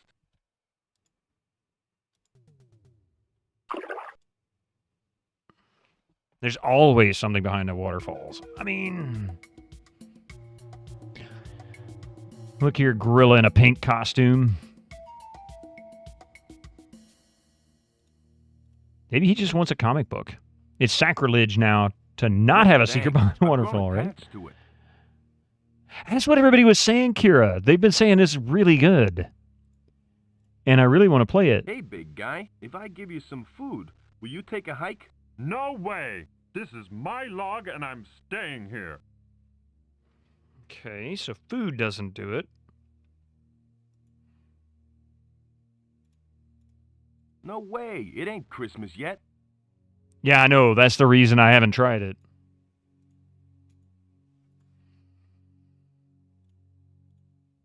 No way, it ain't Christmas yet. You don't have Game Pass. You have to wait for the price to come down. Oh, is it on Game Pass? I didn't know that. I don't have Game Pass either, but that makes it a little more accessible. Hey, buddy, do you mind? This is my hollow log. Sorry, I'll get out of your way. What a touchy guy. Hello again. What is it this time? Oh, it's third-hand knowledge. Gotcha. I mean, I hadn't heard anybody mention it, so I don't know if it is or isn't. You need a new PC to play that. I doubt I could... Well, I don't know. I could probably stream it on this PC on its lowest settings, but I'm not sure. First game to ever require RTX to play it? Oh, I didn't know it required RTX. Interesting. Huh. I mean, this PC would run it, but I don't know how well I'd be able to stream it. I got enough video memory. It might be okay. How did you do that disappearing trick before? That's my little secret.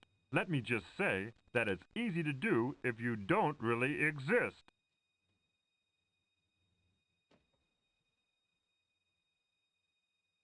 Would you disappear again if I said you don't exist? Maybe, but of course, you'd have to say that I don't exist, and you wouldn't really want to do that, would you? Sorry, pal, but you don't exist. Sorry, pal, but you don't exist. Thanks a lot, bud. I have the strangest feeling of deja vu. So it is monkey business. Well, that was easy to get rid of him. I can't believe I didn't catch that the last time. Oh, look, a whole new section of places I haven't been to yet. Oh. I hate heights. Okay, that's concerning. So we just got rid of the bridge troll.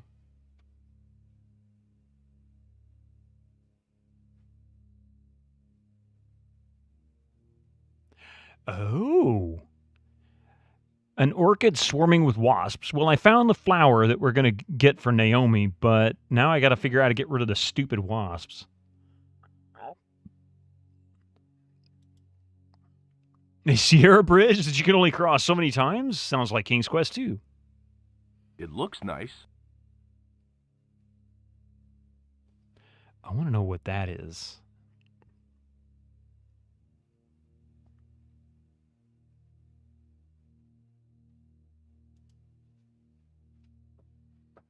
It's a beautiful orchid, but it's swarming with some nasty-looking wasps. Speaking of Sierra, you saw Ken and Roberta Williams' old lake house is an Airbnb now. You better save before you go in. You think there was a bridge like that in one of the Space Quest games too? That sounds very familiar. Actually, that's a good idea to save. Get shaved.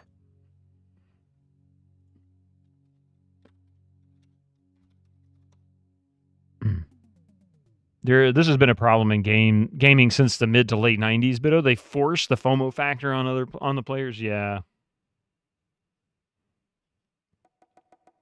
Was it the first one? Oh, that's right, in the desert. Yeah, the desert, when you're trying to escape the sandworm thing, you can only go over that bridge a few times. Eventually it breaks. And it can be a real problem because if you can't get across that bridge, you're screwed. The game, you soft lock, I think. If I remember.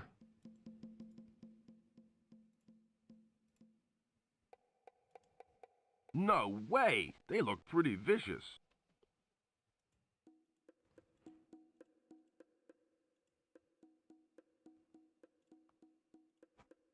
I'm a pilot for hire, not a pyromaniac. You saw Braxton Wise do that many a time. Poor Braxton. I'm not feeling that hungry. That doesn't seem to work. I don't want to cut that. How am I going to get rid of these wasps? Gotta smoke them out. You might be right. I do have a lighter, but what am I going to set on fire? Oh, what the heck is this? Why does it look like Skeletor has boobs? Oh, they're buttons. Wow. Got any smoked sausages? No, I got some beef jerky.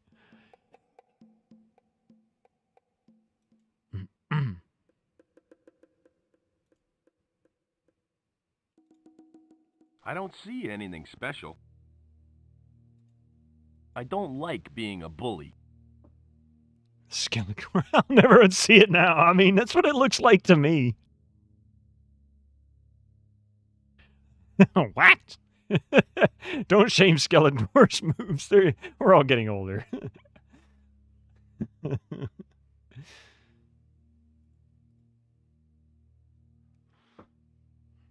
I think I hear someone coming. Oh, he's going to go hide behind a rock. Okay. I better hide.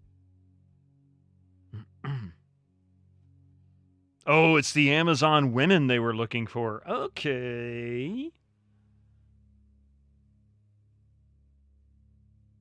Left. Hail, sister. Hail! Did you hunt well? Yes. Tonight we will feast on roast sloth and native berries. Excellent. My palate tingles in anticipation. You may enter the fortress.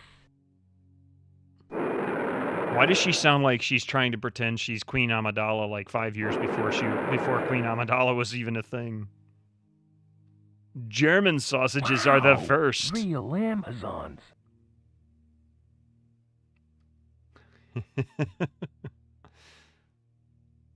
It's an actual Amazon. I thought you'd solved a drag puzzle. Oh.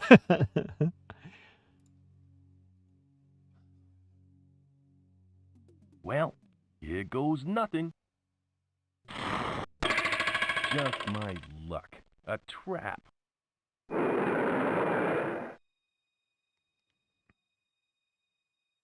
You're in big trouble now, mister. Men are not allowed here. Come with me. Time for Snoo Snoo. Later that day in the Amazon dungeon. Hey, let me out of here. Oh, great. Now I'm stuck in some stupid jail. It's a male-sensitive button. Yeah, Master Gregor, Abbott and Costello complained about this, and they wanted to go back. I'd rather not wake him. He probably needs his rest. Hello. What do you want? You have to serve the ladies there. What's your name? I'm Ernest Wilkins. Ernie Wilkins, that's me. Are you a famous explorer? Yeah, well, sorta. I've been looking for this Amazon tribe for years, and now I finally found them. Why? Was it worth it? Boy, was it worth it. Is there any way out of this place? You don't want to leave, do you? What do you want to leave for? Oh, I don't know. I guess I have this thing about being locked up. Hey, you gotta loosen up. After a few days in here, you'll be just like Bert over there. What? Insane? Now, mellow. I think you should get some rest. I think so too.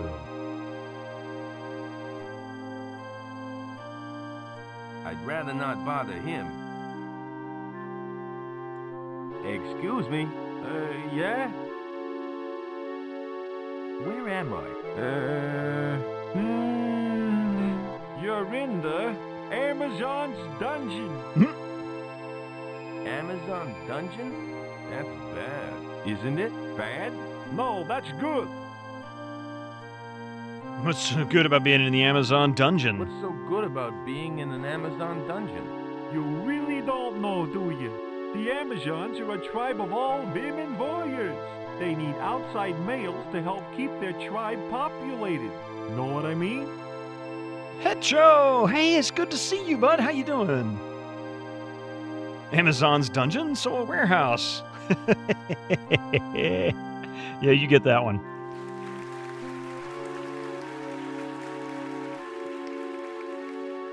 How long have you been here?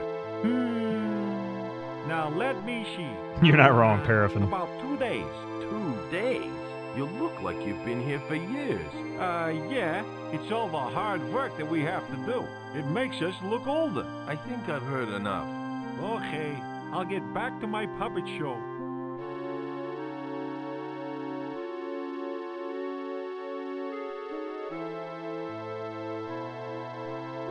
Ah, it feels nice and warm. No thanks. I'm a wild-eyed loner at the gates of oblivion. The gates of oblivion. This was my lucky bat when I played in the majors.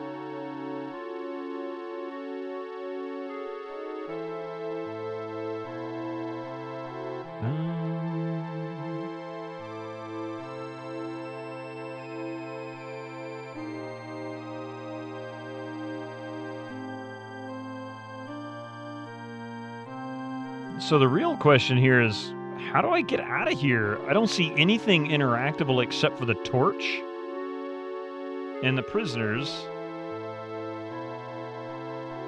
And there seems to be incoming ads for you non-subscribers. Use your Twitch Prime now. a lack of dialogue options. I'd rather not wake him. Hang on a sec.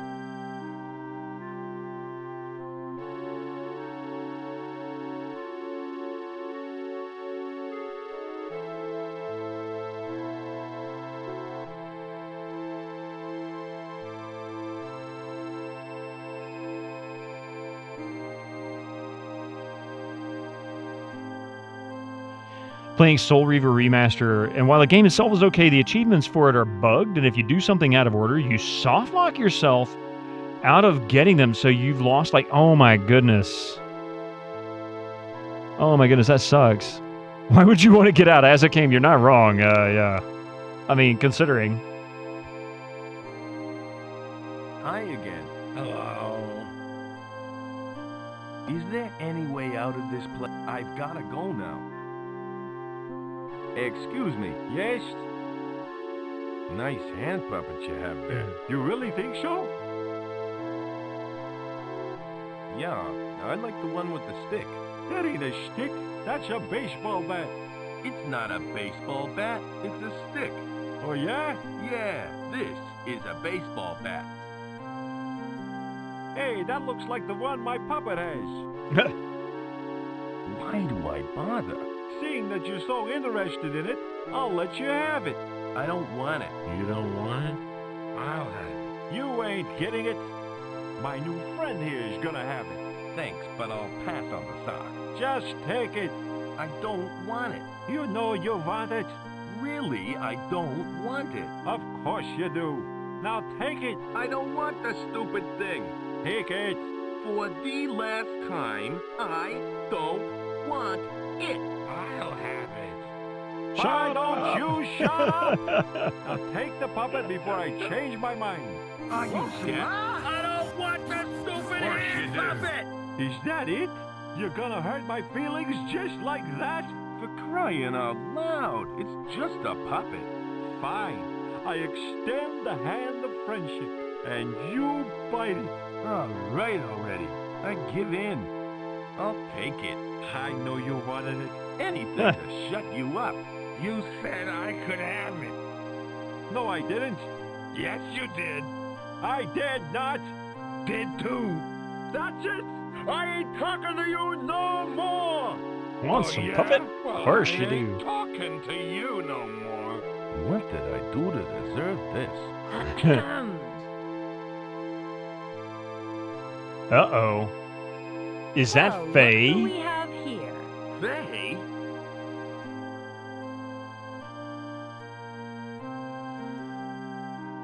If it isn't Joseph King. He does. I mean, it is an You know odd you were the exchange. cause of this racket. What are you doing here? After you abandoned me at the crash site, I decided to find help myself. I came across a tribe of Amazon women who've been kind enough to feed and shelter me. I need to lower the audio for the music, and I can't get to the settings yet, so I am going to lower that. I think I can lower the audio for the music.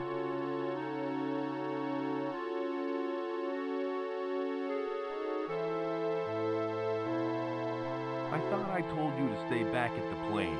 Well, it's lucky for you that I didn't. I'm your only ticket out of this dump.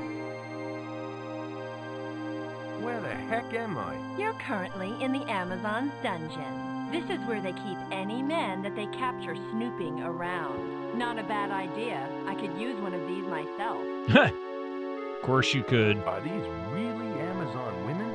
Uh-huh. 100% bona fide Amazonian. They're really nice people. They just want to keep to themselves and live a peaceful life. Well, are you gonna get me out of here? That depends. Are you going to apologize for all the trouble you caused me?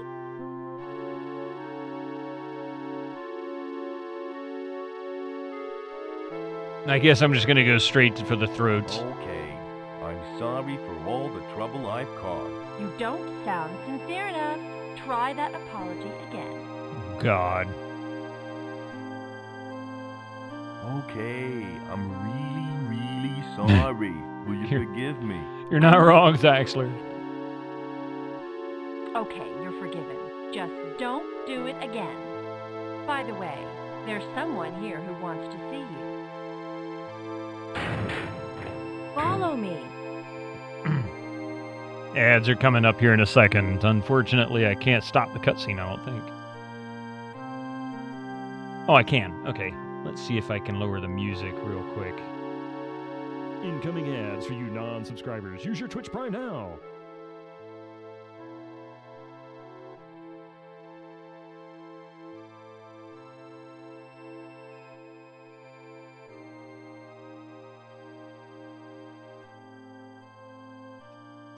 All right, give me just a few minutes here. We'll be right back. These are the last set of ads for today, which is both good and bad.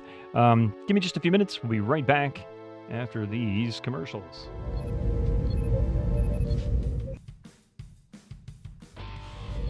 Hey, welcome back. Yeah, all right. What was I doing here? Oh, yeah, I got to fix the audio. There we go. For 8-bit gamers, how are you doing? All right, so looks like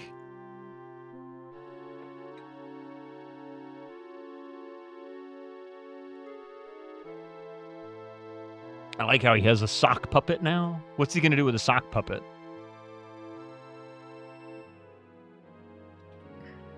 I've just been cooped up in some smelly dungeon. What's going on around here? Joe, this is the head of the Royal Amazon Guard. Tell him your story. We are very sorry to have had to use force to bring you here, but we had no other choice. You could have tried a telegram. Our princess is in grave danger. We believe that she was captured by the evil men at Floda. Your princess? You don't mean Azura, do you? Trader Bob has told me all about her. He has? You already know about her? Of course I do. I am a man of many talents. Yeah, right. So are you going to help rescue the princess? Hey, I'm working on it already. You are? Joe, I don't know what to say. Well, you could say something nice for a change. And what is that supposed to mean? Well, you haven't been the nicest person since we crashed. What do you expect? My career is on the line here. Hey, so is mine. Sorry to interrupt, but we are wasting precious time. Perhaps you could put your differences aside for one moment. I will, if she will. Wow. Oh, all right. Such Good. children. Press X to doubt, yeah. Well, F to pay I guess I respects. better go and rescue the princess then. Thank you, Joe. Good luck in your mission. Yeah, Joe. Good luck. I guess I better find that princess.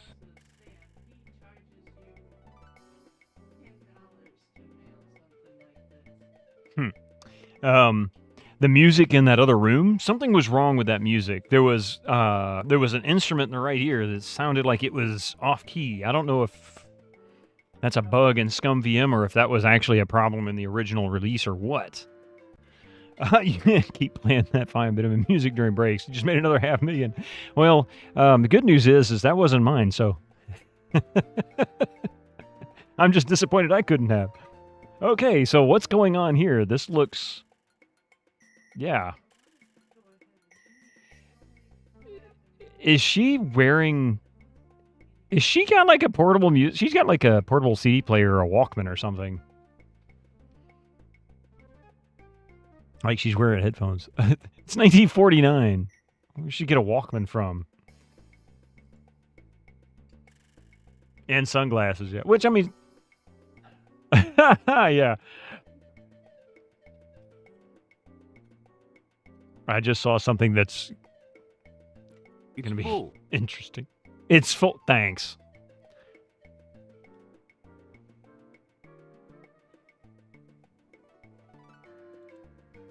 I'd rather not bother her.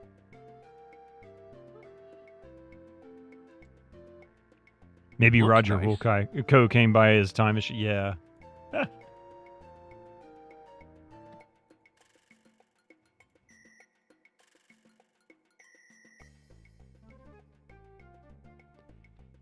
Are these the latex bays of Eastros? How dare you attempt to contradict me? Sorry to bother you. I'm in the middle of bathing. What do you want? What do you do when you're not all wet?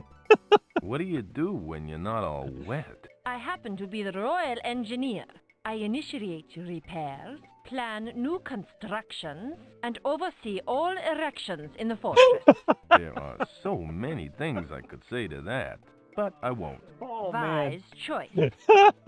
What a great choice of words. Yeah. What?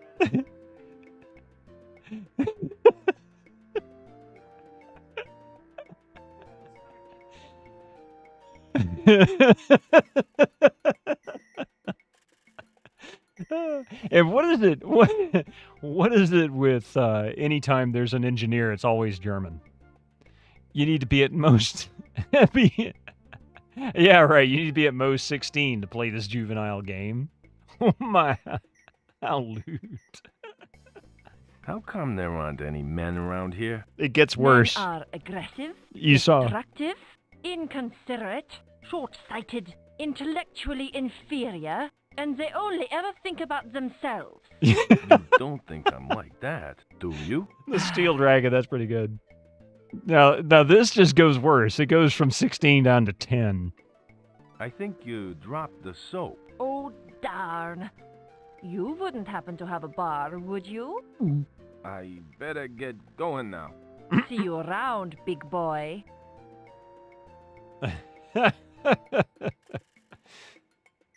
Cute.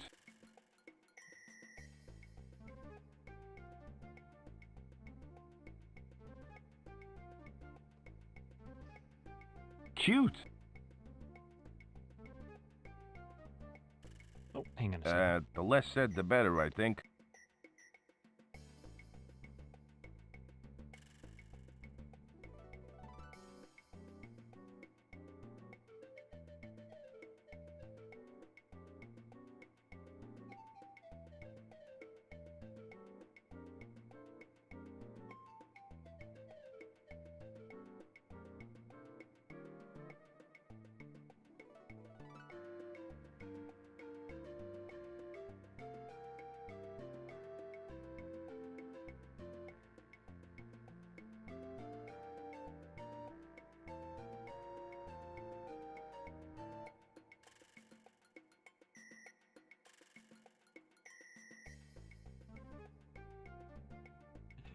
All right. Hey, Phalanges. Are you embarrassed yet?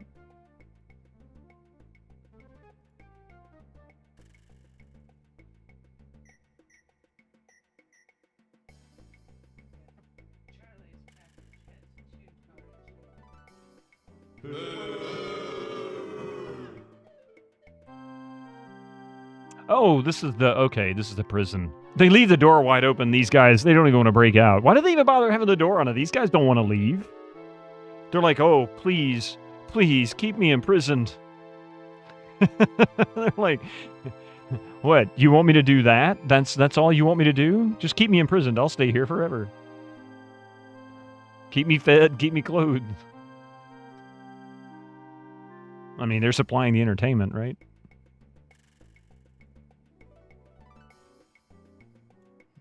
You're just in time to watch another Larry Laffer game. I mean, you're not wrong, Phalanges. That's pretty much what it's turning into.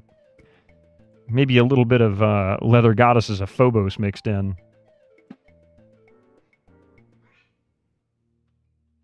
All right. I may need this if I ever run into Punch and Judy. You know, it's kind of sad. I don't think I picked anything else up. Maybe, let's see.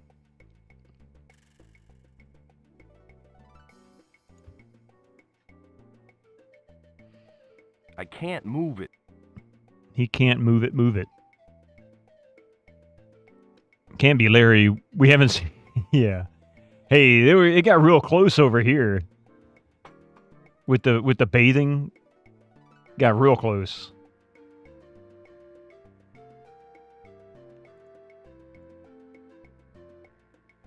I'd rather not bother her.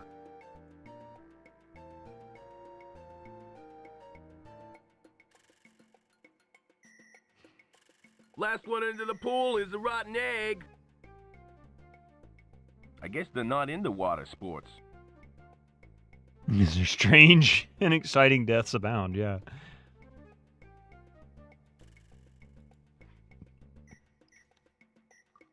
They're not my type.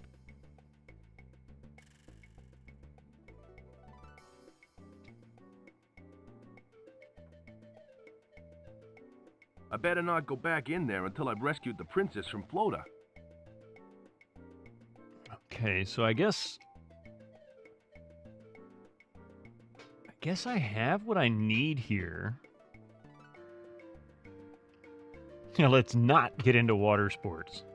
You have a problem with water sports? I think these guys took their inspiration mainly from LucasArts. I think you're right. I mean, I kind of get some Sierra vibes here every now and then, but for the most part, I think it's mostly LucasArts. It's kind of hard to know. It's 1995. Hey, Astrial, welcome in.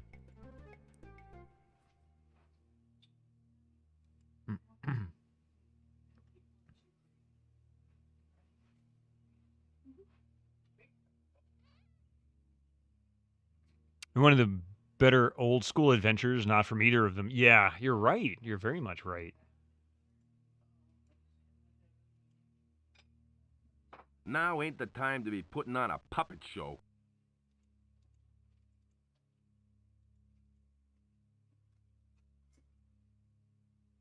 I'm a pilot for hire, not a pyromaniac.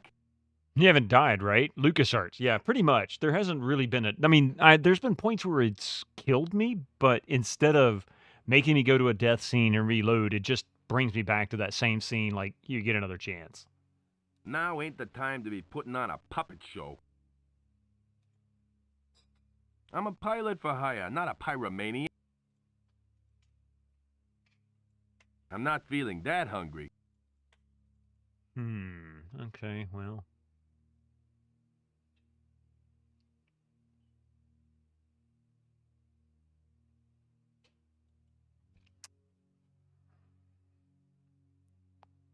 I'm guessing this is the same waterfall. Cute. That we see where the beetle is located. So I wonder if this is if this is where we turn it off, or how we can get it to stop. Clog it up.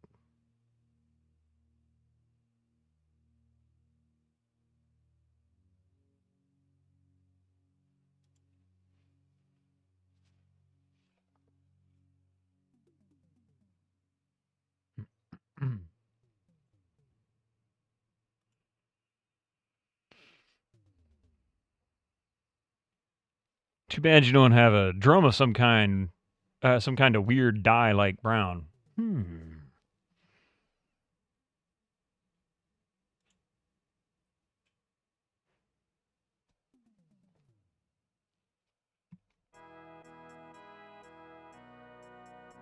Oh, wait a minute.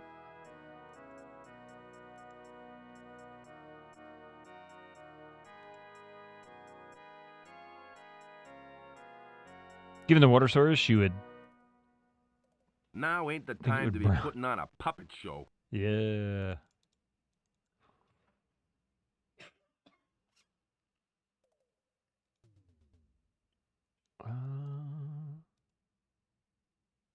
Is he going to give me that pirate hat? Hi there, little fella. Want another banana? Excuse me.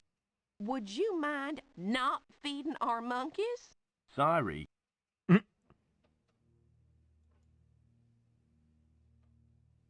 Howdy, Jim. Hello again, Joe. Welcome back to our holy little hovel.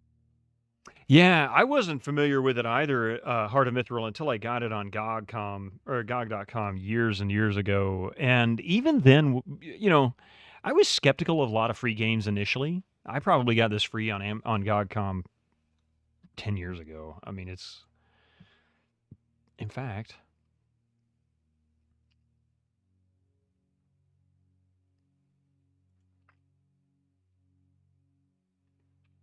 Kind of curious now. This should be one of the first games I actually got.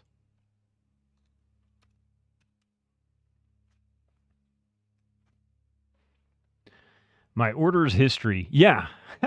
Wow. All right. So my first games, this is kind of funny, goes all the way back December 16th, 2012, so 12 years ago. Worlds of Ultima, Savage Empire, Warsaw.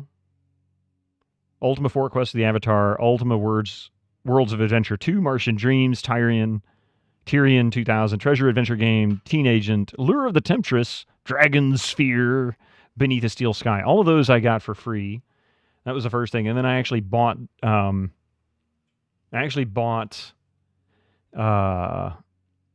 King's Quest, Police Quest, and Space Quest collection for my mother. That was the very first thing I purchased. And then after that, I got Fallout 1, 2, and Tactics for free, and then Witcher 3 for free.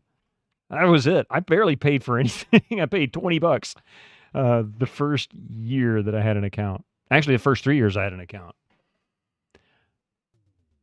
It deserves more recognition. It was made with love. Yeah, this is actually your first GOG purchase. You got this free game. I was looking to see when I got this. It might have been...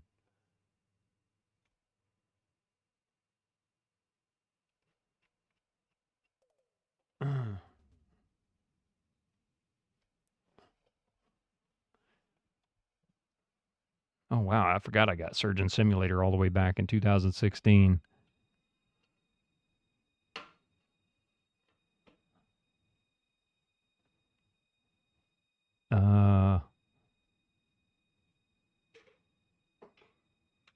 I swear I got this much sooner than what I'm showing here. Lure of the Temptress definitely needs to be a stream soon, too, but it's hard as balls. That's what I've heard. It's one of the reasons I haven't touched it yet.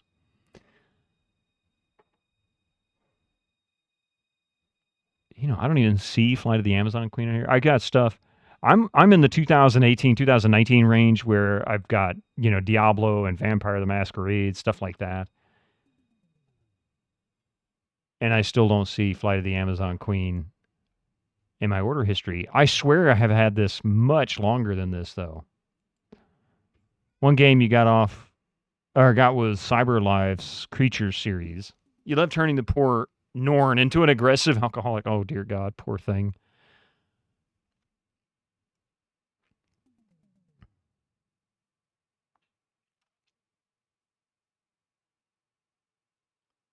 Ah, there it is. Yeah, so I picked up another host of free games in 2020, and this was one of them. That was a Calabeth, of course, Ascendant, Biomenace, Kane, Echelon, Flight of the Amazon Queen, Jill of the Jungle, Bangfried, Stargunner. Stargunner soundtrack is so good. Warwind, which I've heard nightmares from. Duke. Yeah, Warwind, him and Warwind, and Lords of Might. Anyway, Lords of Midnight, pardon me. I've got some more animal questions. Sure thing. Fire away. Charles Cecil will happily tell it on social media. There's a funny story about it? Like what? April 7th, 2013. Wow. GOG is so good for the value. Normally there are some stinkers. Yeah, I mean, of course, it's free games. Hang on a second.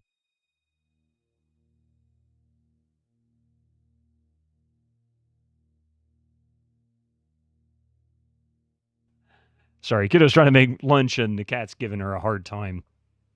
Really a hard time. All right, let's see. Is it true that oh yeah, we've already asked that. Does Mary Lou help you in your animal research? Nope, I'm afraid not. She's more concerned with manicuring than science. Nice talking to you. Oh, bless you, my son.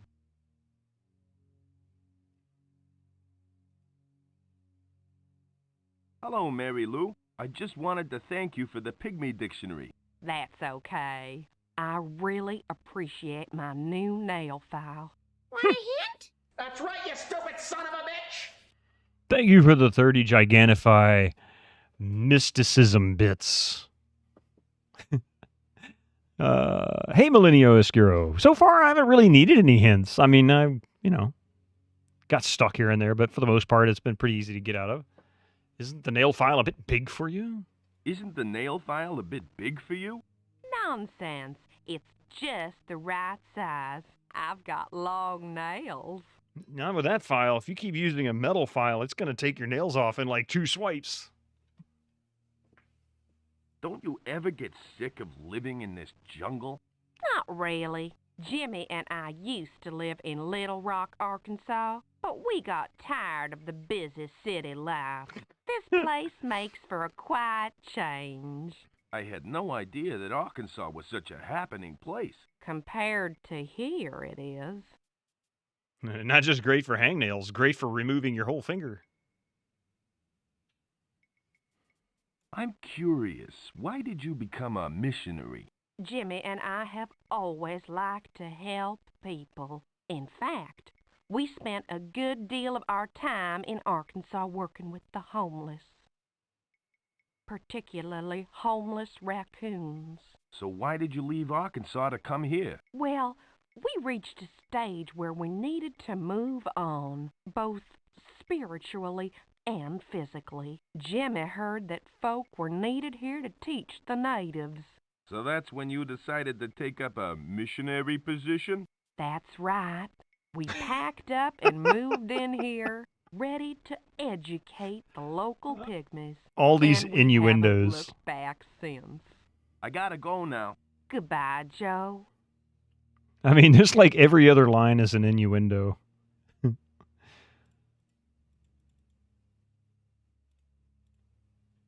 Now ain't the time to be putting on a puppet show. I forgot how much the belt humor was there in this, right?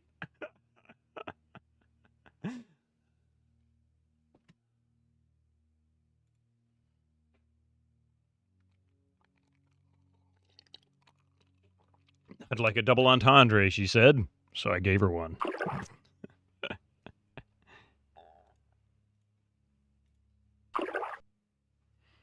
Now ain't the time to be putting on a puppet show. Now ain't the time to be putting on a puppet show.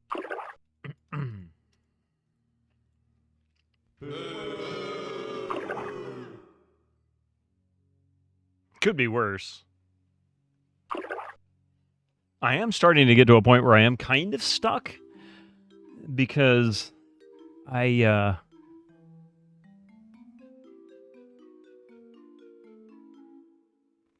know what I need to do, but I can't seem to get what I need to get it started, to kick it off. Now ain't the time to be put...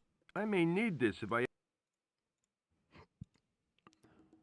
Now ain't...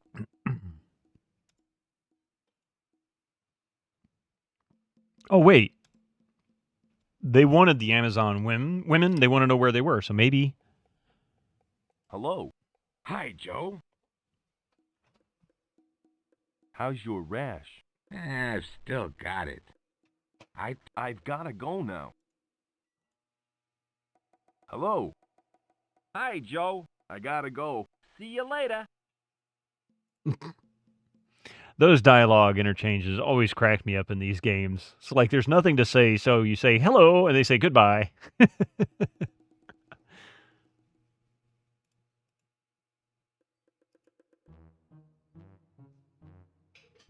All right, so I know how to get the fur from him. I just don't know how to get the scissors from her. I need to get that orchid, I think.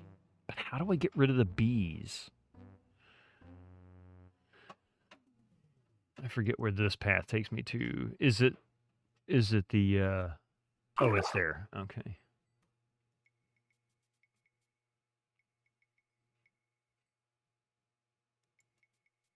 Monkey 2 has one option for backing out of a conversation that still makes you chuckle. Oh, really? What's that?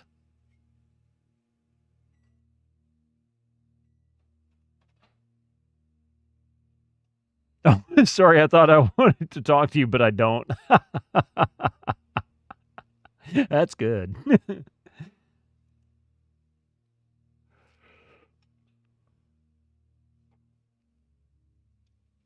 I may not have made a ton of progress today, but I still feel like I've moved quite a bit considering.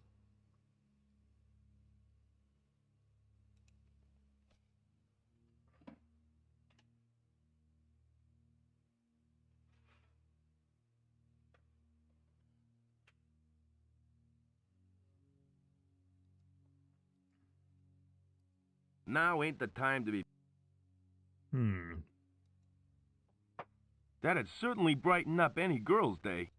So that's the perfume that I need to get out of the water. I need to fish that out of the water. I need the net to get put that. My arm in That'd certainly That's the problem. You don't remember which, but you did play a game where you could just walk away from an NPC in the middle of a dialogue and they would say something about you being rude. That sounds familiar. I think I've played that too, but I don't remember what it was. I saw something other than walked a path. What did I see? I swear I did. I must have thought I saw something different. Oh, I bet that's what it was. I bet I saw one of the tooltips for the menu, because it was like one word.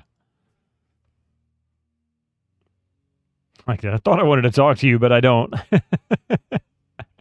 There might be several games that do that, but you cannot remember any specific ones. I can't either, but I swear I've seen that before. I remember laughing about it. It was years ago. Fallout 4 do that is... It's the one that doesn't lock you into conversations. Oh, maybe?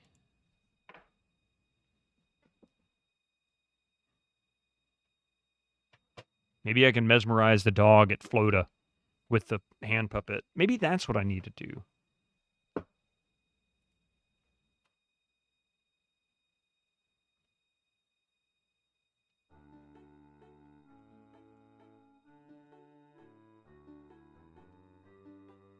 Now ain't the time to be putting on a puppet show. No, that's not it. And we need the vacuum cleaner that looks like a spray pack for the fumigate. That we've already gone to.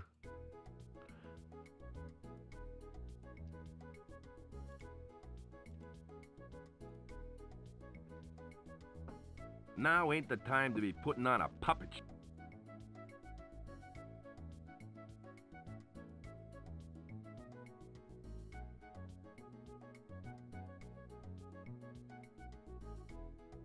Nah, I'm gonna hold on to it for a... Nah.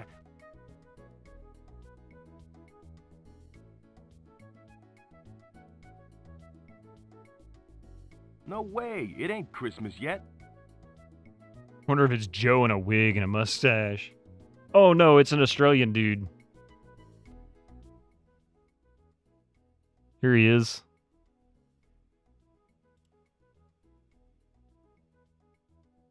Howdy, Bob. Hello again, Joe.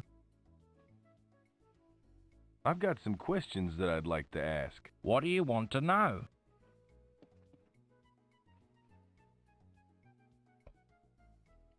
I already asked all this stuff. Yeah. What sort of things do you sell? I sell all sorts of things. Some of them are only for special customers. Yeah, see, he doesn't... Hello, Naomi. Hello, Joe. I've gotta go now. Hello. Hello. I'd like to talk, but I gotta fly. Wise guy, eh?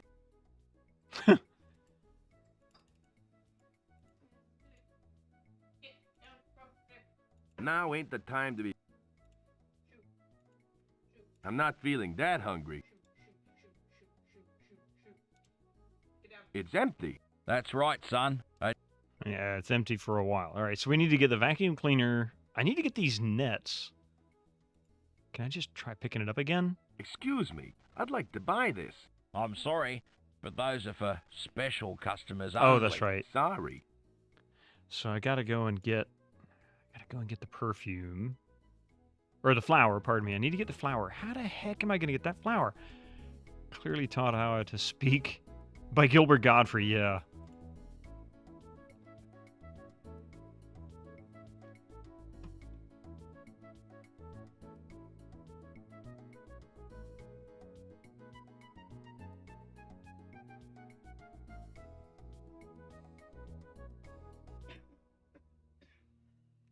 Okay, so Trader Bob's is a waste of time. The crash site's a waste of time for now.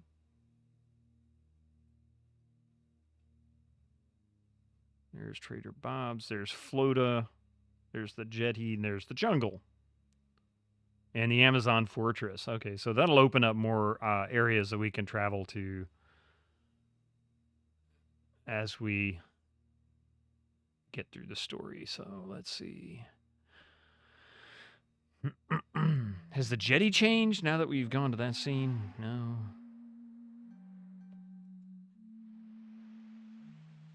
Gone fishing. Back later. The ferryman.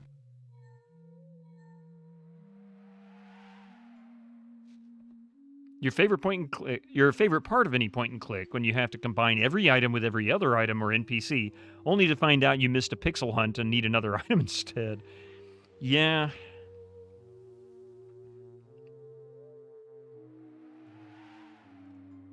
Okay, doll. Tell us where your pop's hidden the Model X7 atomic braino tubes. I didn't know you could do this. Go. Never! Leaping lizards. Professor Harbuckle was right. Those thugs have kidnapped his daughter, Stacy. Smash! Oh no, it's Commander Rocket. Get him, boys. Zap! Zap! Woof! What did you do to them? I immobilized them momentarily with my atomic stun gun. We have no time to lose. Jumping jackrabbits. My rocket pack is out of gas.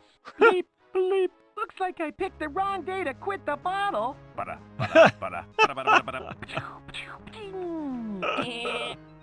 That's very potent alcohol you have there. It just might work in my rocket pack. Hey, go easy with that stuff. It costs money. Eat lead, Rocket.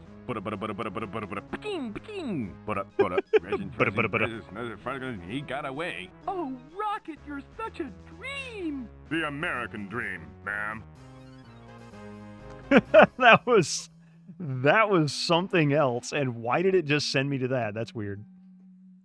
Oh, wait. No. That was awesome. The sound effects are great.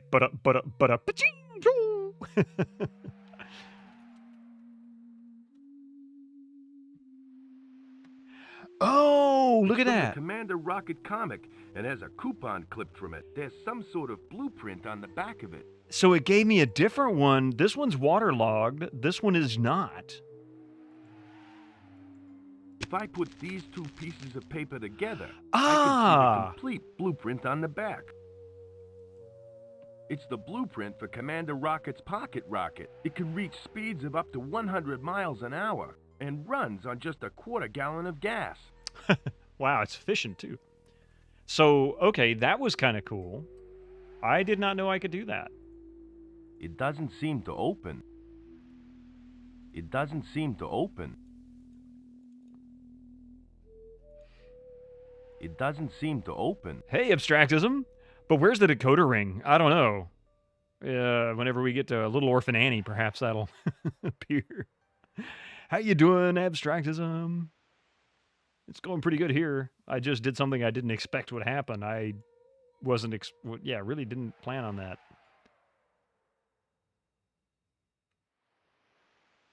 Don't forget to drink your Ovaltine. It has a secret code on there too, so you could figure out what the message was. Is there a secret code? It's the blueprint for Commander Rocket's pocket rocket. It can reach speeds of up to 100 miles an hour and runs on just a quarter gallon of gas. The problem is we don't have the decoder ring, so we can't decode that message, and it doesn't stay up long enough. Is it just backwards alphabet? It's the blueprint for CYX3. Commander Rocket's Yeah. pocket rocket. It can reach speeds of up to 100 miles an hour and runs on just a quarter gallon of gas. Yep. So it's just the alphabet reversed. Surprised opening the dictionary didn't get a boring response. Yeah, I mean, if I open this, it'll take me to the settings page.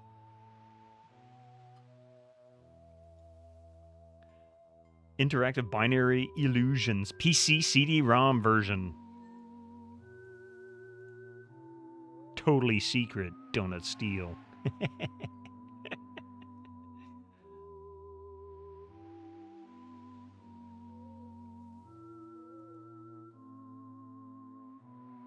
Why the heck would I want that?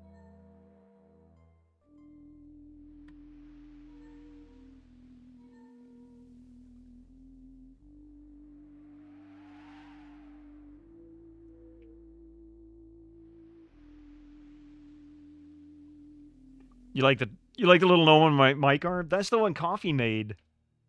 She made that, isn't it cute? Little gnomey dude. Gnomy, as she calls him. Gnomy.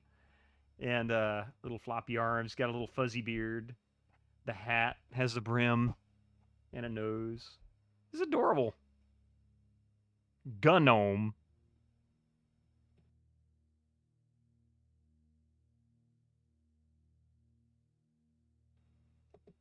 I need to set it up so that it stays stable. What I've got him tied to at the moment is actually part of the mic. So I need to move him over to the mic arm, I think. I put him where he did because I didn't want him to...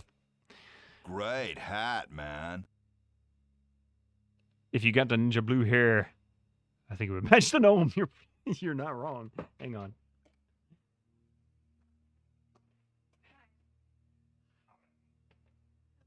Yes, I am.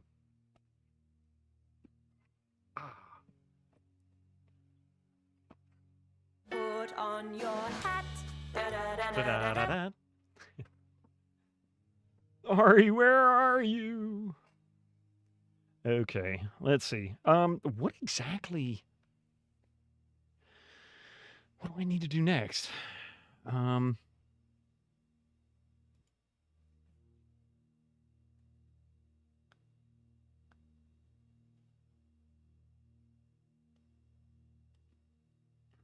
The real question is, do I have what I need? Oh, you can just walk to the pinnacle from there? Really? So there's a quick travel to the pinnacle. I don't have to go through...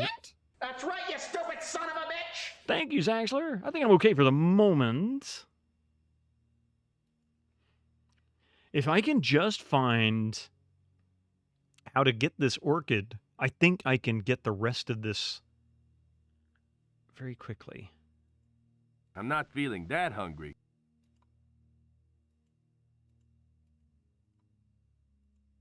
That doesn't seem to work. A ninja headband, too.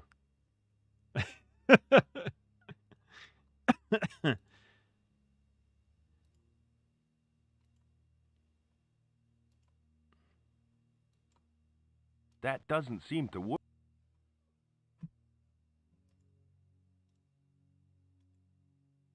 I don't know where he's going. I talk to the bees. No way. What would I do if it answered me? Buzz back.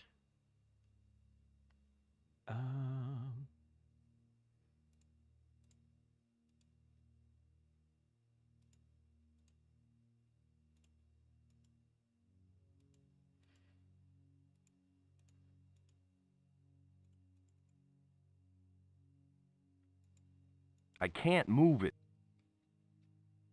Hey, no name, cute little gnome wizard. Ah, little knitting. Yeah, exactly. Well, this is my wife's though. She crocheted this. Thank you very much, no name. I appreciate that. That was very kind.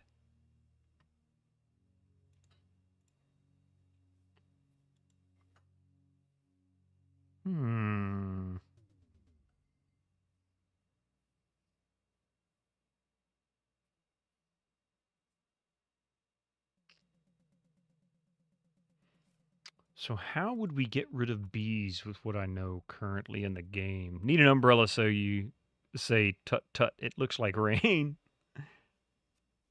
Gotta remember that wig if you ever play Flare Software's Trolls.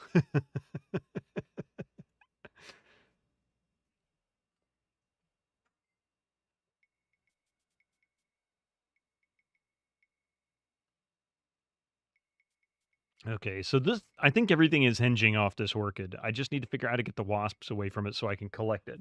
Once I collect the orchid, I can then take the orchid to Trader Bob. Trader Bob should then allow me to buy the net, which then allows me to go get the perfume, which then I can take to Naomi and she'll give me the shears.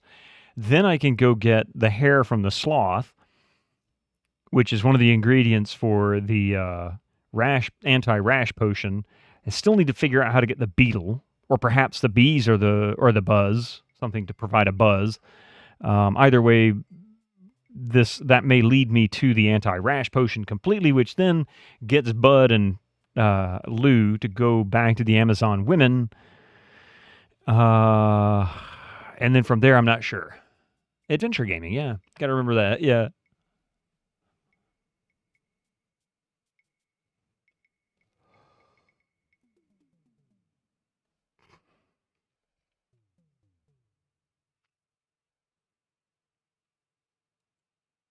That doesn't seem to work. No way! They look pretty vicious. It's a beautiful orchid, but it's swarming with some nasty-looking wasps. No hints on how to get rid of it.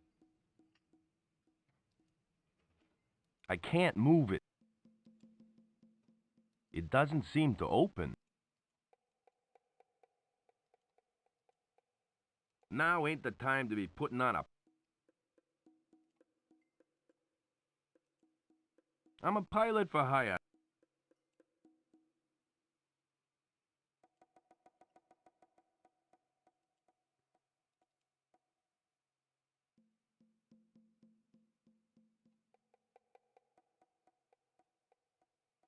Now, I suppose it's possible I've missed something I could have picked up inside the fortress itself. Not really sure what it could be, though.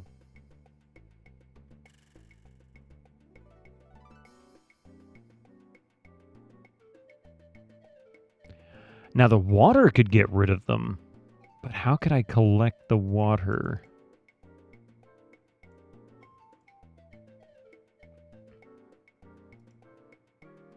Now is not the time to be putting on a puppet show. Now ain't the time to be putting on a puppet show. Thank you, Joe King.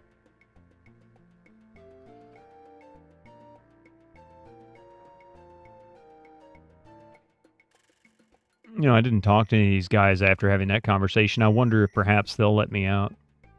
Or not let me out. Maybe they'll give me something else or give me some more feedback that's useful.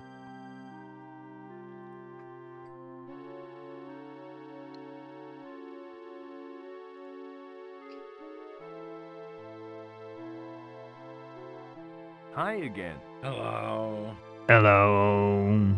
The door's wide open. Why don't you escape? And leave all these Amazon women behind? Are you crazy? Hey, that ain't a politically correct attitude you got. Are you kidding? This is the 1940s.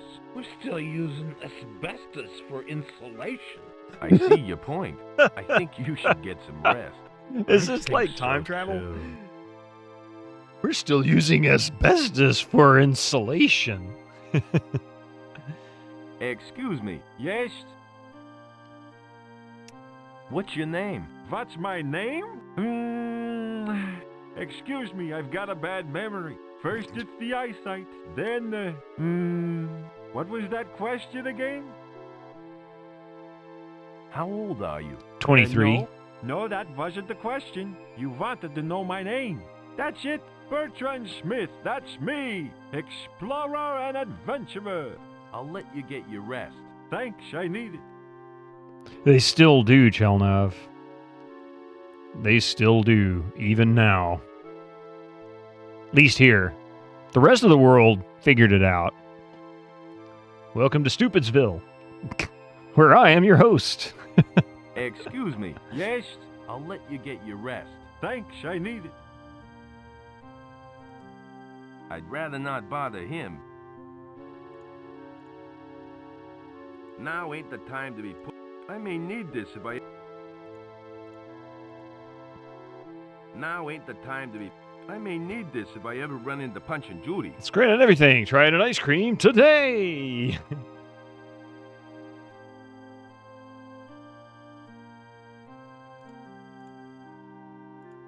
Now ain't the time. Hi again. I've got.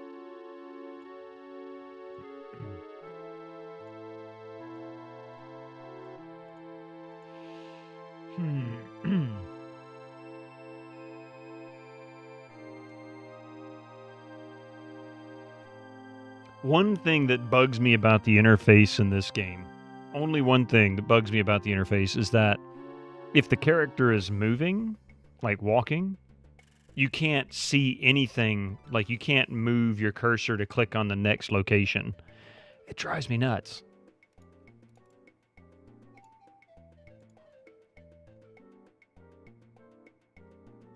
Now ain't the time to be putting on a puppet show. Cute. Doesn't want to talk to her, just says cute. I'd rather not bother her.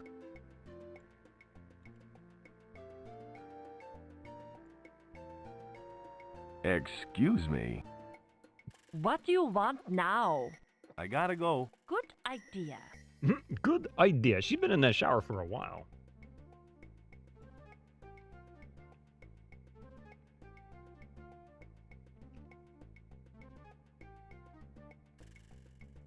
It's full. So stupid. It's full.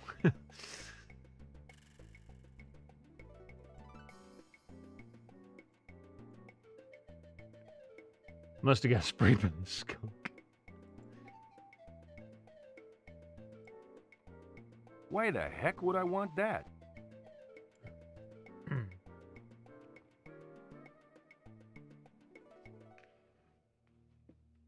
You know what really sucks? I have to end here soon.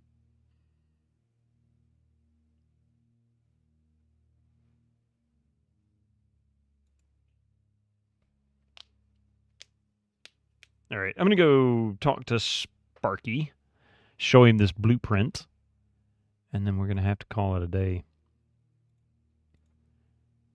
It has come to that.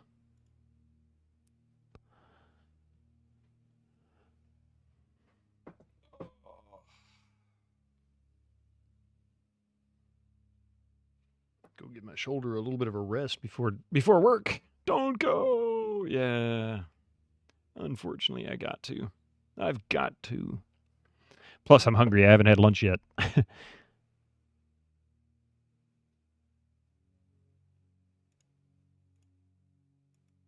I got a neat Commander Rocket collectible. See? Do you want it? No thanks, Joe. I've got every piece of Commander Rocket paraphernalia you could imagine. Oh, thank you so much, Duncan Thrax. Gifted a tier 1 subscription to Cherry Onion _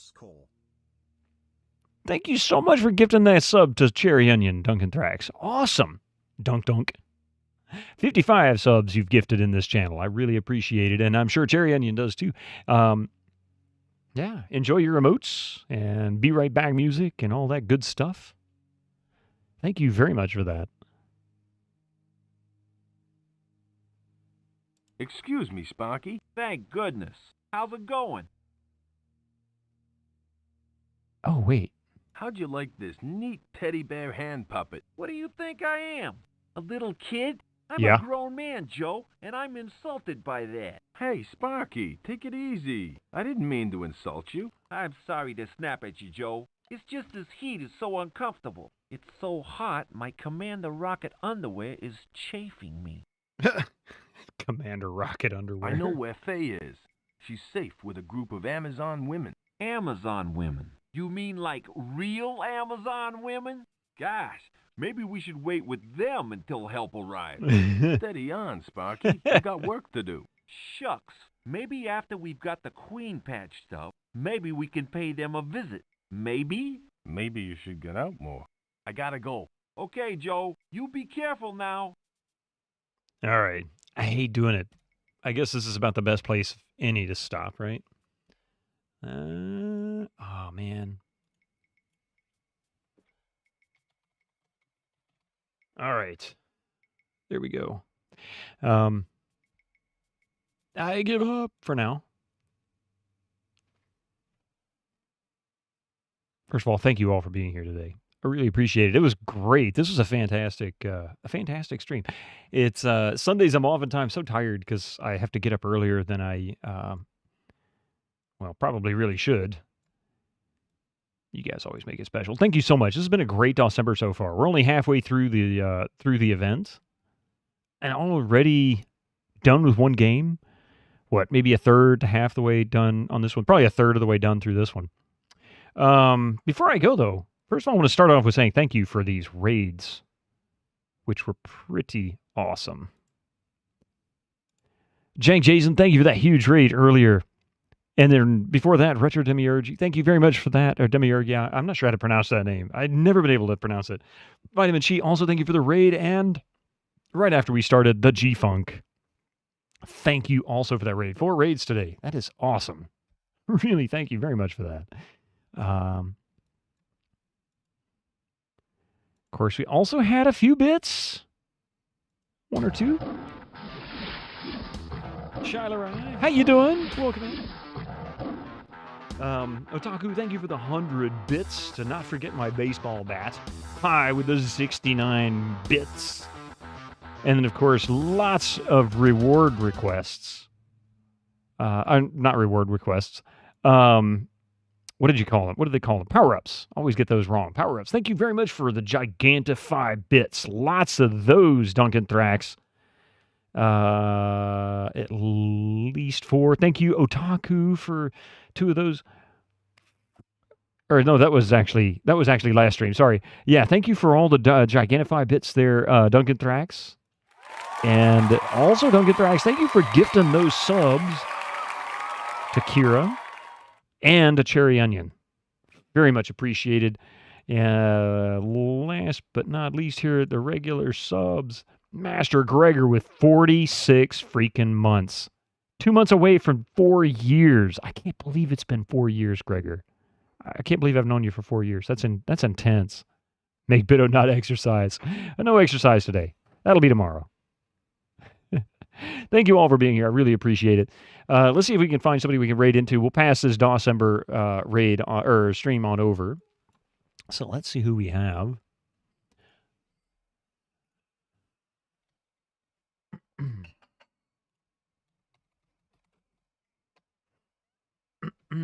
All right. Ooh, who haven't we raided into in a little while? Hang on just a second. I'm sorry.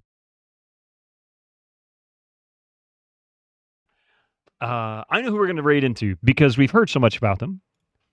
And I don't know if I've ever actually raided into their channel before, but I'm sure Echo will be happy to see it. It's strange to see that. It's already been 4 years. Really? All right, here we go. Let's raid into Point Then Click. Currently playing Space Quest 6, The Spinal Frontier. Thank you all for being here. Y'all have a wonderful day. Be safe. And until next time, I should be here Tuesday. King's Quest 3, 5 p.m. Eastern. Bye all.